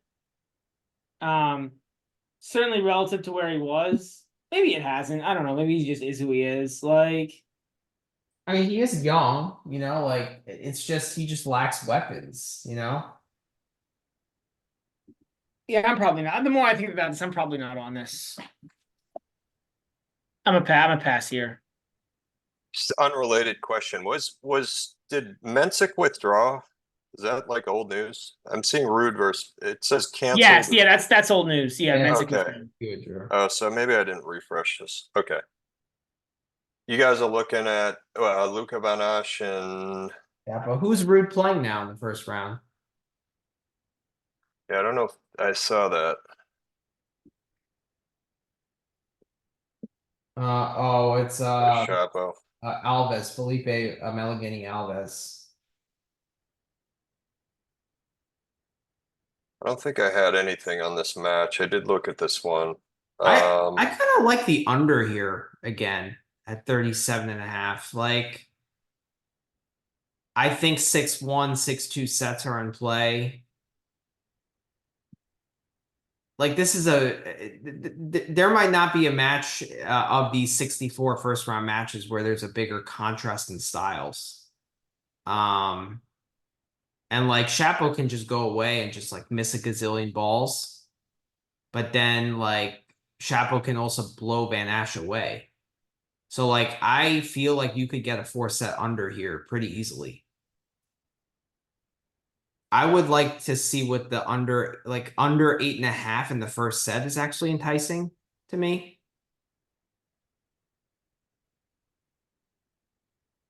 Like, do you understand my take? I feel You like can probably find a bigger line on a different book, a better line than the 250, I'd imagine. this seems like an angle you usually like to take, Brad. I love the under 8.5 angle. I got to think about it more, but it's a good thought. I'm gonna look at it a little bit more, but I don't know, man. Like if Shapo is firing, there's nothing that Van Ash can do. And if Shapo is missing, like Van Ash could win a set 6-2. Yeah, that's true. Yeah. So Yeah, I got nothing 19 on. sets this year on clay for Shapo, and that's not a huge number, but 19 sets this year on clay for Shapo. 3 have gone under 8.5. yeah, but who has he played though? Like I mean, so a variety of guys, right? Like,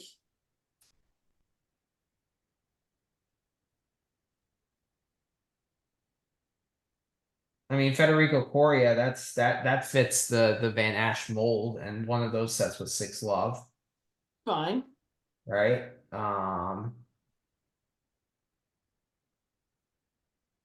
I guess Mute in a way, right? 6-2 second set. I don't know that Mute fits the Van Ash mold at all, but okay. That's true. Yeah, I guess not. It's like Van Ash is not a clown. All right. So next match is here. Yeah, I had nothing on that. Nothing on that one. Nope. What's Yeah. next? I mean, do we really have to hit on McDonald, Greek Spore? Do anyone have anything? Like Greek Spore is terrible on return, but like I can't lay 7 games with him. I'm probably gonna take Mackey plus 7. He's just been so bad. He's coming off injury. Like I know he made 3rd round here in the past. Play. It wouldn't be anything on Mackey. It's literally just can Greeksport like it's your take, Manny, of can Greeksport beat anybody by 7 games? Fair. I might be on Mackey. It looks like it's possible. Greek Spore always returns. It looks like Mackey either always returns or mixes it up. I don't know. I have Mackey as actually being really unlucky. I'm actually going to be on Mackey. I'm shocked. I'll probably lose this. I think I've been on him at least one of his 2 matches too. He's been awful. Yeah, I'm probably going to be on the games. I don't know for sure. I got to look more because he's only got those 2 matches, 3 matches for the year on clay. I mean, his holding. He hasn't won a match all year. Oh, I mean, his stats are like crazy bad. He's at that's 77 hold plus break in those 3 matches. Wow, that's really good. Let me see what his serve and return is. I accidentally deleted something here. I mean, this is. Oh, he's not that bad. Well, I mean, it's bad. He's at 92 for the year and 89.5 over the 2 matches. He was But Greeksport got breadsticked by Eubanks, lost the match to Pissarro. Like, yeah, Greek Spore is not like Greeksport is very capable of playing a bad set. Oh yeah. I'm either McDonald games or pass, I think. Yeah. I don't think McDonald's going to win this match. I would probably go Mackey games. Yeah. That's where I would lean. I just can't trust Mackey on those results. Oh, this is one of my favorite bets. Navoni and Carreno Busta. I love oh God. I hit this early. Let me see how much this line has moved. 1 second. I hit Navoni minus 1.5 sets. I think at like minus 145 or something like that. It's moved all the way to minus 310. Wow.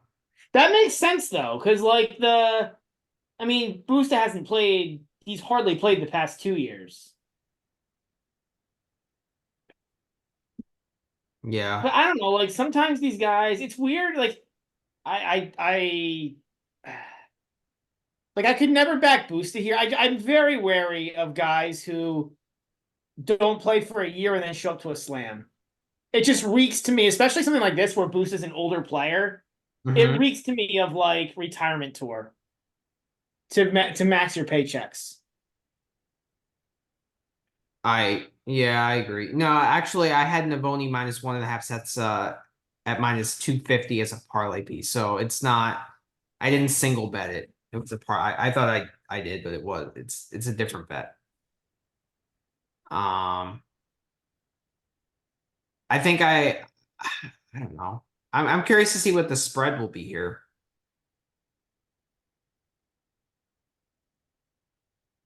I don't know. Like so I could never back Busta. I just So the reason why there's no spread is because like there's no data on Busta.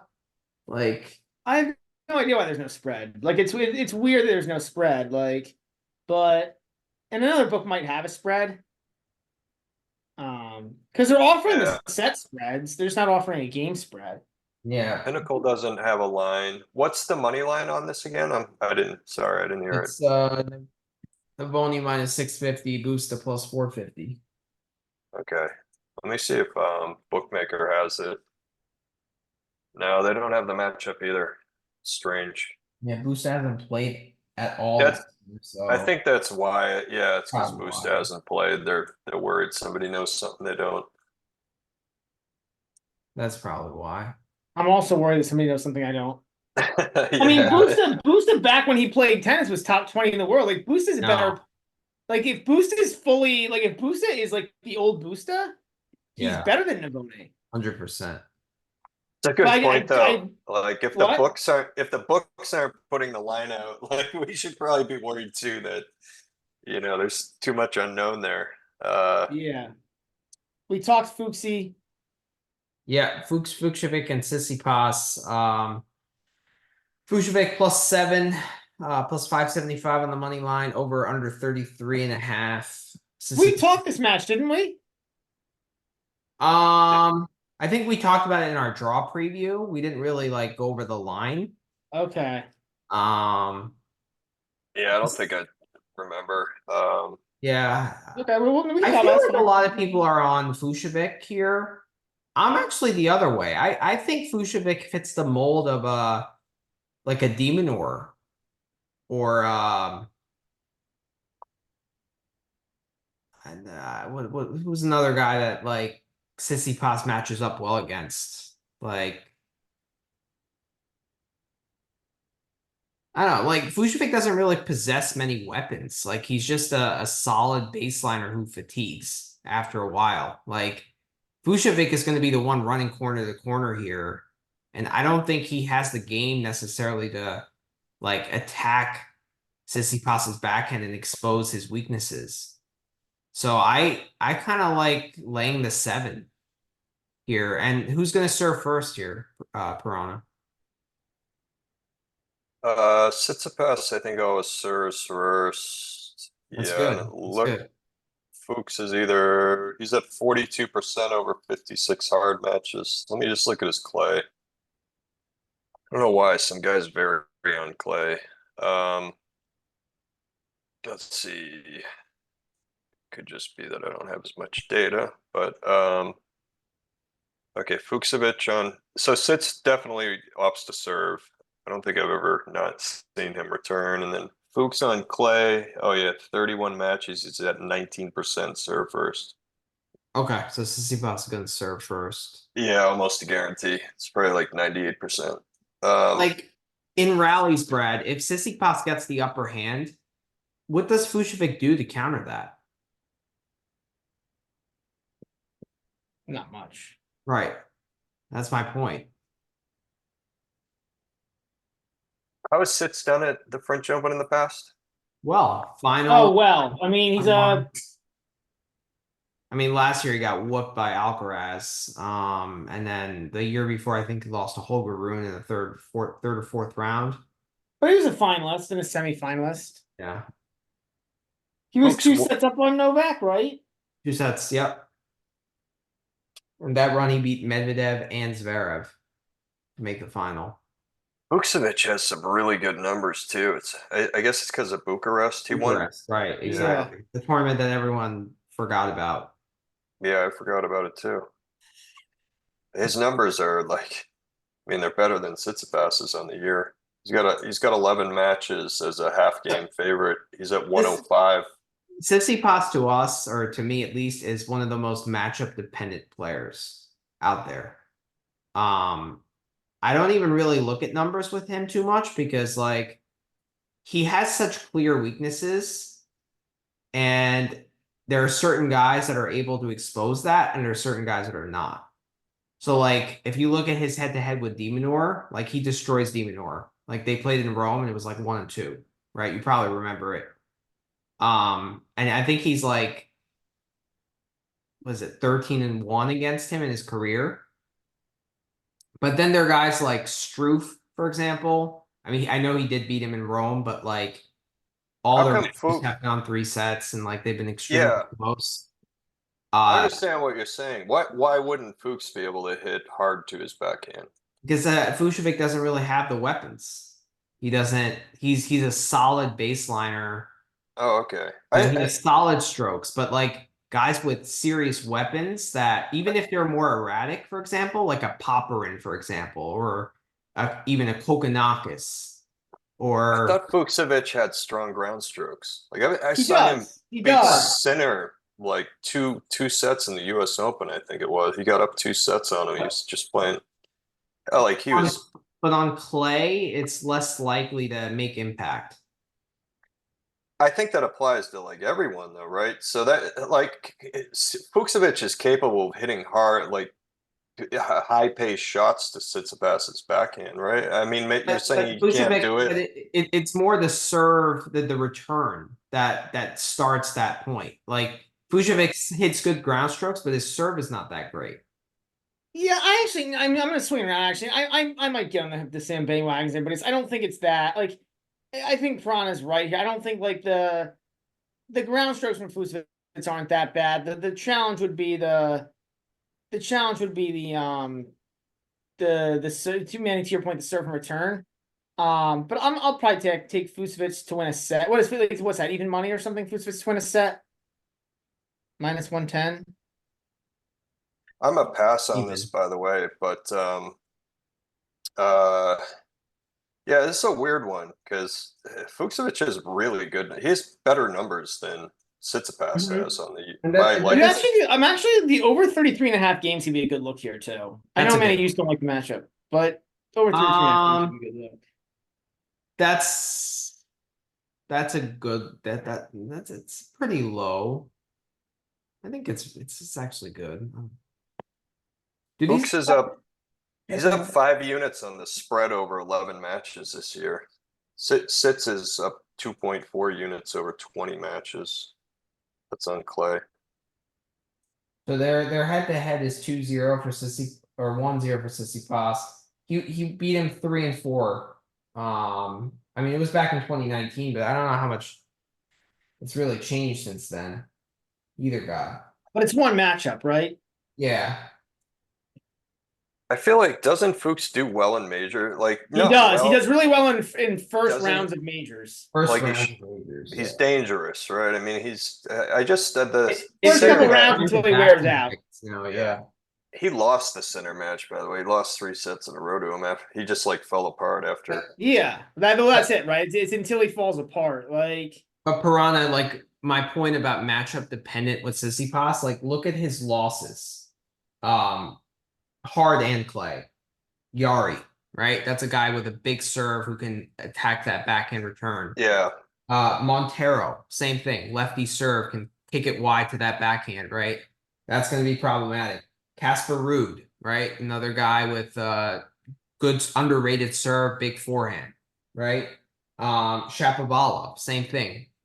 Lechka, same thing. They all fit that mold of player that's like hits big from the baseline. Then guys that he beats easily, like he beat Demonor, Nori, Diaz Acosta was another guy that he beat, but it was very close because he has that lefty serve, right? Yeah, I mean, I think the question here is what is how do we characterize Vucevic, right? I don't think Vucevic is a softballer though. I think Prana's got a point there. Yeah, He you're also right. doesn't have a huge serve, like so. He's kind of in between. I don't I know. think Yeah. the question is how much. Like, I think like you have a point, Manny. Like he has to be able to set up the point to get the ball there. So if you can't, like a good example is the Jari Zverev match. Like Jari couldn't hit a forehand because Zverev just never got in position to hit it. Like you might have saw it 2 times all match. So you have to be able to get to that position where you can get him a little off balance and to hit a fast paced ball at his backhand. Yeah. If you But can't do that, then it doesn't matter how but quick your ground if strokes are. Tsitsipas is able to be on the front foot, like this match is going to be so much dependent on who has the first strike Yeah. in the rally. And whoever does I mean, it, you say with every single Tsitsipas match, right? Like, yeah. But I don't really trust Vucevic to be able to do that. But 7 games with Tsitsipas's returns a lot. You guys are convincing me the other way. I might go with I'm passing, so I Ricky. don't want to. I'm just I'm arguing whatever. I don't have a play Yeah. though. I did. I'm amazed though that Fuchsovich has the better stats. I would have never thought. Although Tsitsipas's are better over the last Better, yeah, opposition. recently they're better. But the head-to-head with Tsitsipas, it's just like it's the most kind of like eye-popping matchup dependent guy. Yeah, the French Open is below average speed, a little bit below average too. So that's definitely Yeah. advantage Tsitsipas. Like some of these clay numbers should probably go out the window with him if it's a fast clay or something. It's not wow, gonna. Arnoldi's still a dog to feast. Yeah, I'm hammering that. Yeah, I'm on Arnoldi here. This is to me is pretty straightforward. Feast has been Yeah. really up and down. Yeah, I had a lean towards Feast, but I think I listened to Calvert and I totally agree with what he said on his podcast. Like I don't understand why Feast would be favored there. Like it doesn't make any It might sense. be the crowd. Maybe the crowd gives him like 20 cents. Maybe. It also could just be pure hype. I feel like he's been overvalued for a long time too. Yes. Yeah, well that's exactly it, right? It's just he's just overvalued. Like it's just a miss. Yeah. I like the 5 Well, cent. he did win a challenger, so like if you wanted to put a narrative towards fees, you could say that. And he beat Kokonakis, VDZ, Barrera, and Pedro. So like those are four. Yeah, I think that's what it is. I think that's probably why he's favored here. It's just because of that. I don't know, but he is overvalued. He's coming down. Like it's not as bad as it was. So I don't know. Rinaldi is also very erratic too. Like let's not like the only reason why I'm hitting Rinaldi is because he's plus money. Yeah, it's like a pick 'em basically. Yeah, Is what. Yeah, I I'm would not think like, that. oh, Arnaldi, like that this is great for him, like fantastic. No, Like no. And I actually think like this has 5 sets written all over it. I was gonna say that. I think 5 sets, but what's the line? See, it's only 230. Doesn't it's still decent. Um, I mean, I think over 3.5, if you want to put that in a parlay, like how does this not go at least 4? you gotta think. But like this is probably my favorite 5 set spot in the first round. It's just not. I mean, I don't know if 230 is a particularly good price on that. Yeah, I guess. Murray and Wawrinka are going 5. That's scripted. I guarantee it. Wawrinka Murray, it better not be because I have the Wawrinka minus 1.5 sets. What time's the match at? If it's a Eight. 9 p.m. match, it'll go till 4 a.m. And Murray will like go out in like one leg. Yeah, it'll hobble off. Yeah. Set winner. All right, next match. Oh yeah, Tiafo. 6-game favorite. Seriously? Bellucci, Mattia Bellucci qualified plus 400 on the money line, over under 35.5. What's Bellucci to win 2 sets? Plus 190. Kind of like that. Bellucci. I'm a pass. I mean, I don't know, man. Like, I'm a pass. Yeah, I'm probably on Bellucci, but it's just those 3 matches I have. He hasn't played any other main level, I guess, just the 3 qualifiers. Yeah, he's a challenger level guy, you know, like he's a true challenger level guy. He's not like, I mean, it's a pure TFO fade. Yeah, it would. Yeah, I mean his numbers obviously are extremely good for. He was basically a pick 'em in those 3 matches, and he was at 110 serve and return. So I don't know. This is one of those where like just the way I have it set up, my models, it's gonna like him because I mean Brad, where do you rank Tiafo right now? Somewhere between 50 and 100. Like maybe like on clay, maybe like between 80 and 100 or something. But like the difference between 100 and 200 is big, right? Like I think that's probably worth 6 games over a 3-set match. All right, for me, I have him like around 100. So is this Houston Clay or no, French Open? No, European clay. Houston, yeah, Yeah. I mean like no, yeah, to me, but I mean like to no, me I mean around I'm 100. not like I'm kidding. I'm not loving Tiafo here. It's just like No, to me, he's just like 100 in general. oh, so he'd be worse on clay then? I don't know, man. Um, He did beat Munar. so guys rank between 90 and 100, right? Moeller at 90, Lestien 91. Okay, he might be better than Lestien. Shang at 92. Like if Shang played Tiafo, who would you back? Well, that's just that's a weird ranking because he doesn't have enough tournaments yet. He's just not playing enough ATP level tournaments yet. So that's like a wrong, like that's not the right comparison. Okay. Berrettini, I mean, he's been injured. That's the wrong comparison too. Yeah. Kokonakis is 100. Well, just the last month for Tiafo, and I think this does include the Munar match. I mean, so no Houston in there. Four matches. He's been a 0.8 game favorite, and he's at 98 for serve and return. So that's actually, I think, better for him. But it's I mean, it's poor, but it's not like yeah, it's not as poor disastrous. as he's been. Like he's actually. Yeah. I think if I took out the Houston, I don't want to read his long term because they're inflated by that, but his long term actually looks normal just because of that. Like I think if this were like the old TFO, this line would be in like that 8 to 9 range. You know, I think like there's some TFO fade built into that 6-game line. Should be I don't know anything. Should be 4.5, not 6. I don't know But anything I'm, about I'm Bellucci. I'm way lower on Tiafo than I think you guys are. Oh, I'm not high on him at all. I just have a fear of like betting his matches now. I lose like every time I bet against him. Well, he Somehow I sometimes lose. shows up. Like he sometimes shows Yeah, up and he's plays just good. so yeah, that's the entire question. I would assume he's gonna show up tomorrow, but you know, I thought he was gonna show up against Shelton at the U.S. Open. He didn't, so I don't know. I don't know with Tiafoe. I don't know what's going on with him.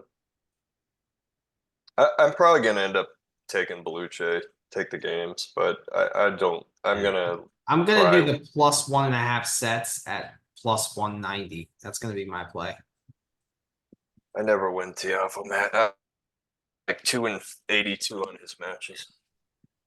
All right, next match is Purcell and Squire. This is another one with a qualifier being a favorite. Wow. 4-game favorite here, minus 195. Purcell plus 160, over 38, over under 38.5. Oh yeah, I did bet this already. This actually Yeah, moved. I'm on. All I need to know here is Purcell went to he played at Houston and Madrid clay, and then decided to go play more Asian hard courts. Like he yeah, there's no like he's here because it's a paycheck, but like, and Squire's like a young guy. I think he's actually a pretty good prospect. Mhm. Like I'll take Squire here. I just Pretty love how confidently. like Purcell, like he went from Houston to Madrid and then he played Madrid and then just said, you know what? Screw this like red stuff. I'm gonna vulture out to like East Asia, you know? Play some challengers and some Yeah, like I mean, look, he's a smart guy. He's racking up his points where he can, right? He knows he can't play on clay. I don't know, it's just funny because like It's funny though, yeah. it is. I'm gonna lay the games with Squire too. Yeah, his stats are pretty impressive. I mean, it's only five matches over the last year, but he's been basically a pick 'em in those matches in 106.5 for Yeah. Yeah. Purcell's are bad. 6 matches. He's at 94 as a 3.2 game dog. Mhm. So yeah, Um, up on Squire there. Djokovic, Air Bear, 9.5. Uh, Brad, are you taking the games? I doubt it. I mean, Herbert, I think he plays more doubles now, honestly, than singles. He's a wild card, right? Yeah, because he's French. I mean, he randomly made the semis of Mets. Remember that? Yeah. Um, but like, I don't know. He's played a couple of qualies, hasn't done well. He's 1-6 in his last 7. And the best guy he probably played in that list was Taro Daniel. Like, I just don't think he's very good. Like, actually, I'm like this, but this is a massive line. Like, it's massive. The thing is, he has a good serve. Uh, And he made the kind of. final, he made the final of the Naples Challenger on clay. And he beat He's a servant. He usually serve and volleys. Herbert. yeah, he beat Maestrelli, Arthur Gaya, and Corentin Moutet. And then lost to Nardi in a 3-set match. So like it's not like he's not playing any like tennis. No, but he's also. I mean, look at his last 7 matches, and he got losses to lower level challenger guys. Like, Yeah, that's true. like he can. His main level, it's only 3 matches, but they're terrible. I mean, he's been a 1 game favorite, and he's at 91 serve and return. Yeah. He's holding Yep. 65% in the Djokovic's stats, by the way, for the record, they're not bad. I mean, he's got 16 matches on clay. He's at 111 serve and return. Just the Yeah. last month where everyone's talking about his demise. He's got 5 matches as a five game favorite. He's still at 106 serve and return. Yeah, it's not up to snuff for him, but it's still pretty damn good. Yeah, I mean, look, like the thing is, the expectation for Djokovic is not to make the 4th round, right? Like Yeah. nobody, like if Djokovic loses in the 4th round, we're not calling that a win. Like we call that a win for a lot of Right. ATP players. Djokovic is in a different category.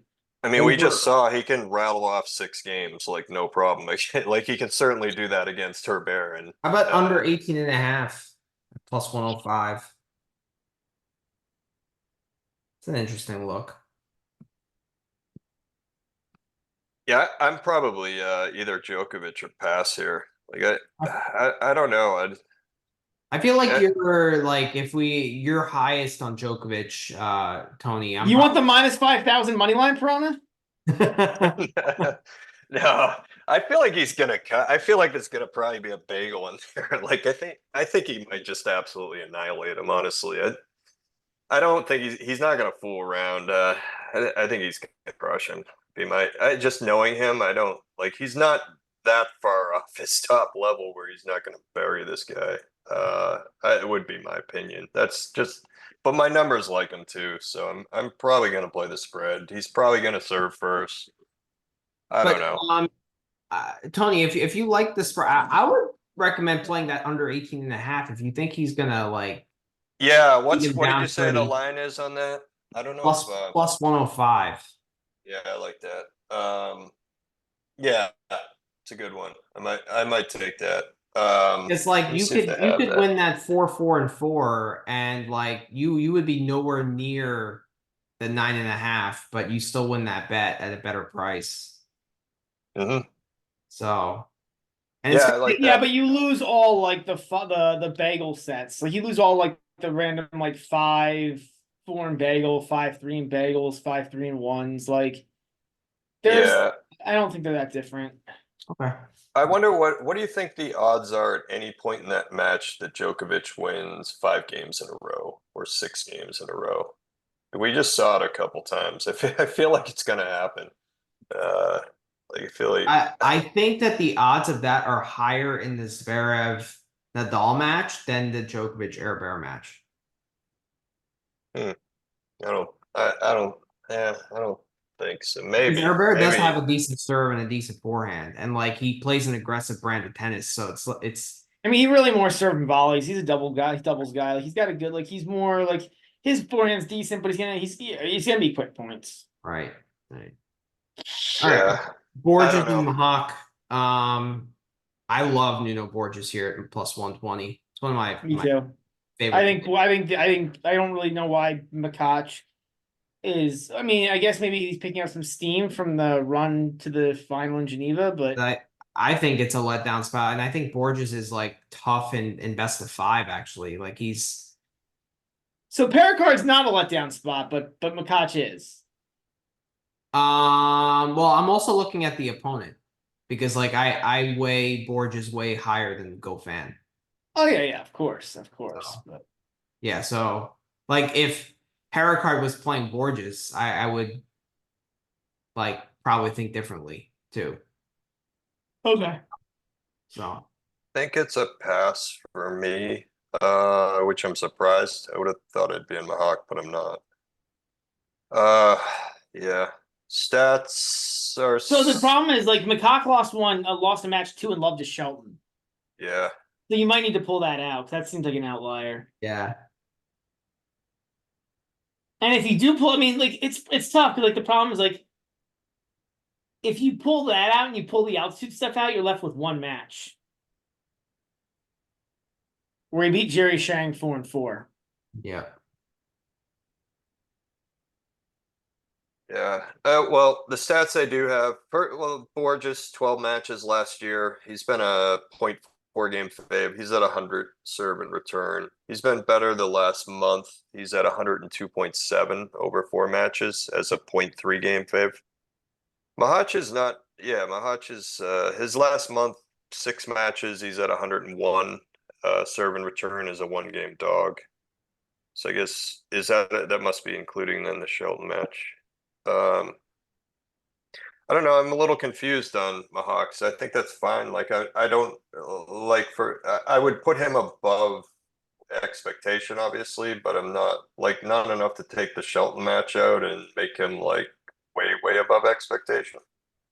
So I'm fine with that in there. I mean, I think that's probably where it should be. There's too much.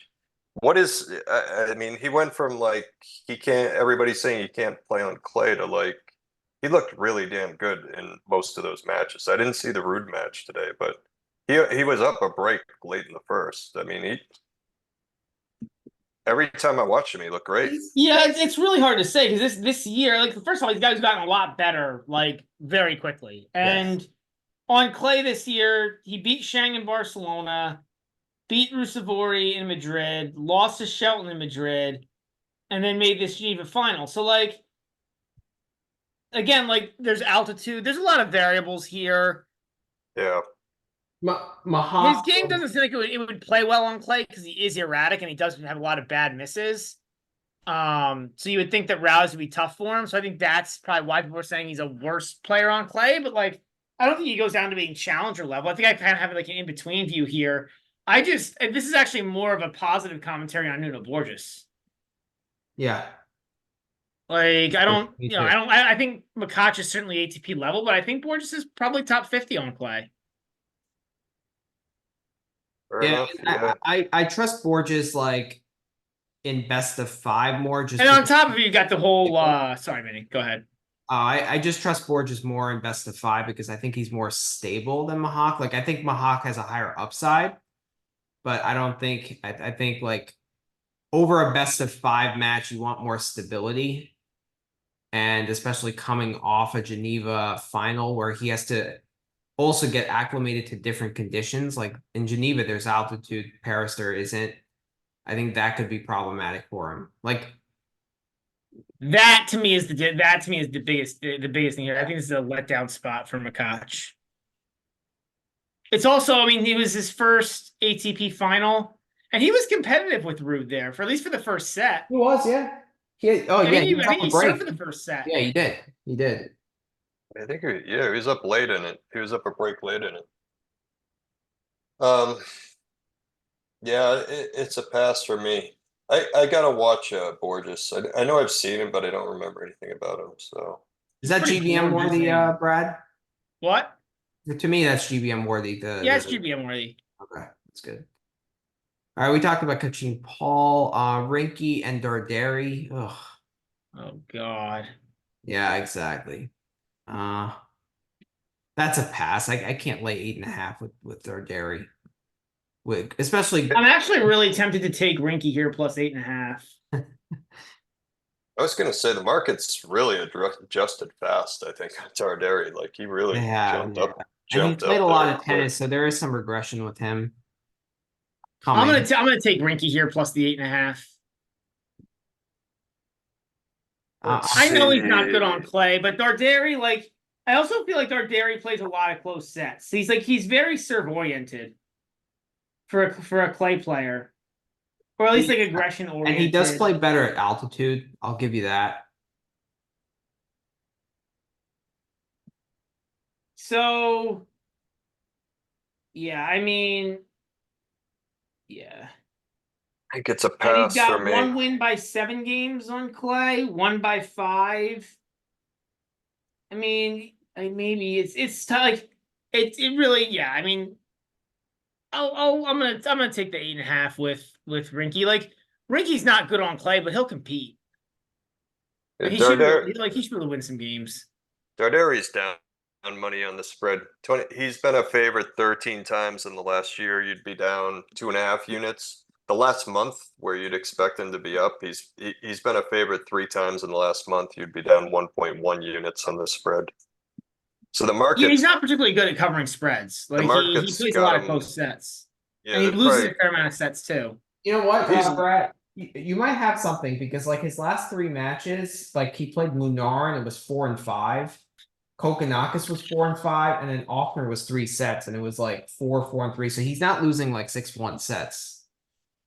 he's winning all those matches. Like for him to be plus $300, like you would have made 3 units on the money line and lost a unit on the spread the last 3 times he's been a favorite, and he's arguably like playing the best he's played, right?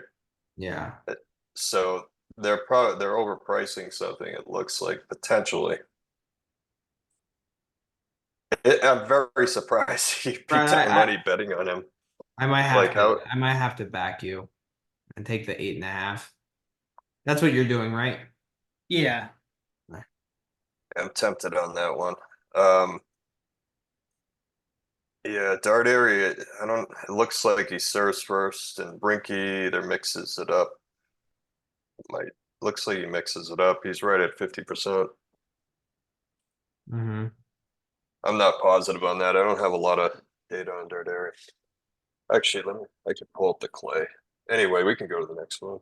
All right, next match. RCB Carbetis Baena against Constant Lestien. Baena is a 7-game favorite, minus 550 on the money line, over under 33.5. Lestien is plus 400. Can you bet on a Lestien retirement? I actually, what I would rather do here is take this as a live angle and play this as a live bet, like, because Yeah. Lesjen could actually, like, I'm not saying he will, but like, he took the first 2 sets off of Kachanov last year here, didn't he? And then he just completely ran out of gas. True. Like, This could be an LWWW kind of match. yeah, I mean, like, if you wanted to back Lesjen, you'd back first set, and then, like,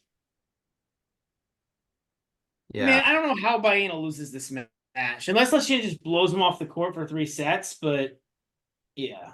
What's the Baena? Baena minus 1.5 sets is minus 285. That seems like a good parlay piece.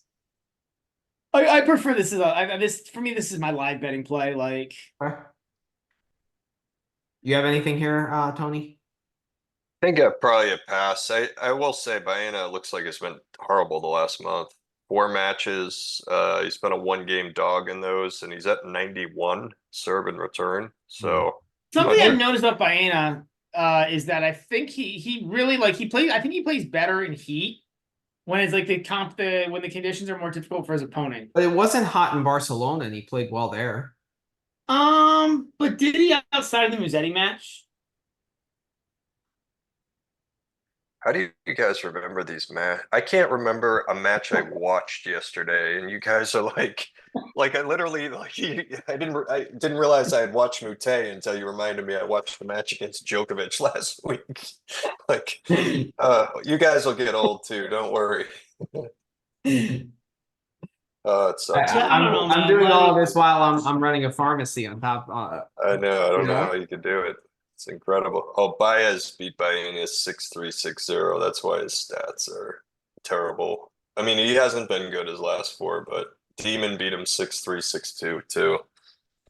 Okay. Tsitsipas 5-3, Mizzetti 6-4, Grenier 2-4. I mean, it's yeah. but also Baena gets destroyed by top 20 players. He's got no weapons. I mean, that's like a no-show. He won 40% of the points against Baez. I mean, he won 3 games. But like that, so he's like, Baena's like a poor man's Baez.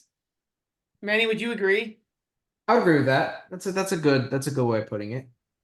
So like he just doesn't have like Yeah, I know what you're all he saying. has is he runs around and gets a lot of balls back, and he's pretty good at hitting like funky passing shots and stuff. But like I just don't like when he plays against top guys. I don't think he has anything to beat him. Yeah. That said, he should be able to just wear Lesjen down. Like, Yeah, exactly. That's like if I had to play this, it would probably be the -7. But I'd rather live bet this and play play like the third set by end of win by like 6-3-2 or better or something. he's a poor man's Baez, and instead of his hunting ground being like Rio or Cordoba, it's Marrakech. Marrakech, yeah. Yeah, well, because it's hot in altitude, right? So it's a little faster. He's a little work from the court, and it's Is it hot. really? So it like Is it really that hot there this year, though?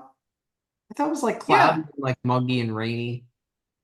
That was 2 years ago. It was rainy. Remember that's when they had the whole issue with the Yeah, court the flooded hole in out. the They court. canceled play for a day. You might be right. How do you guys remember this stuff? Good God. Because it's funny. It's also like the Houston tournament last year that they played an entire weekend. They played the round of 16 on in one weekend. So everybody played twice the last 2 days. See, now I've Yeah. watched that, but I don't remember it. So I like it. All right, we're down to the last like 5 Manny 6 remembers matches. a lot more tennis stuff. I just remember a lot more of like the goofball incidences. Yeah. Or what is it? Auckland with like the small indoor hardcore that looks like it Yeah. could be like one of Yeah, the Brad rugby remembers players, all like- the goofy stuff. Yeah. So, all right, Burchaga against Jan-Lennard Struff. Burchaga 7.5 game dog. Plus 450 on the money line. Struff minus 650. Over under 33. Struff is our finals pick at what 66-1. Yeah. Yeah. But I kind of like Burchaga with the games here, I Me think. too. Although there have been matches where Burchaga has like lost one in love.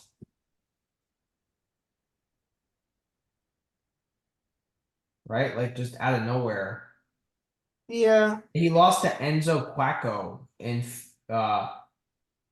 in Brazil, Florianopolis 2-1. Yeah. Melzer 4-4. Like he has these like duds. Yeah. And Stroop has been better on return. What are Stroop's returning stats, Tony? So he's, let's see, on the year, well, he's breaking 28% over 13 matches. Last 3 months, 12 matches. So actually, that's last 3 months. He's basically at like 28. Last month he's down to 20. That's against an average. He's a 0.3 game underdog, so he's not breaking as much. Return his first serve. His return first serve, his percentage is down, and also his second serve is way down. I mean, it's only 4 matches, but I don't know what. I'm probably a The pass Munich here. stats are probably way higher, right? I'm assuming. The what? The Munich stats. Oh yeah, I don't know. I don't have it. I can actually. I could do it by tournament. But yeah, I could do just Munich. Let's see. It probably was out of control how good it was. Is this for- I'm probably a pass the more I think about it. Like, This for Struff, right? Yeah.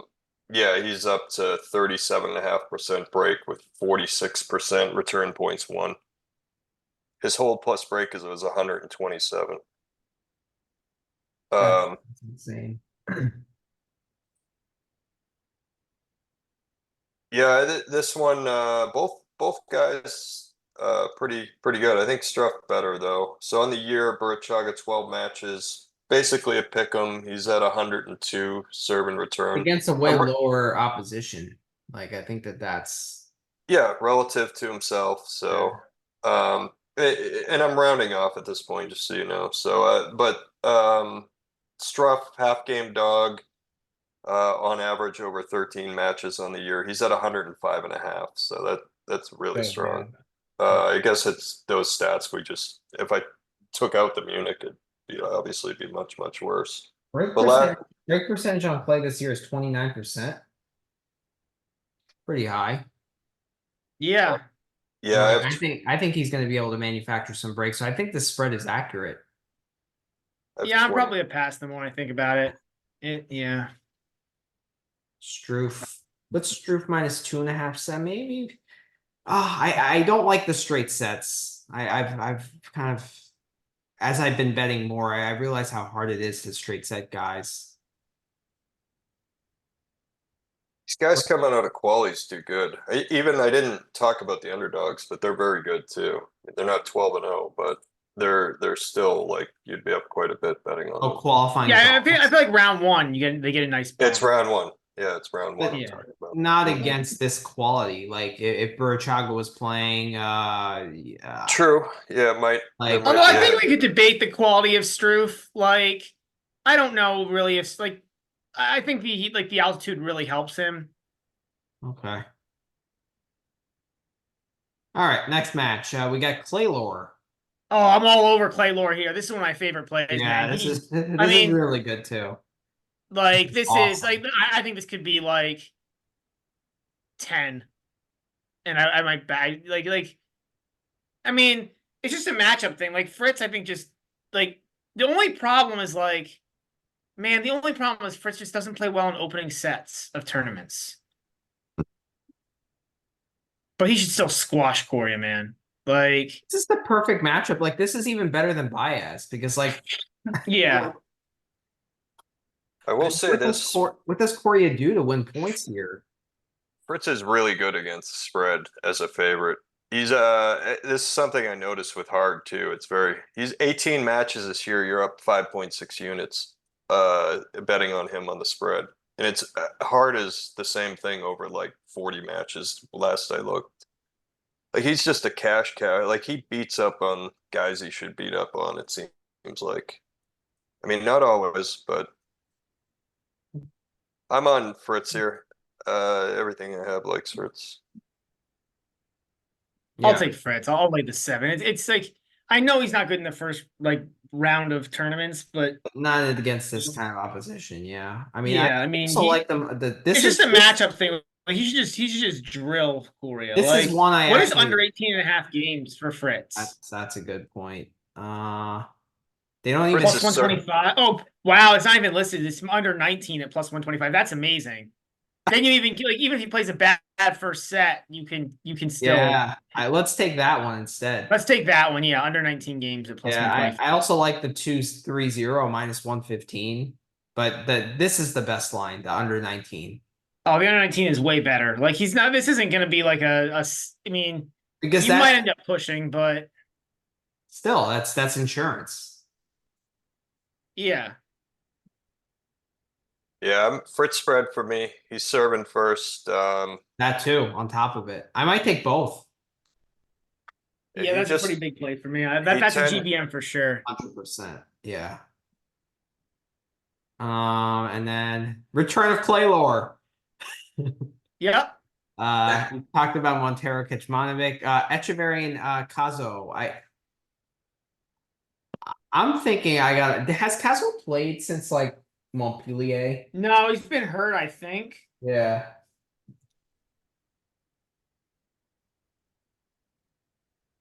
Oh, he played Barcelona, and he played the Phoenix But he Challenge. retired.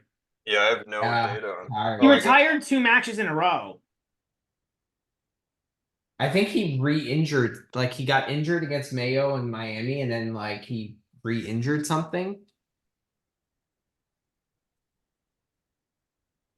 Yeah, I have no idea here. I have I'm no gonna lay. idea. I'm probably gonna lay the 6.5 with Etch. Like,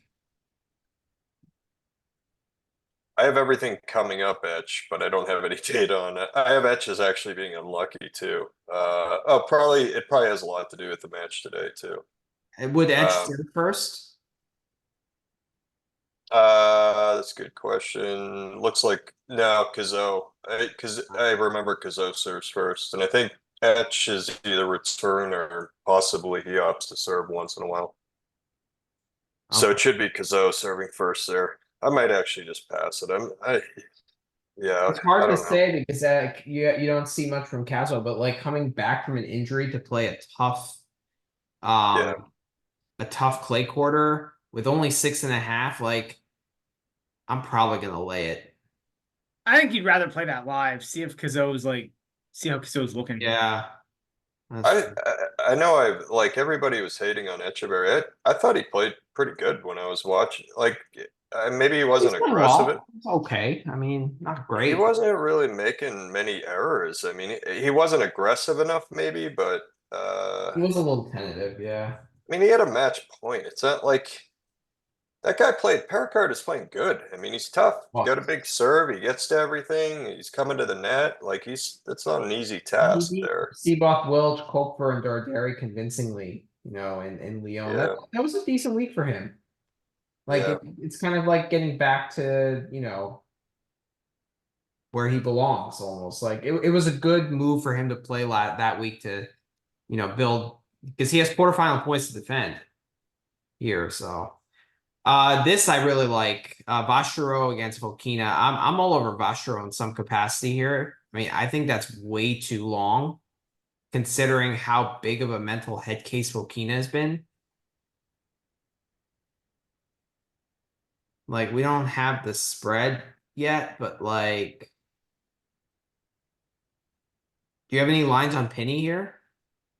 I'll check. I haven't. They don't seem to have anything either yet. It's weird that they're not putting these lines up. No, nothing on Fokina. Let me check Bookmaker. They haven't had anything up either. Valentin Vachero has been pretty good. Yeah, he certainly is a riser. He is. He beat Hamad 3-2 in Aix-en-Provence. Like that's a legit win. Went 3 with Tabilo.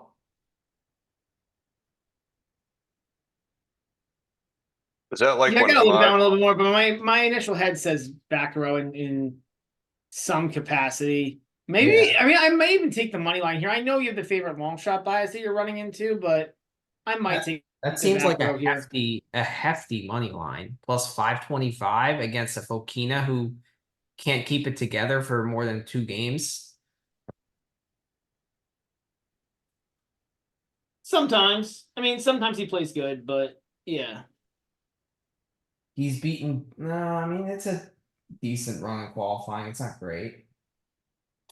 I mean, he's gonna get home crowd. I know he's from Monaco, but like he's gonna get some French backing. Some. I don't know. I don't some.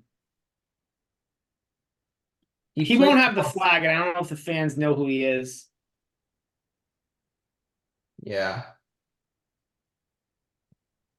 I mean, I'm curious to see what these spreads are. Like him to win a set at plus money, I would certainly take that. Well, it's down there. It's crossed out, but it's No, it's Yeah, plus 425. Like that's not the line. 475. Like I would be shocked. oh yeah, it's not. It's wrong. Yeah, it's wrong. Yeah, Fakina, pretty terrible to bet on. You'd be down 11 units in 11 matches. Yeah, that's why I lose a lot of money because I bet on Fakina on a regular basis. Spread not as bad. 8 matches as a favorite. He is down 1.3 units as a favorite though, and he's basically break even as a dog. Vachereau, it looks like most of this is recent that he's been good. He's on the year I have 12 matches in the last 3 months. He was a half game favorite. He's an overall half game favorite in those, and he was only at 98 serve and return. But the last month, which 3 of these are, well, yeah, he must have got dusted before he got into qualities because he's a 2.8 game favorite average in qualities, and he's at 105. But what was the match before that? Because it's bringing his numbers way down. I mean, he got dusted by Mayo in qualies of Rome. That must be what it is. 3-3. Um, But like, and then the challenger nights in Provence, he played amazing. He beat Medvedev 3-2, Kovacevic 5-6, Alves in 3, beat Gasquet 3-4, and then lost to Tabilo in 3. Like that's a hell of a that's true. run. Like that's legit. And then in Madrid, beat Rodionov in 3 and lost to Kovacevic. Monte Carlo, he lost to Dimitrov 5-2. Like so, it's a good clay court swing for him. Yeah. Yeah, I'll And be if on the back row in some way. I'll probably be on him to take. I kind of like the money line there. Yeah, me too. Me too. Probably All right. pass here. I think it looks like it's either him or pass. I think. Okay. And then Yoshi and FAA. I don't think you can bet Yoshi here. Yoshi remembers he was like deathly sick. Yeah. Yeah. What happened? I didn't even hear about that. He was sick. He was like he posted on social media that he was like super sick. Oh God! Why does Felix always come up for me? I'm just passing. Like I swear. Yeah, he's like he's just been really lucky. I think like maybe the tour just wants him to be good, or maybe it's like I think it's just because I always insult him. Like he's gonna just be in my models forever, and he's just gonna keep losing every time I bet on him. And then when I bet against him, he wins.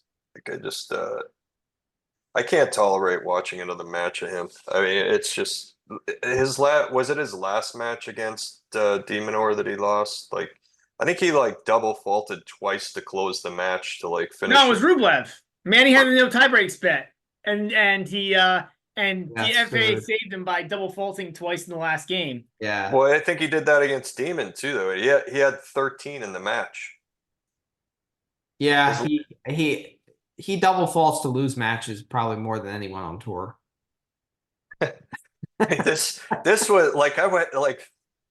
Yeah, this was his last match against Demon. Oh, this was Demonor? Okay, because he did the same thing against Rublev. He double faulted twice in the last game. Twice in a row to lose the title 13 times. 6, 5, 6. Maybe yeah, no, you know what? I think I'm thinking of that, but I'm confusing all the double faults against Demon with that double fault against Rublev to lose the match. Because I don't know if he double faulted to lose it. I think he did double fault to break himself though in the third set. Anyway, I just can't watch this. Like I said, I can't win a match. Like I bet on him, he loses. I bet against him. I want to back FAA here, but I don't want to. Not at this price. You've got to think, honestly, like as a parlay piece, like I might take like a minus a set and a half or something. Like Yeah. Yoshi should not, like, I don't see how Yoshi wins. I mean, might even just take the 3-0. I don't know. Like it But we don't know how Yoshi's feeling. Like that was what was it, in Rome? No, it was this week. Was it this was week? Lyon. Okay. He might actually pull out. If he's still feeling bad, like. I just know, again, personal experience. Like if I'm sick, like I actually play better when I'm sick than like the 3 days after I'm sick. Yeah. Like once I feel better, I actually play worse. There's like some kind of weird like physical thing where my body, like, I don't know, my body like I get like my mental and everything. I feel better, but the body's not there yet. Like for sports. Maybe if he's sick, and he still plays, because like the Felix 6 love at 25-1.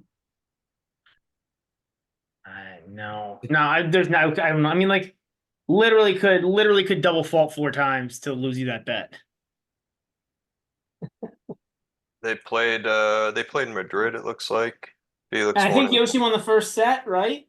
Yeah, he won 6-4. And There then was a 6-1 set in there. 6-1, 6-4. Felix last 2. That's when Felix went on his run after that first set, Yeah. actually. He won, what did he win? 5, 7, 9, like 10 sets in a row or something. I mean, Yoshi's not good. Like, Yoshi's not a good clay court player anyways. Like, Felix should win this, regardless. I know Felix hasn't played well, but Yoshi's 4th round last year was a complete fraud run. Yeah. Yeah, it's Felix or pass if I can get the stomach to do it, but he is going to serve first, so I'll probably talk myself into games. It really does worry me about the double fault. So like I watched that match. Felix lost his mind at the end. Like 13 double faults is not normal. Like yeah. it was completely in his head at the end. Like he couldn't serve anymore. Yeah. So that's concerning because he's already has like issues, and that's like worse than it's ever been. Yeah. All right. All right. So recap. We got to recap all our picks that we know. So Demonor Michelson. For me, it's a pass. I think we're all passing, right? Yeah, I think so. All right, Shevchenko, Karatsev. I think pass. I'm passing. Might play the under. Sorry, I won't remember. I only know the ones from that I've actually bet. I know you told me to. I have the ones from yesterday. I didn't do This today. Zverev Nadal has moved to 5.5, by the way. So like, it's going in the right direction. So Yeah, I'll be definitely on something pro Zverev here. Probably Yeah. money line or maybe minus a set and a half. I'm on the 3-0 there. I'm probably going to be on some more pro Zverev stuff. I took 380 like an idiot instead of waiting for it to close 300. Poppy, it's that moved already 5 cents. So I think I'll still be on Poppy as a slight dog there. That's going to be my play. Brad, are you on that? Got to think about it a little more. It's close. It's yeah. I think it's a really. Rinderneck, Walton. I'll probably be on Poppy just because like. And Yeah. I thought Poppy was better a month ago, and like I don't know. There's not. I mean, yeah, he's just been playing poorly recently. I'm on Gaston. Loving Gaston against Shelton. I'm on Gaston 7.5. Plus a set and a half. Yeah, I'll probably just be on the money line. Okay. Kotov money line against Nori at plus 190. I think we're all on that, right? Yeah, I'll probably be on that. This one to me is close. I'm not as convinced, but maybe, probably.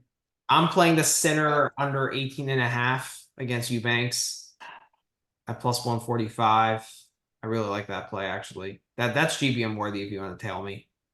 No, I mean, I just told you the stats, so the math behind why not. Okay. All right. Minus- It might be break even, but like you know, I'm on the Galan minus Mazzetti, I think 9,000. we're all on Galan in some capacity, right? I think. yeah, against Musetti, yeah, probably when it's set or something. So Over 3.5 sets in Evans Bruin. I think we're both on that, Brad. That's Yeah, I'm on that with you. Yep. Go This is fan. the biggest one we disagree on. I'm on Golf Fan here at even money. I'm on Paracard at minus 120. This is popcorn tennis. And Piranha, you're on the Go Fan money line, right? I think I think I was GoFound or pass. I forget. Yeah, I don't remember now. So Cope for Medvedev. I think we're both on Cope for to win a set, right? Yeah, Cope for when it's GBM set. as That's the well. play here. Yep. Lajovic, Safulin. I'm probably going to be on Safulin money line. I'm TBD here. I feel like a lot of that's baked in. Rusevori Kwan. That's a pass for me. Yeah, we didn't even talk about this one. Yeah, we did. I thought, oh, good. I thought we did, and I just forgot about it because I was just thinking. I don't remember talking about that. Okay, let's talk about it.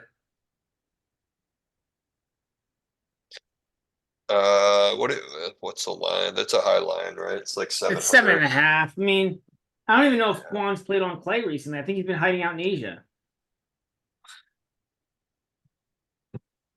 I hate I don't know. backing He came and played the Tunis Challenger, and he lost 4-3 to Skatov.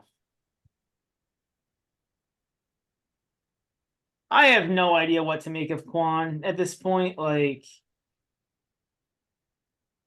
I don't want to. I don't know if it's his shoulder or what's up, but it seems like he barely plays. Yeah, I think he Yeah, has a lot of like girls hitting it on him in Korea. You know, like he goes to the K-pop gals. Like I think they like all hate on him, and he just goes to the Korean strip clubs. I have no idea. Like I said, he's been very limited in activity. So That's what happens to all the Korean guys coming from a half Korean. I guess I can say that. Like Hyun Chung, remember him? Like he had he beat Djokovic at the Australian Open. Yeah, the Australian. Yeah. Right. He made the semifinal there. Everyone thought he was like the next big thing. He had like some stupid blisters against Federer, and that was the end of his career. Yeah. So I don't know. These Korean guys, like they play well for like they win a tournament or do well, and then they just disappear. Yeah, I got nothing. I got no Quan data there. So I just have no idea how to evaluate Quan at all. Yeah, Like at and all. Rusevori is a big favorite. It's just like a no-go. That's just a no-go too. Yeah. It's a total pass. Fonini money line, that's GBM. That's we love that, right? At plus 200. I'm also on the under there. I think I like that too, or I'm probably gonna go along with you guys on that. Purely hoping Rusevori makes a bunch of errors. This we didn't talk about, but it seems like a pass to me. Maybe Rude under 18.5 at plus 145. That's appetizing again. Ah, man. I mean, I'm gonna run to the bathroom. I'll be right back. I know we're almost done. I gotta go though. Okay. yeah, Root is a massive favorite there as he should be. It's hard to. I think probably you're right, Manny. I might end up on that too, but it's yeah. I mean, Alves isn't bad though. Like Alves is pretty tough. I don't know. There's a lot to think about there for me. Yeah, Alves. Who did he beat in qualifying? Or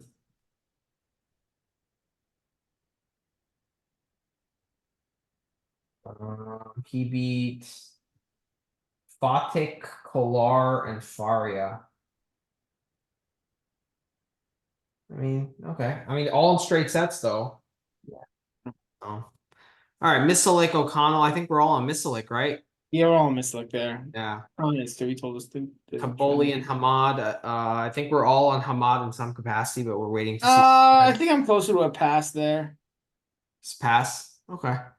Yeah, I mean, I gotta think about it more. There's a lot to think about in that match. Like Flavio's running Geneva versus potential layoff versus Hamad qualifying. Like, there's a lot to really think about there. I like the over on sets too, like the over 3.5. If you get a decent line, parlay piece like that, that seems like a 4 or 5 setter. Dolo Hompin, I'm probably gonna lay the 5. That moved from 6 to 5 actually while we were potting. Yeah, I mean, I like it a lot more at 5 than 6. Yeah. Monfils and Wilch. I think I'm gonna lay the games with Wilch. More I think about Yeah, it. I don't know. It's so hard for me to call that one. I'm probably. I feel like over games or 5 sets or over me over 3.5 sets is a good play there. Yeah, I like over 3.5, but I don't like over 4.5 there. I don't. Or maybe Wilch minus a set and a half or something. I think Piranha is on Wilch, right? Or plus, maybe Wilch plus a set and a half or something also. Yeah. Like, I don't think Monfils beats him easily. Zet Pierre, you're laying the 6? No, I want a backman Reno. Oh, you want a backman Reno. Okay. Yeah. All right. I think backman with the 6. I think Tony is backing Zet Pierre, right? Yeah, believe so. I think Yeah. so. Okay. Against Manarino. Yep. Barrere Bublik, I think we're both on the under, right? Under. Manny and I are both on the under, yeah. Nice. That's GBM. Maybe not. No GBM on Bublik. That's a cardinal rule that we have. Yeah. Haide and Baez, I'm a pass. I think Yeah, we're me all too. passing, right? Yeah. I think so. Munar money line, that's gonna be GBM as well, minus Yep. 125. Kovalik, I think we all like Kovalik in some capacity, right? Yep.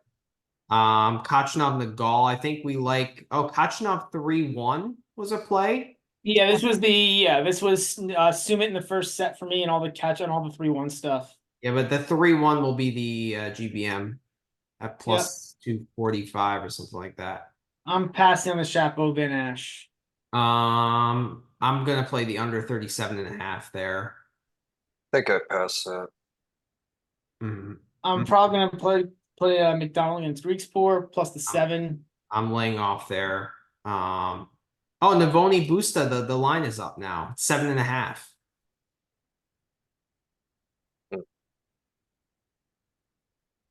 I'm in no thanks here. Like I'm in no thanks. This is a pure pass to me. Yeah, probably. Like we just have no idea what Boost is gonna look what Boost is gonna have in the tank. And throughout this run, I've liked backing Navoni as a dog. You know, Yeah. we've never seen him as a minus 650 favorite. Fusbit sits a pass. I don't know. I might back Fusbit to win a set there. I gotta think about it some more. It really depends on how I think about the matchup. Yeah, it's probably a pass for me. I forget what I said. I think I passed on that one. You guys talked me into Fushevik more. I like the matchup for Tsitsipas initially, but then like you guys kind of brought me back to the other side. I might play the over 33.5. I think that's like a game too low. But we'll see. Arnaldi Feast, we're all on Arnaldi, right? All on Arnaldi money line. Yeah. Bellucci foe, I'm a pass. I think Manny, you're on the foe, or you're on the Bellucci. Bellucci plus 1.5 sets. Yeah. I think I'm probably on Bellucci there too. Plus games, I think. We're all on Squire minus 4. Minus the games. Yeah. Djokovic, I think we're all laying off there. I think Tony, you might play the Djokovic, right? Lay the games. Yeah, I think so. I gotta look more at it. Okay.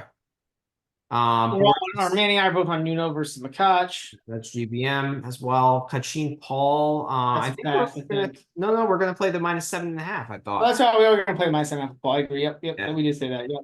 Or there, I think we're backing Rinky, right? Plus 8.5. Back in Rinky. I might be on Rinky too. RCB Lestien, I think we're all passing, right? There. That's a more of a live play for me. I think like live play. Yeah. I do think. I mean, RCB is eventually going to wear Matt down. Lestien just can't play like enough tennis to beat RCB. But yeah, it'd be closer. Burchaga Stroop, that's a pass. Fritz minus 7. The under. That's a GBM. Or the plus. What was the GBM? The plus. That might be a GBM max. Under 19. Actually, that's what? That might be like 3 or 4 units. Yeah, I don't. It's a great. Yeah, it's a great look. I'm on Montero. Brad, you're passing. Yeah, I'm passing. Okay, and I think Tony, you're on Montero as well. Yeah, I forget. I could be. Forget. I'm probably going to be on edge -6.5 against Kazo. I like it. I think it's. I'll probably stay away. Yeah. Vashiro in some capacity, I'll be on. And then we're passing on the Yoshi FA. So, all right, man. Lots of great stuff. This was a really fun, long pod. Thanks to all the listeners out there. And thanks again for joining us, Tony. We appreciate it. Yeah, thanks for Yeah. having me, guys. All Appreciate right, it. thanks, guys. Have a good Bye. night. All right. Yeah, have a good night, guys.